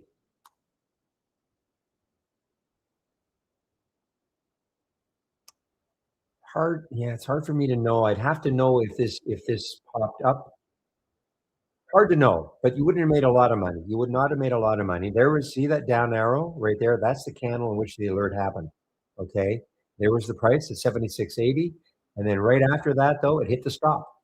So if you'd taken this one, yeah, you might have made a little money, but you might have got stopped out. But then you had an opportunity, because look what happened. There was the original alert price, 76.80. There was the stop at 79.10. Halfway between that is 77.95 right here. So halfway between the stop is right around here, and look what happened from there. From 77.95 before it pulled up at all. I mean, this got down to 72. Tremendous move, guys. Tremendous move. And fairly quickly. I mean, this is a 15-minute chart, so, but an hour, though.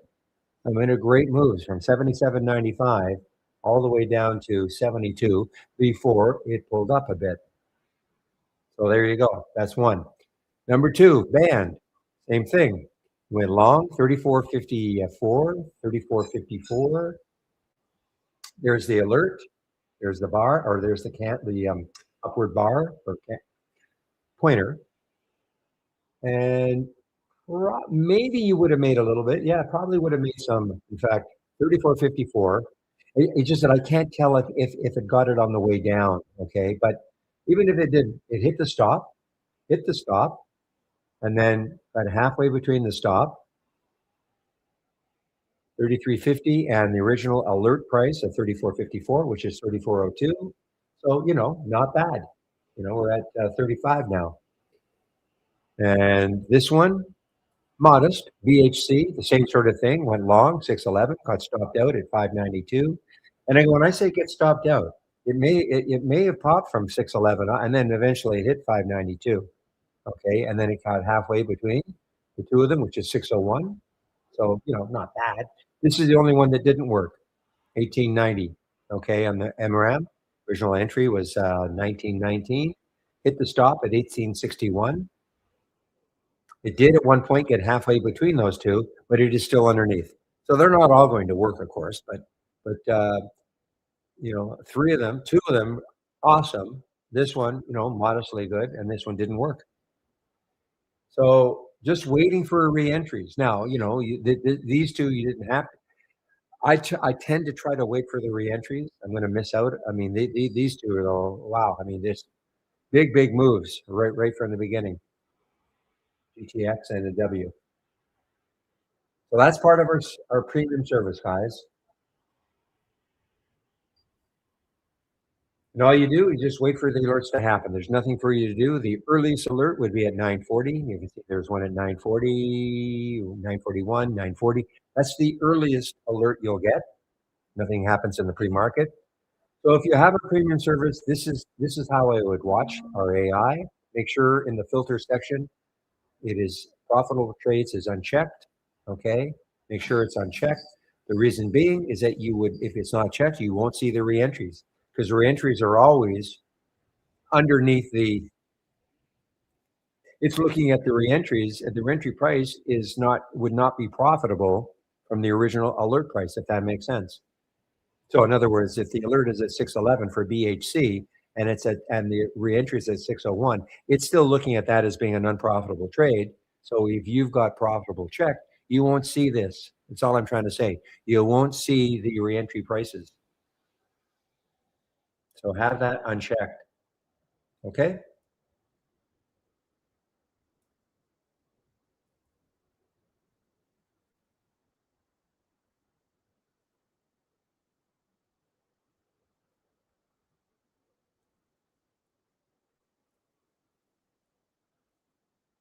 Mike C spotting in our YouTube room. So while I was waiting or doing all this, I see the OPCH, it actually popped up, but it came right back down. Let's see the volume that it happened on. Actually, the volume was good. I'm surprised. I mean, the volume was good. It popped up, but it came right back down. That did not sustain it. Interesting.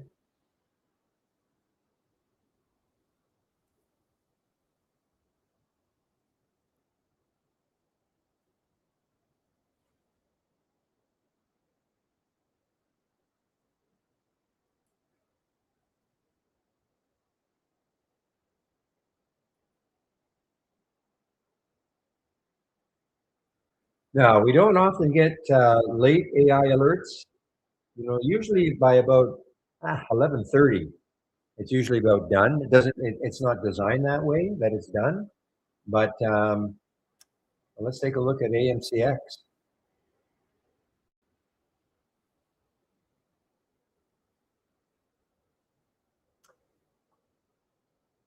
So I don't like it. Just because we get an AI alert, why wouldn't I like it? Well, look at the daily chart, guys. So you get an alert at 1852, and you've got all this looking left. It could, to me, could block it. So, I mean, I'm not saying it's going to get blocked here, but when I see that, I just don't even bother. Now, again, it doesn't mean this is going to block it, but that's just the way I look at things.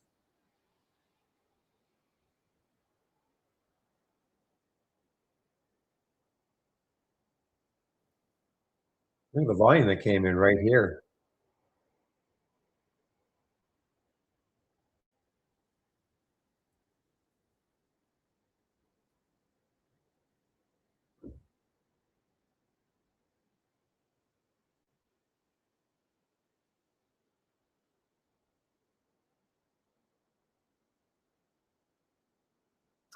All right, guys, so it is now 1:06, so I will now go over my homepage one last time today. And I'm sure this promo code is not going to be available tomorrow, so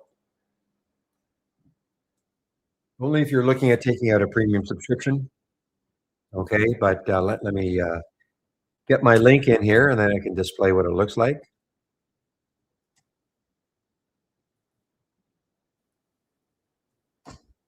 All right, so clicking on my homepage link, this is what you're going to see. So at the very top, this is what I'm talking about. These promos, I'm sure, are going to disappear for tomorrow. I don't think they'll be active tomorrow. So right now, though, they're still active. I did just check. So Barry 30, you can get 30% off a premium annual subscription. A premium annual subscription by using the code Barry 30.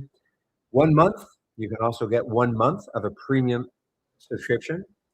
First month only, you'll get that discount, okay?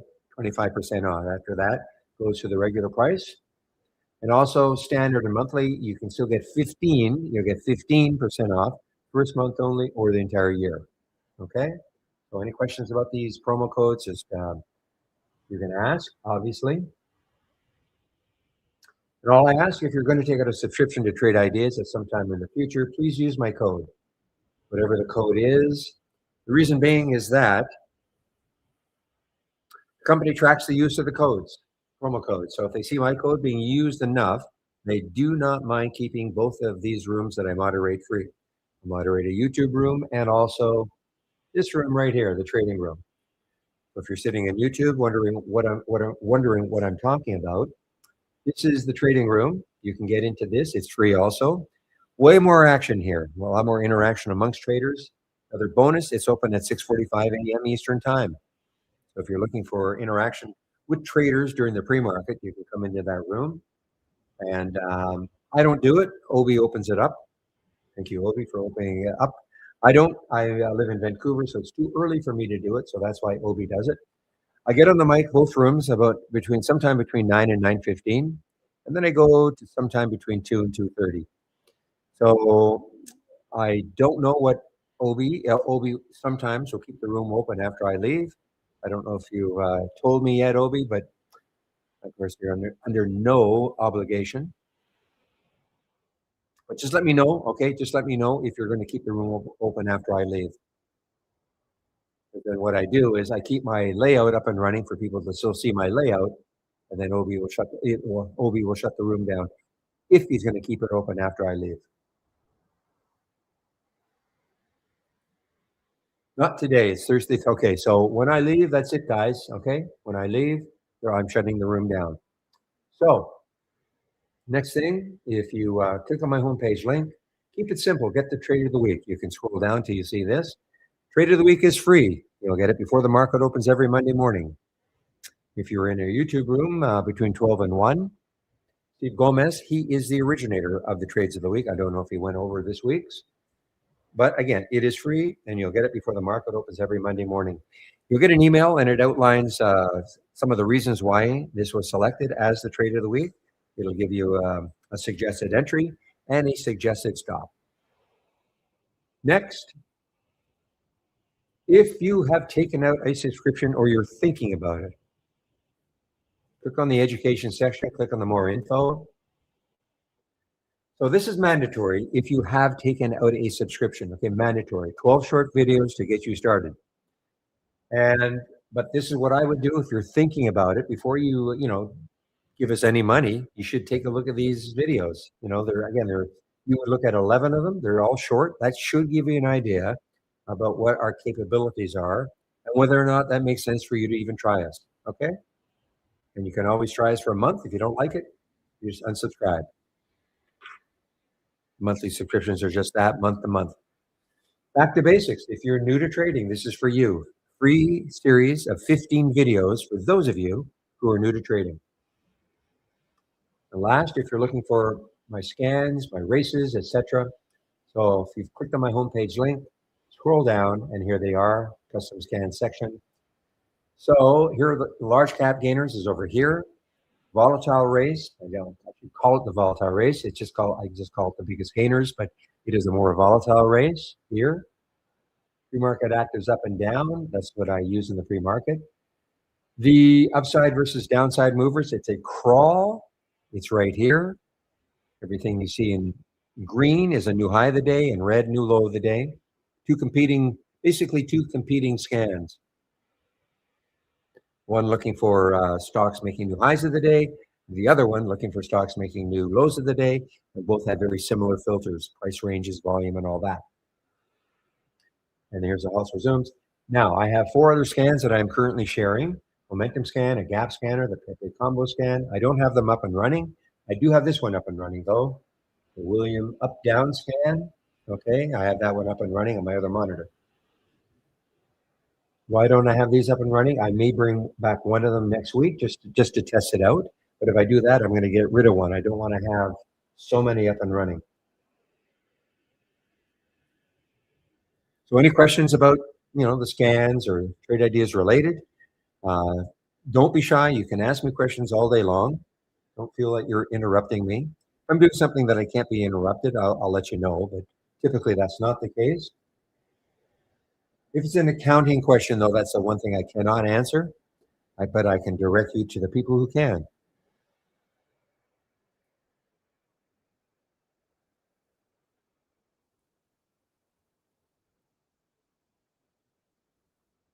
Yeah, good savings, isn't it, Amber? Oh, did you take out did that mean you took out a premium annual subscription? Wow, good for you. Okay.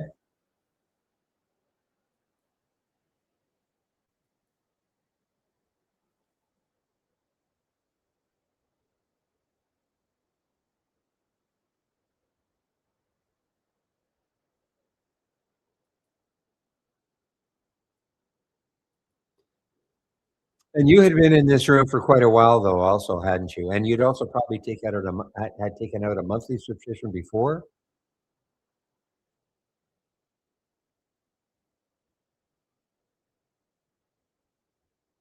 Now, the reason I say that is that I'm always, to me, it's mind-boggling when I see these people who come in. I mean, because I see all the emails, okay, that come into the company. I do see them all.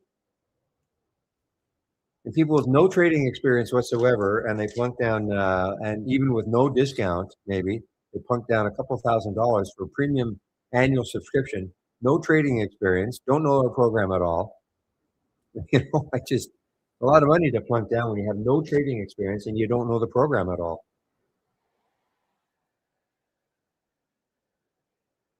That's why we have the room, though. You can come into the room and you can kind of test the waters. You don't have to be a subscriber to Trade Ideas to be in either of the 2 trading rooms. And that's why we do it that way. Have to get people comfortable with the software, asking questions, and then you got to get comfortable. Even if you just check out a monthly subscription, it's still money that we're I wouldn't call I don't know how people view our prices, and we're not cheap, but I think if you're certainly an intraday trader, we're one of the best, if not the best, programs for that.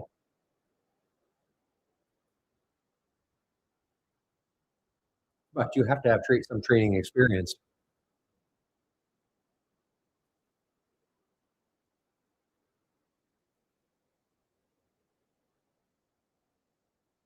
Really, William, I thought you had been a subscriber before even the test drives. Yeah, I don't know what they're going to. Well, we haven't had a test drive, for probably a couple of years now. I don't know when the last one was. We definitely put the brakes on because we used to have them we used to have 4 a year, every quarter.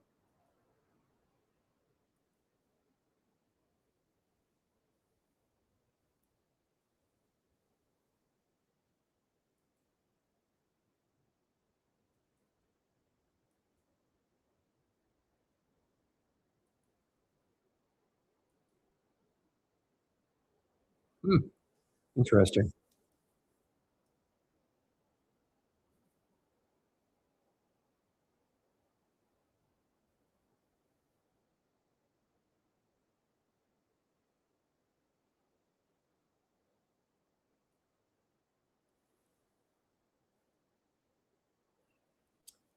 Good program, but expensive from Jay in our YouTube room. Yeah, I mean, we hear that, but it's one of those things. I suppose it depends on your account size and how active a trader you are, and what because again, I hate to say it like this, but we get people saying, I have $500 or $1,000. Is that enough to trade? Well, in theory, yes, it's enough. In theory, well, we have to define enough. And I want to take your program. And then, can you guarantee me I'm going to make money? Well, no.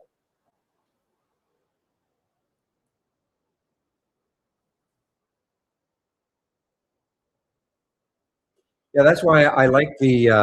Well, even Dan also, but the 5 days that you guys can go over and listen to somebody else on YouTube.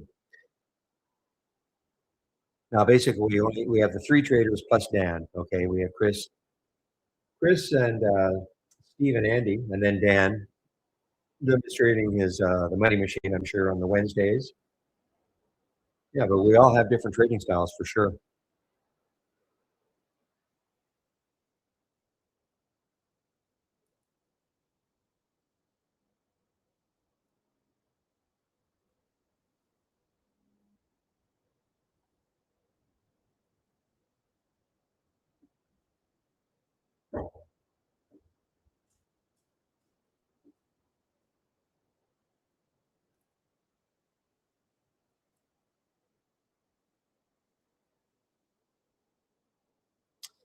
AWK is going to be a tasty long in a few minutes. Okay, let's say that's what William is saying. So let's take a look at AWK, American Water Works. So okay, I see what you're looking at. You're looking at a potential bounce for this one. This is an earnings play. Down, well, it's not down much. It's only down 1.7%.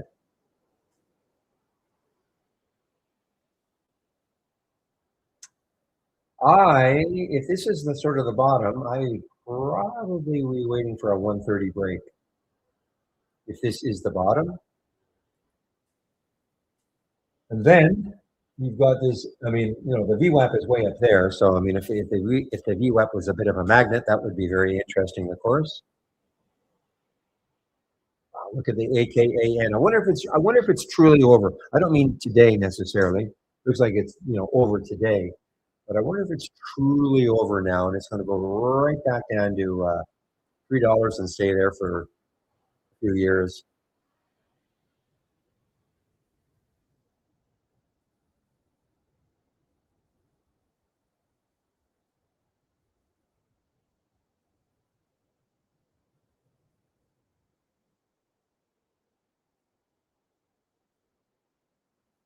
You looked at a 4-year-old live trading room video, and you had 8 or 9 scans and about 6 or 7 charts. Well, 8 or 9 scans too many. I probably in those days I had too many then. I mean, I had to pare back the number of scans I had because it's just getting too many. Too many. I'll be honest. If I weren't doing this, I'd get rid of one of these more than likely. Um, I've got I've got probably one too many coming at me.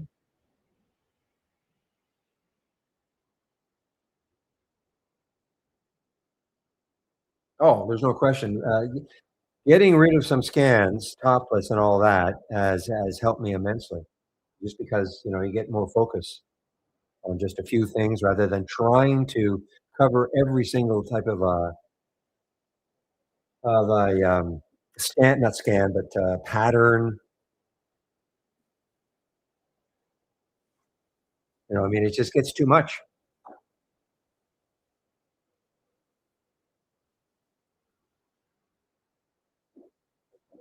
As far as the charts are concerned, I mean, I have some thumbnail charts on my other monitor that you don't see, okay? But these are the ones I like to see. These are the time frames I like to see, the intraday time frames I like to see. Now, we'll hear the intraday, but I want to see the weekly, the daily, and monthly just to check to see where there could be some resistance or support. And I'd like to do that very quickly, so at a glance. But I do have some other thumbnail charts on my other monitor. Is that? Oh, I have 3 monitors, so I have some charts on my other monitor.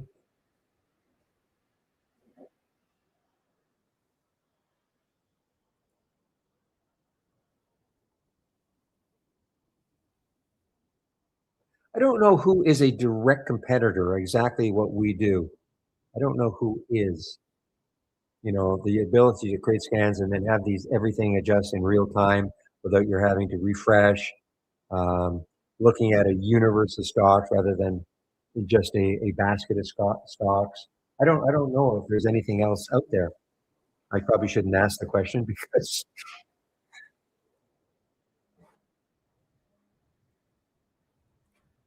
anyway, I was sold on the program back in 2010.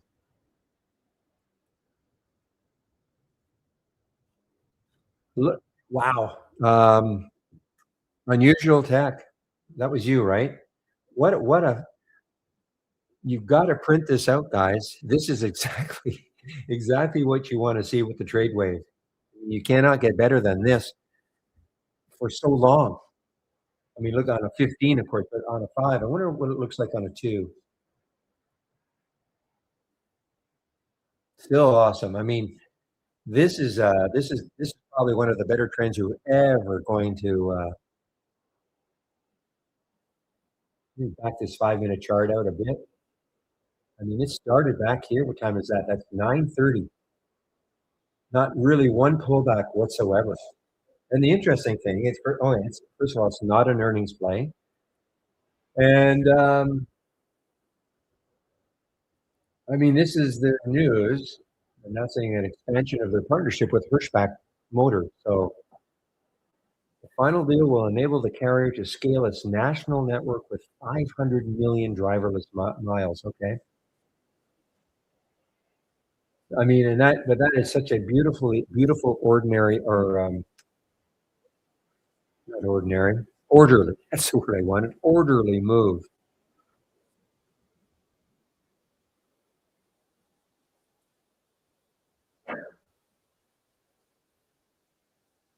Yes, I am familiar with them, Obi.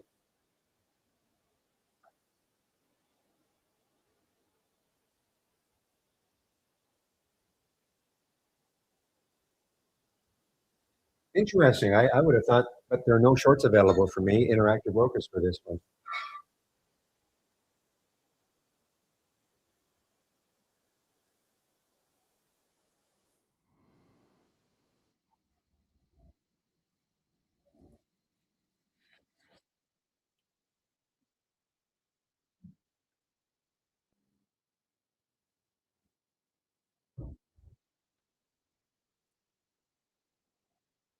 I mean, the other thing is, I probably would never have seen this one. I mean, the float is so huge. The relative volume is good, but it's not hugely. I mean, it's 3.5 times normal. Don't get me wrong, that is abnormal, but it's not like it's 8 or 9 or 10 times normal. The float is one. That's huge. It's just amazing how orderly though it's been. Now, a lot of that is because of the float, I guess. You're not going to get the same sort of volatility as if it was a 500,000 float. A big float though, 1.2 billion for a $6 stock.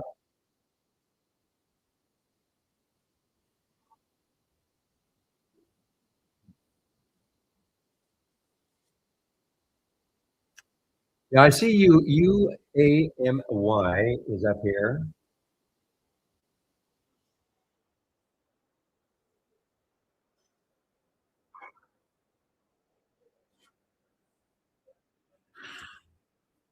All right, what I'm going to do on this AKAN, just in case. You can kind of see right here, there's a bit of a barrier. Well, there's 2 barriers, okay, right now for the VWAP, but also this area right here in a 5-minute. I'm going to put a price alert just over 44. See if it gets back over that. Because if it does, that means it's got through a lot of this stuff. And who knows, maybe it'll have another shot at the end of the day.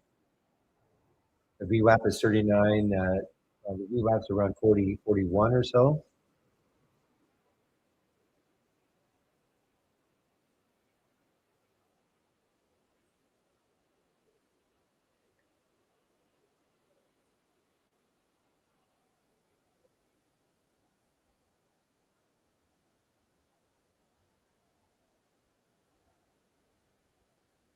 I mean, I suppose when I look at it this way, this is the only alert window I've got. This is not, I mean, it's an alert window. It's more information than anything. It's just telling me when stocks are halted, and then when they resume. This is an alert window. It doesn't look the same as this, but in essence, it's the same. It's just a different way of presenting the data. So I've got the two alert windows going, and then I've got the two races going. So it's not really overwhelming. And of course, I have the AI that I look at. That I really I should have been looking at this way better than I did today, especially on that FLS. I mean, that was just a fantastic reentry. Tomorrow's Friday.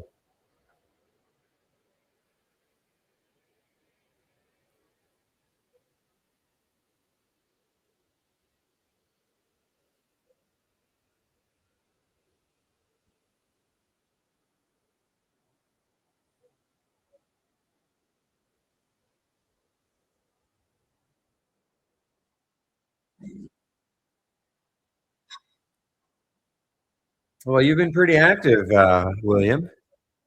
For somebody who said you woke up at 1 o'clock sick. Can't keep a good man down.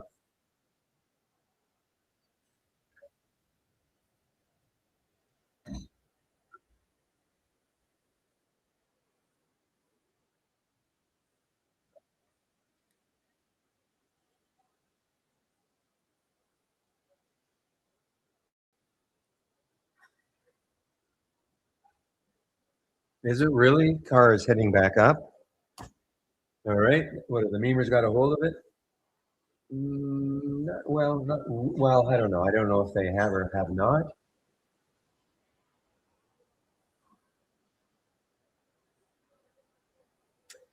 They did have earnings yesterday, okay, and didn't help. Now, let's discount this. I mean, this was nonsense. You know, when I got up to $800, the memers got a hold of this one in a big way. And many days, then the culmination. And look at the next day. But what we can say about CAR is that looks like the Monica, you were asking, you know, before about the not today, but a couple of days ago, I think, about the 200-day moving average, and could it act as a bounce? Well, in this particular case, certainly on the daily chart, anyway.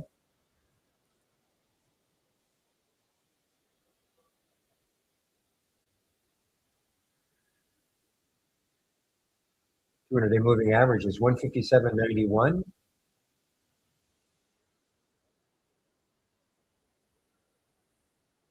Yeah, so that, you know, remember it's an area. Okay, so it got to 155, a little bit below, but then you know it held above it, and now who knows? Maybe it's crawling back a bit, but it had earnings. Okay, so earnings did not help it at all.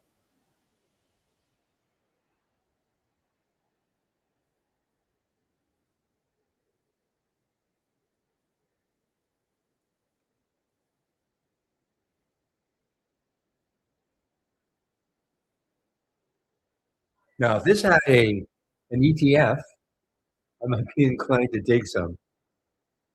I doubt if this one has an ETF, unless somebody's going to tell me it does.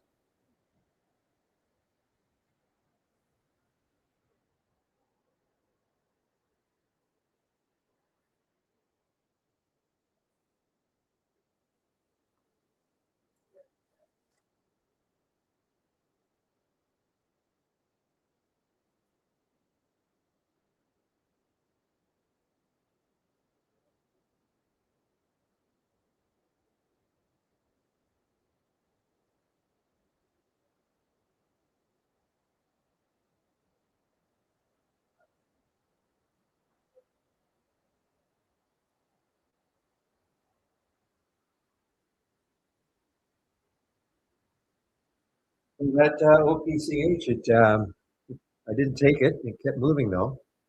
That little pop over 19, and then it came back down, and then it got back over 19 again, and it looks like it's moving not badly.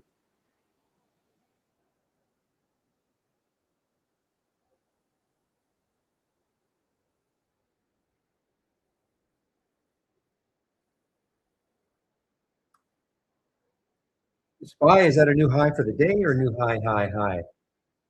And the answer is, looks like it's a new high. Yeah, new high. 1714 or 714. Yeah, all-time high now for the SPY.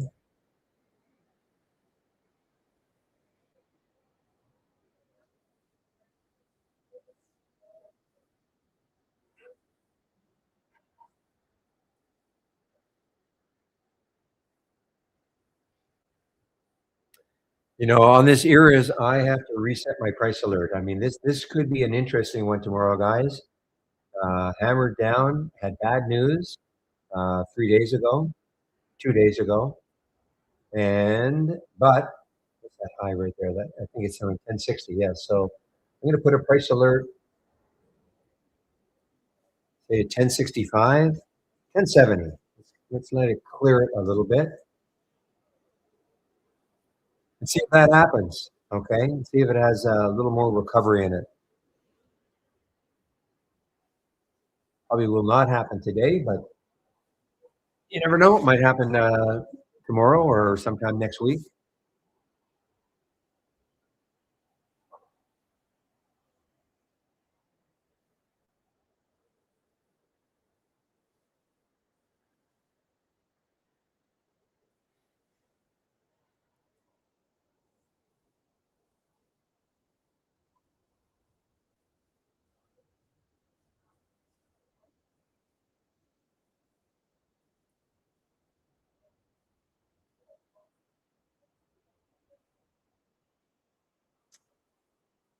All right, guys. Well, I may only have about half an hour left, so if you have any questions, good time to ask.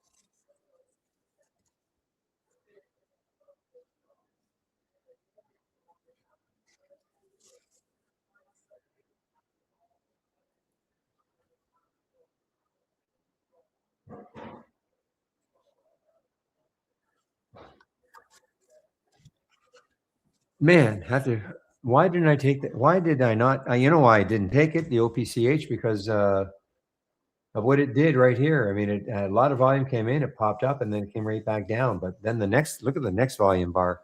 I should have stuck with it.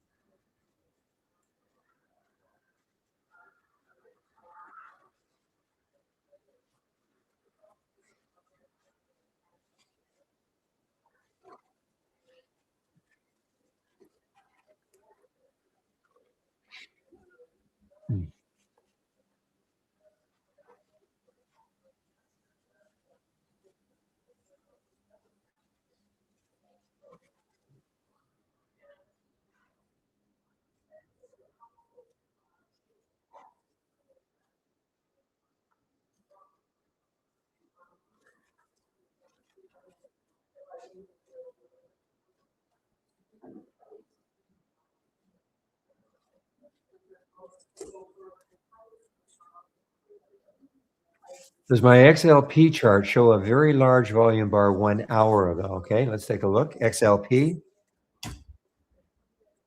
option. Oh, I see. This is, of course, consumer staples, right?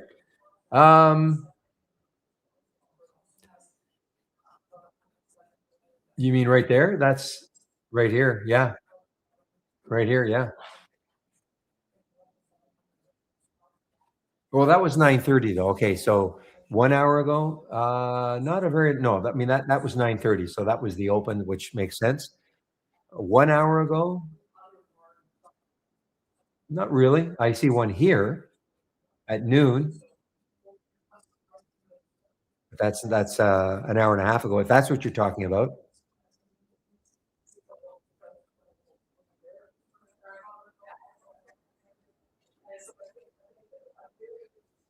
Yeah, in that case, yes. Right here, yeah.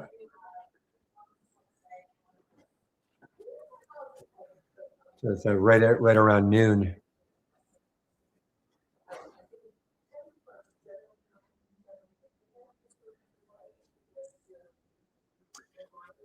Well, there's not really much to learn, Amber. I mean, in terms of,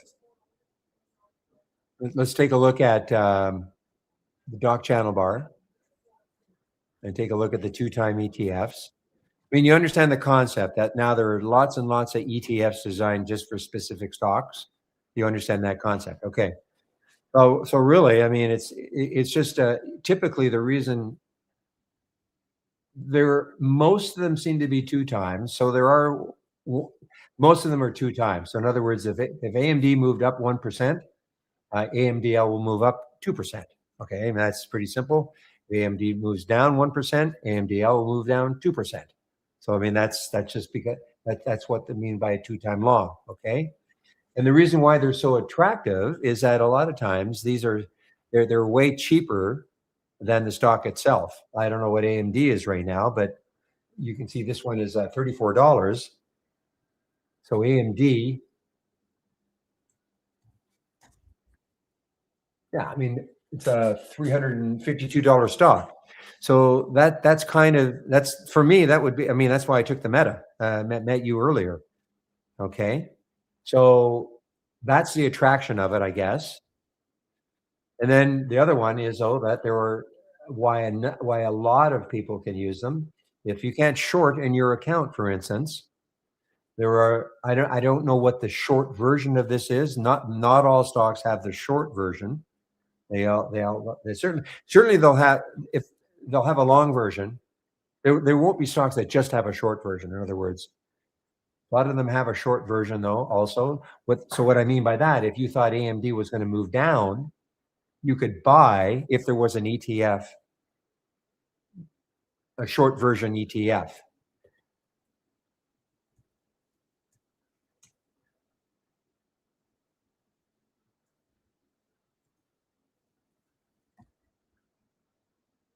So for instance here, okay. Yeah, the meta worked out well for me. Well, it would have worked a lot better had I not sold it too soon. But you can see here, there's a short version for NVDA. Now, the ETFs will work as long as the stock is going in that direction that you want it to. Okay, so it's just that you're getting double the move typically. But remember, if it moves against you, you're getting double the move down. So so this is what I'm talking about. This is a 1.5 times short NVDA. So if you thought NVDA was going to keep moving, if you thought NVIDIA was going to keep moving down, you could buy this. Well, you're looking at the stock, Amber. You're looking at the stock first and foremost to see what's happening, right? Like the stock itself, because then the ETFs will basically track the same movement, except it'll be double the move. But you can look at things like the VWAP also. I mean, look at the METU. If you look at, let me get to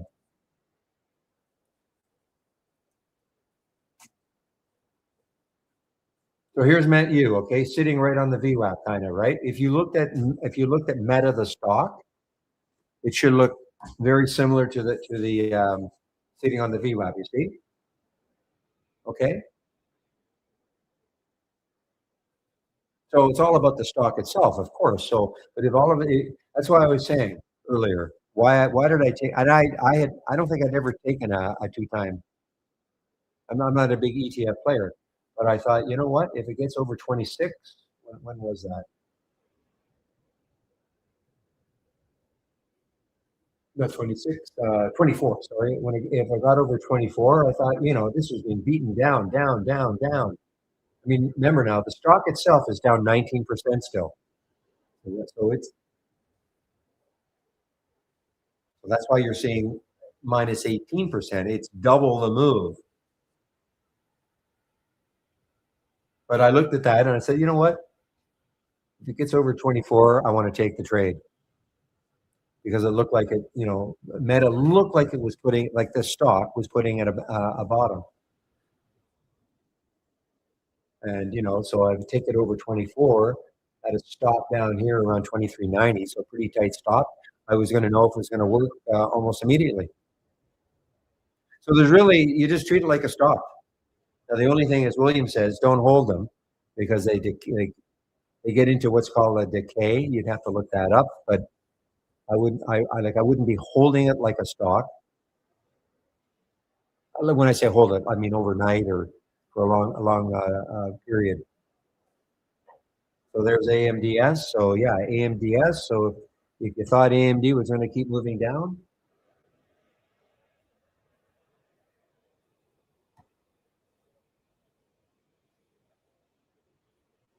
is it really AMDS? Is it for sure dip buyer? It's not showing up for me.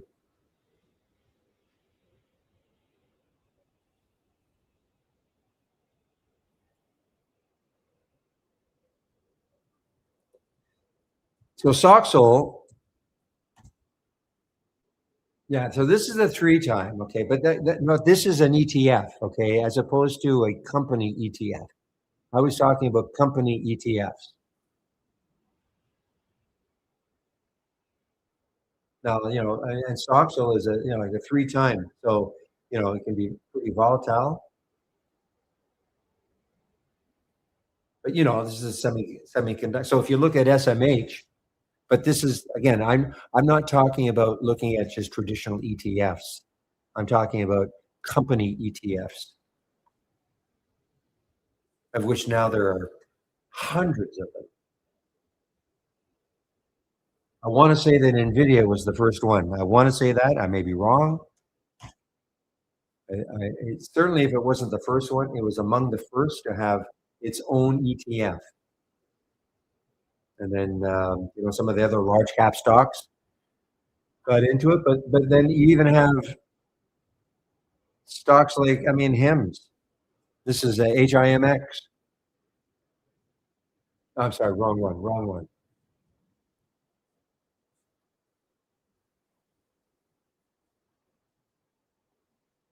There are stocks that you wouldn't have thought would have. I can't remember what the one is for HIMS, but HIMS has got their own.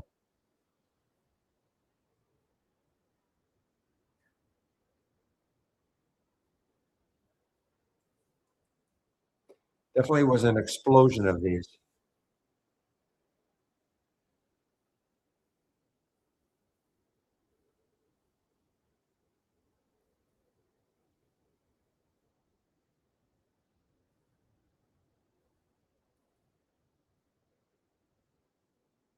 HIMS.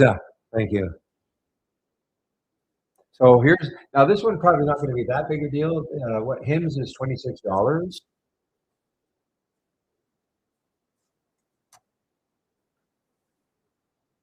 And this is $34. But I guess the attraction is if you truly thought HIMS, the stock was going to move, this is you'll get double the move here.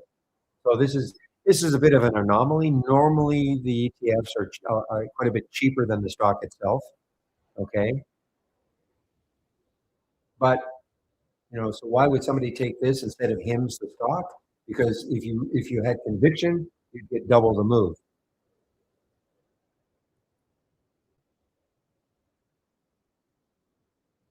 HIMZ, yes.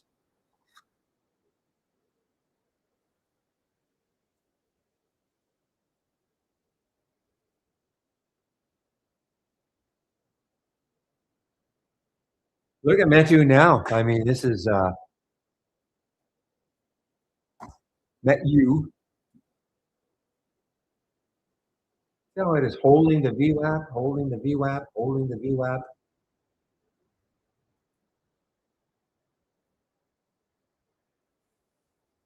Can I load the NTLA? Yeah, NTLA, sure.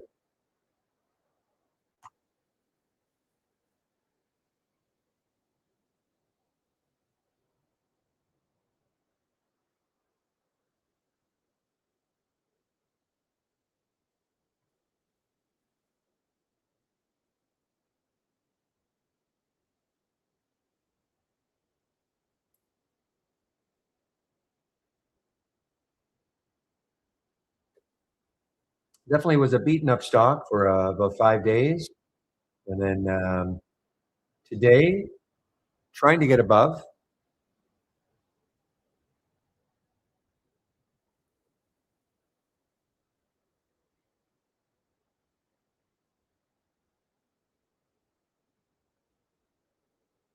Oh, I see what you're saying. Like this is the pre-market, I guess. Let me duplicate this. A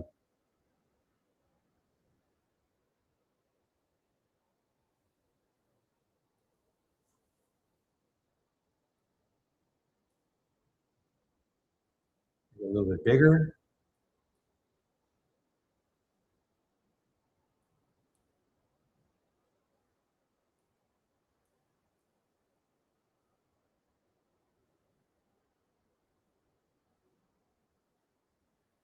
Yeah, so you're talking this right here. Well, I don't know because I mean it depends on what sort of volume because you're not going to be able to pick it up. Obviously, I don't know if we have. I don't know if it works in the pre-market because obviously my scan is not going to pick it up because it was doing nothing. Okay, doing absolutely nothing. Um,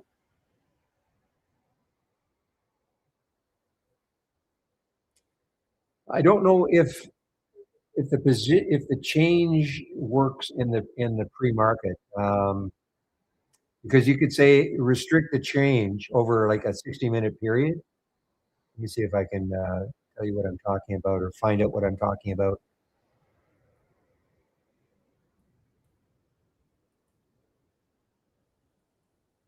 Or the range, I guess.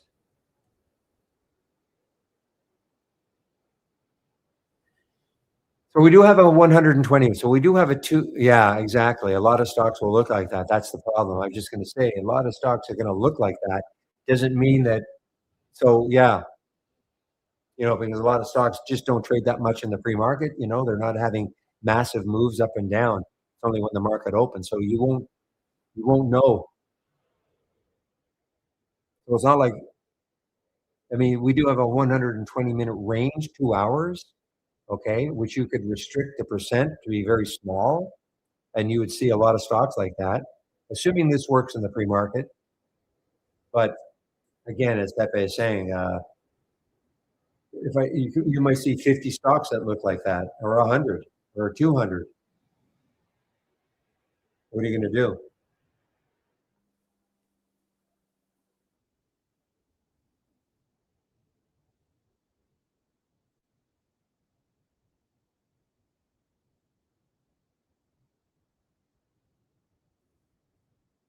Now, here's what you could perhaps do. I used to have this up and running, and I don't know. I didn't find that it was that great. So why am I going to show it to you? Well, I might have to tweak it, but let me just see if I can find it.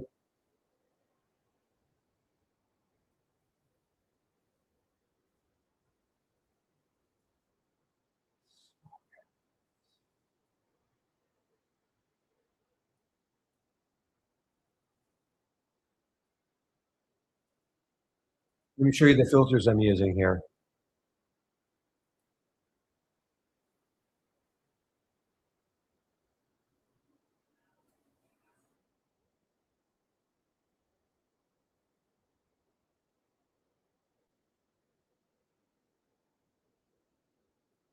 Okay, what I'm trying to do here is not is to prevent myself from seeing stocks that have already gapped up. Okay, so the open no more than one. So on on the high side, okay. I mean this is if you just wanted to see the high side, but this works for both short and long, or stocks moving down and moving up.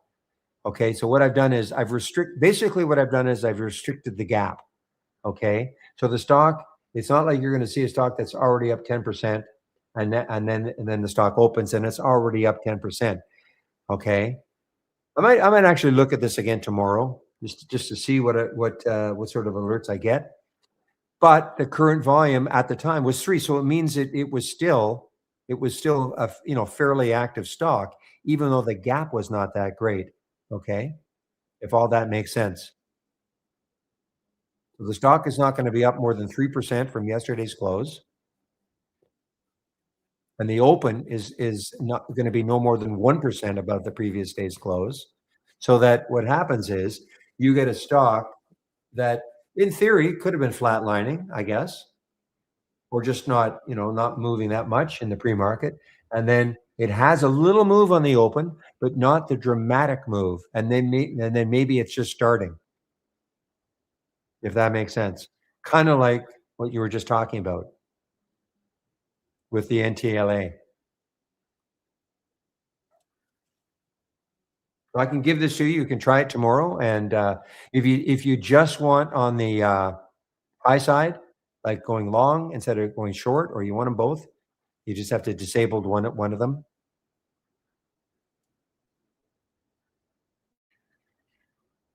In theory, it would seem to. It made a lot of sense. I think what was happening, I was getting maybe too many alerts, and so and they weren't going anywhere.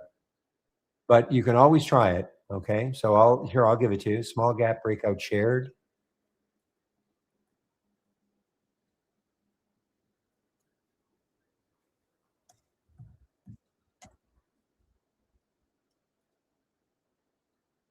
No custom. Okay.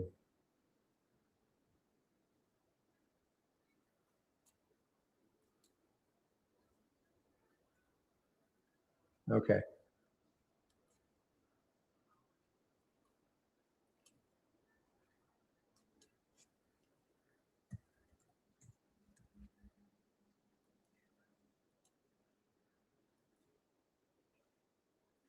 Okay.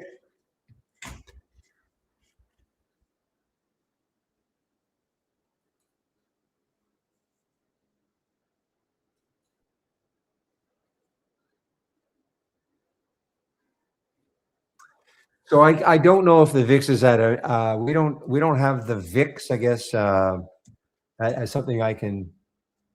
Okay, so stellar. I don't know if we have something that kind of mimics it. I know we asked that question a few months ago. Somebody asked about the VIX. So I don't know if we have something that kind of can mimic it a bit, but so I can't tell you if it's at a daily intersection. Yeah, Dip Buyer, there's a lot of companies. I don't know who actually controls it. I don't know if the company itself says, goes to Direxion and the others and says, would you please create an ETF for us, but only on the long side. Or a lot of them had long and short, and then maybe they said, you know what, we don't want people to be able to short our stock. So I don't know. I mean, it's hard for me to believe it's the company who dictates that, but I think Pepe, I think you gave me an explanation about why there are not as many short ETFs, and then some of the ones that were short ETFs have disappeared, like Dip Buyer is saying, and that was last June. There's probably a cost. I mean, sure, there's a cost to doing them, but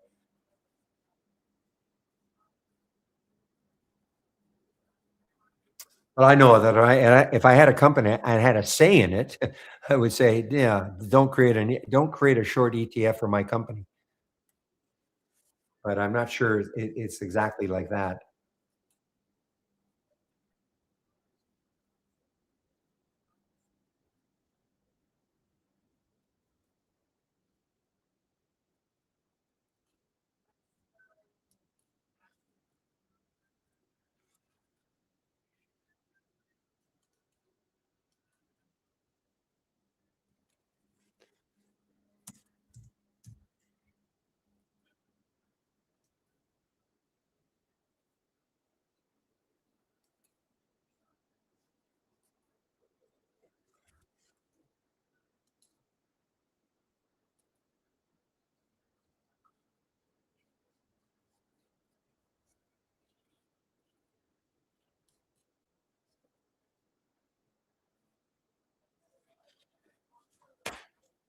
Yeah, I can't remember what they said either, Stellar. I mean, I don't know if there's anything that sort of mimics the VIX that we have.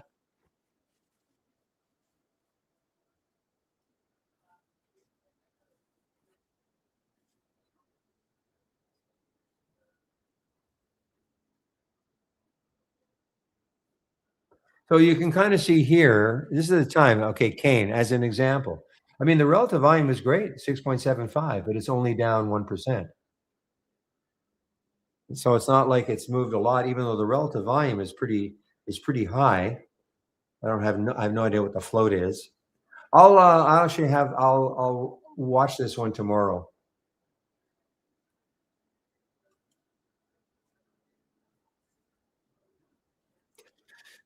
Yeah, it made sense to me that it wouldn't, but I mean, I thought, well, if they did have a say in it.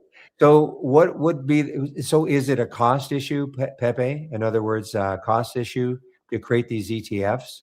And so they're obviously going to do the long side, but they might not do the short side just because it's a cost issue.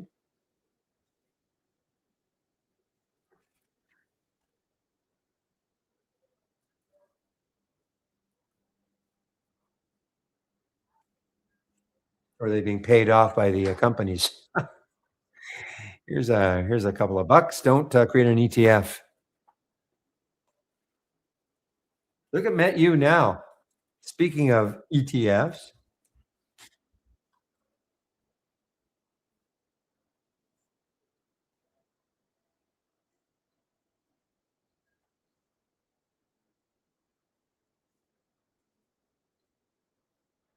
now remember, I mean, these are pretty exciting because the stock is down is down 8%, 8.5%. The stock itself, which is a big move for Meta.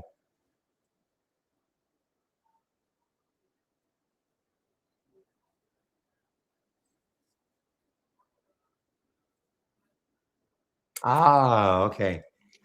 That makes sense. So the cost issue, the companies go up a lot, result in the short going to zero, and they have to keep reverse splitting, etc. Okay, that makes sense.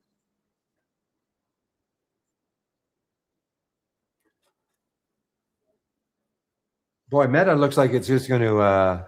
What I mean, it's down. Well, that's down. So it's down $10.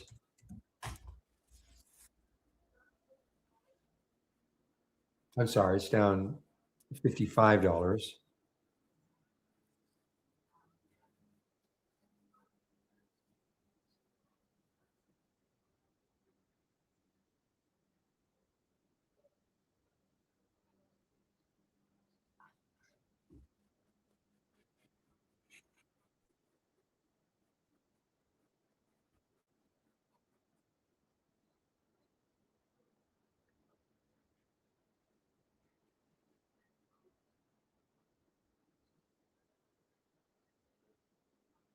So is there a short for Meta? A short ETF for Meta? I could ask Gemini.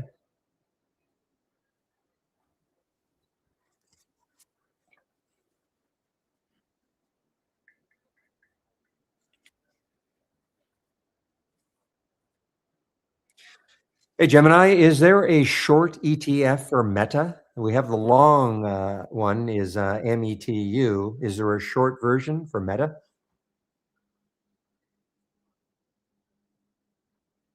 Yes, there are a few options if you're looking to take the other side of Meta. Since you're familiar with METU, the 2X bull, the most direct inverse version from the same issuer, Direction, is METD.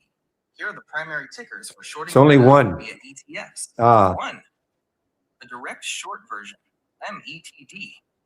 Direction Daily Meta. So that's the one. Now there's another one. I bet you it doesn't trade very much. Let's just take a look at FBLZ. Z. Okay. How much does it trade? No. Maybe they got rid of it.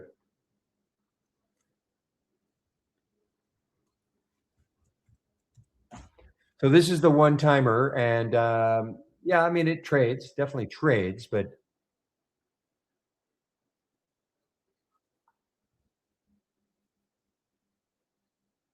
you know what? And the spread's fine. So if you thought tomorrow, I mean, this is a big move now for Apple for Meta. I mean, a big move in terms of a comeback. But if you thought Meta was going to continue down tomorrow, okay, after this, you could buy this, okay? That's what we're talking about. You could buy this. You're going to get the same move, okay? Because it's only a one time, which is fine. But it's super cheap, okay? Super cheap.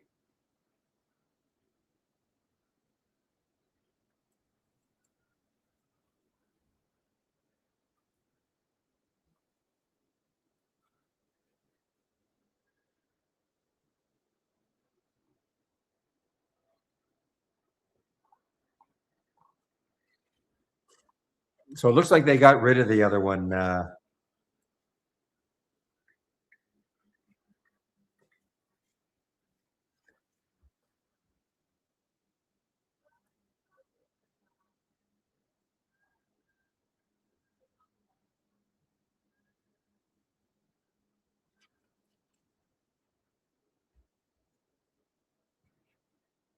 But you're talking about PJ. You're talking about if you hold it.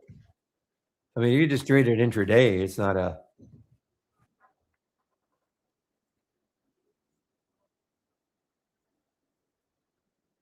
Well, I guess I don't know which. Okay, I mean, obviously, it didn't affect me. I mean, I bought it, and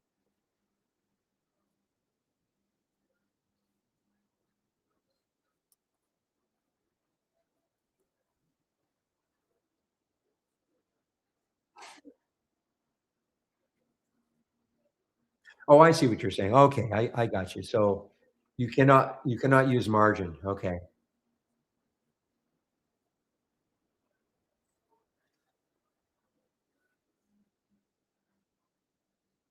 boy, that is a move though. A move and a half now.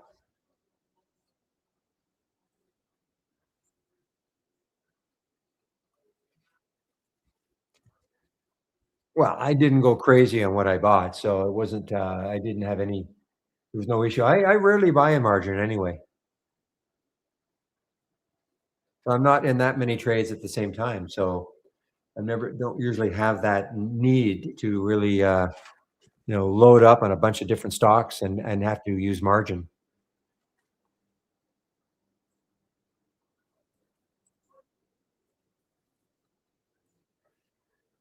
But what a move. Seriously, what a move. Look at how it held the VWAP, held.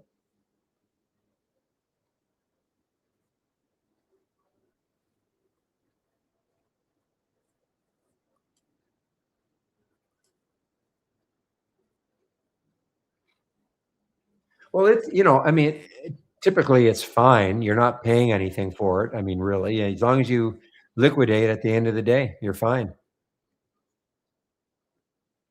It's when you don't liquidate and then the stock and the stock moves down on you the next day, and then you start getting, potential calls, depending on how much the stock moves down on you. But I don't think I've ever held anything. I mean, I have used margin before, but I don't think I've held anything overnight.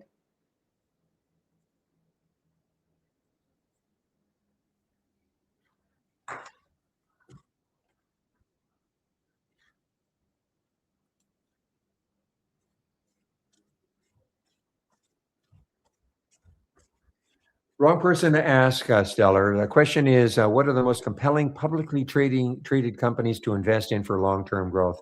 Yeah, I'm not an investor like that at all. So, I mean, we have a filter that is called the stock opposite rating. Okay, so let me bring something up. See if I still have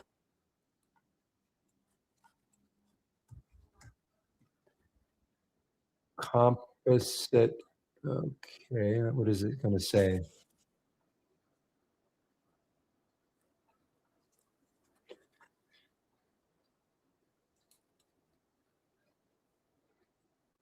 Oh, these are the beaten up stocks. Okay, so give me a moment. I'll just make a.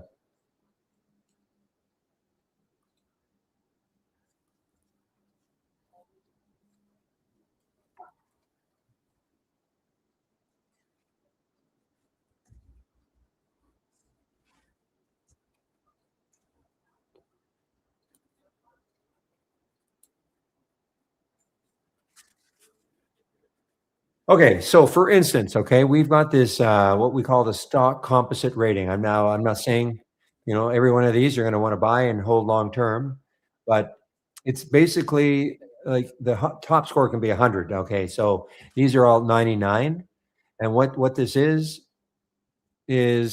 looking at stocks with strong fundamentals and strong technicals at the same time.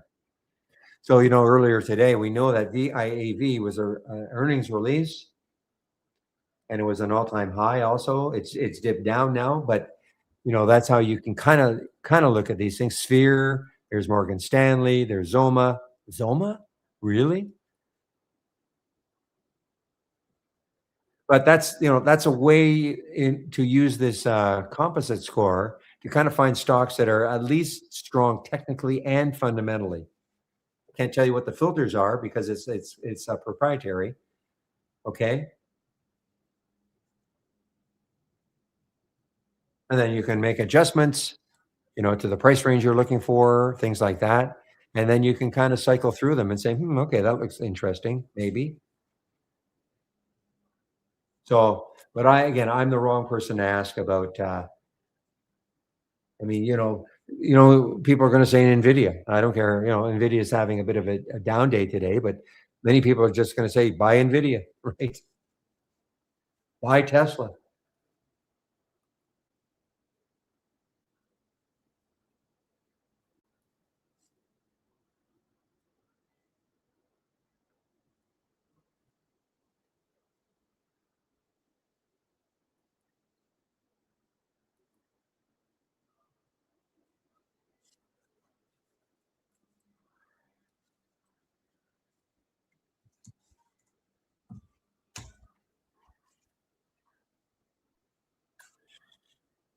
Yeah, it should be in this one, this DXYZ. It owns just a little piece of SpaceX,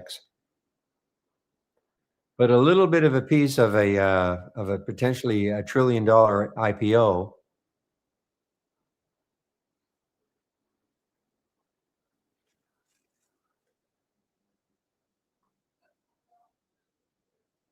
Oh, I'm sure Google owns way more. This is just a little company, but they own a little piece, less than 1%. But again, it's super cheap.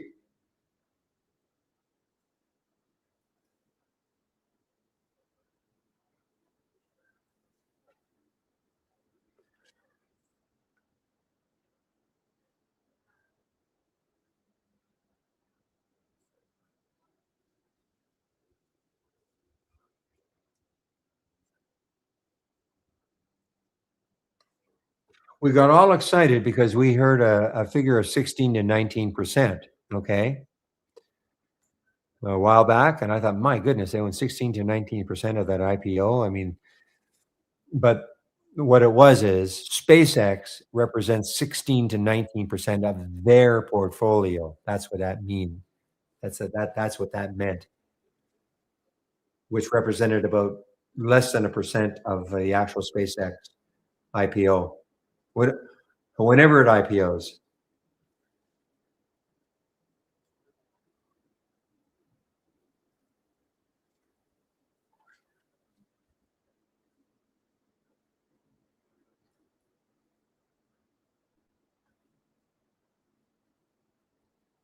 And what I thought I would do, the last time I was looking, it was just sort of hanging in the 30 level. Okay. So I thought, well, there's no mad rush. We still got to get through May.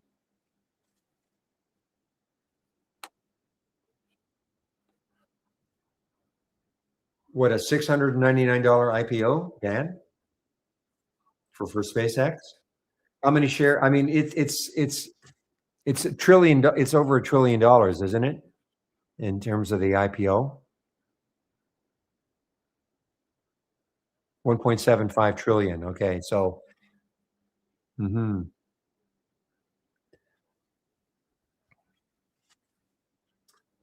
well, I got to put a price alert. I forgot all about this. Put a price alert down here around 30, and put a price alert up here.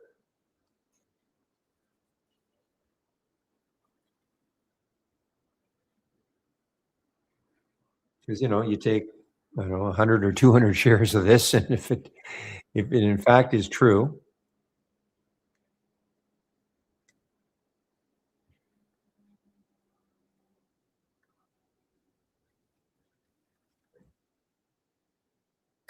Okay, guys, it's 2:12. I think that's it for me.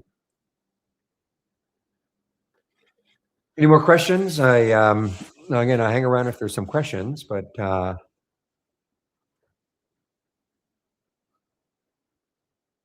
for those, well, no, I was going to say for those on YouTube, I was going to give you the link, but the room, I have to shut down the room. Okay, Obi's not going to keep it open after I leave, so I have to shut down the room. So as always, thanks for all the help all day long, guys. I'll open the room. Well, the main room will be open at 6:45 a.m. Obi will do that. Thank you, Obi. I'll get on both mics or both rooms on the mic in both rooms for at about sometime between 9 and 9:15, typically. Okay. Ah, you joined today. Do you have a question before I leave?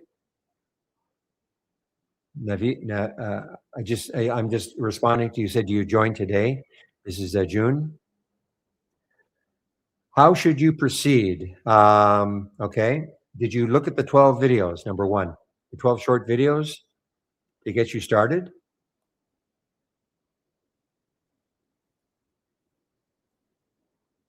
Okay. That's how you should proceed. So give me a moment.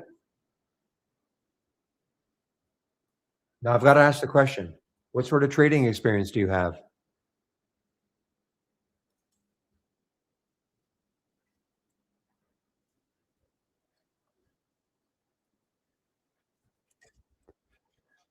What sort of trading experience do you have?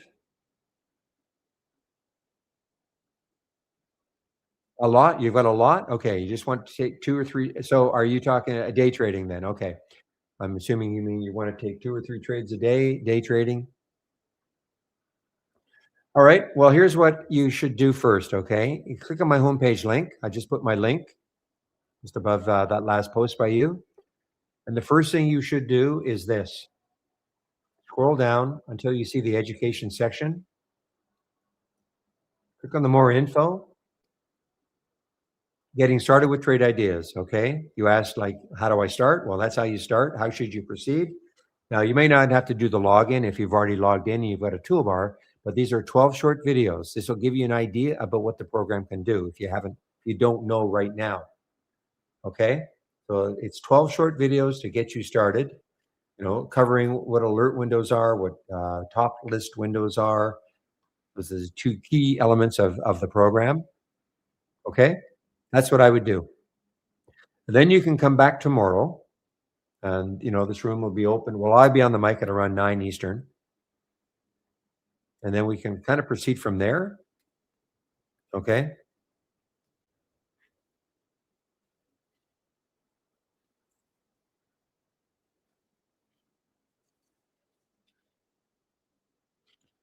Because it's like any other software. It's like any other software program. There is a learning curve, but what we've tried to do here is in very short videos cover all the key ingredients. Okay, but there's still a learning curve. Okay, so definitely come back in. Well, I can help. Sure. I mean, you can come back in this room. I'll be on the mic at about 9 o'clock tomorrow morning, Eastern time.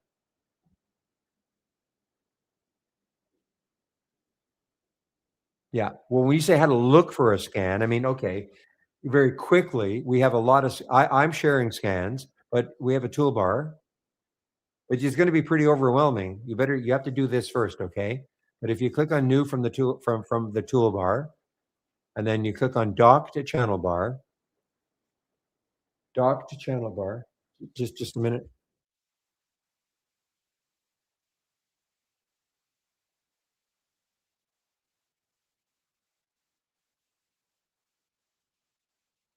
Okay. Sorry. So where was that? Oh, dock channel bar. Okay. So click on the dock channel bar.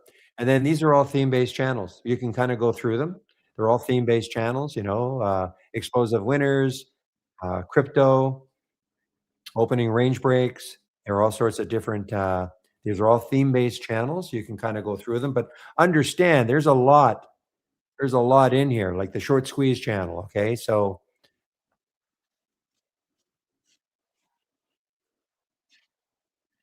see what I'm saying? I mean, there's a lot going on. So your best bet is still to take a look at those videos so we have an idea about what top lists are, what alert windows are. Okay. Yeah, well, I live in Vancouver, so yeah, it's early. It's early. So if you don't want to, you don't have to come in at 6 o'clock your time. Like,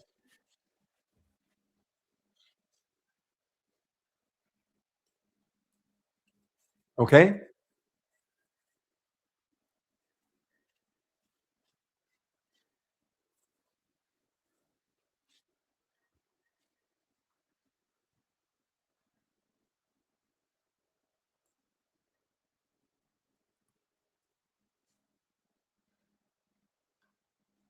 Well, when you say that there are a lot of things, but you don't have to know everything. Okay. Okay. I mean, there's a lot of different things, but I mean, I don't look at all those things. I mean, it's but you say you've got some trading experience, so it's a matter of what are you looking for, and probably just a couple of alert windows. Probably that's all you're going to need.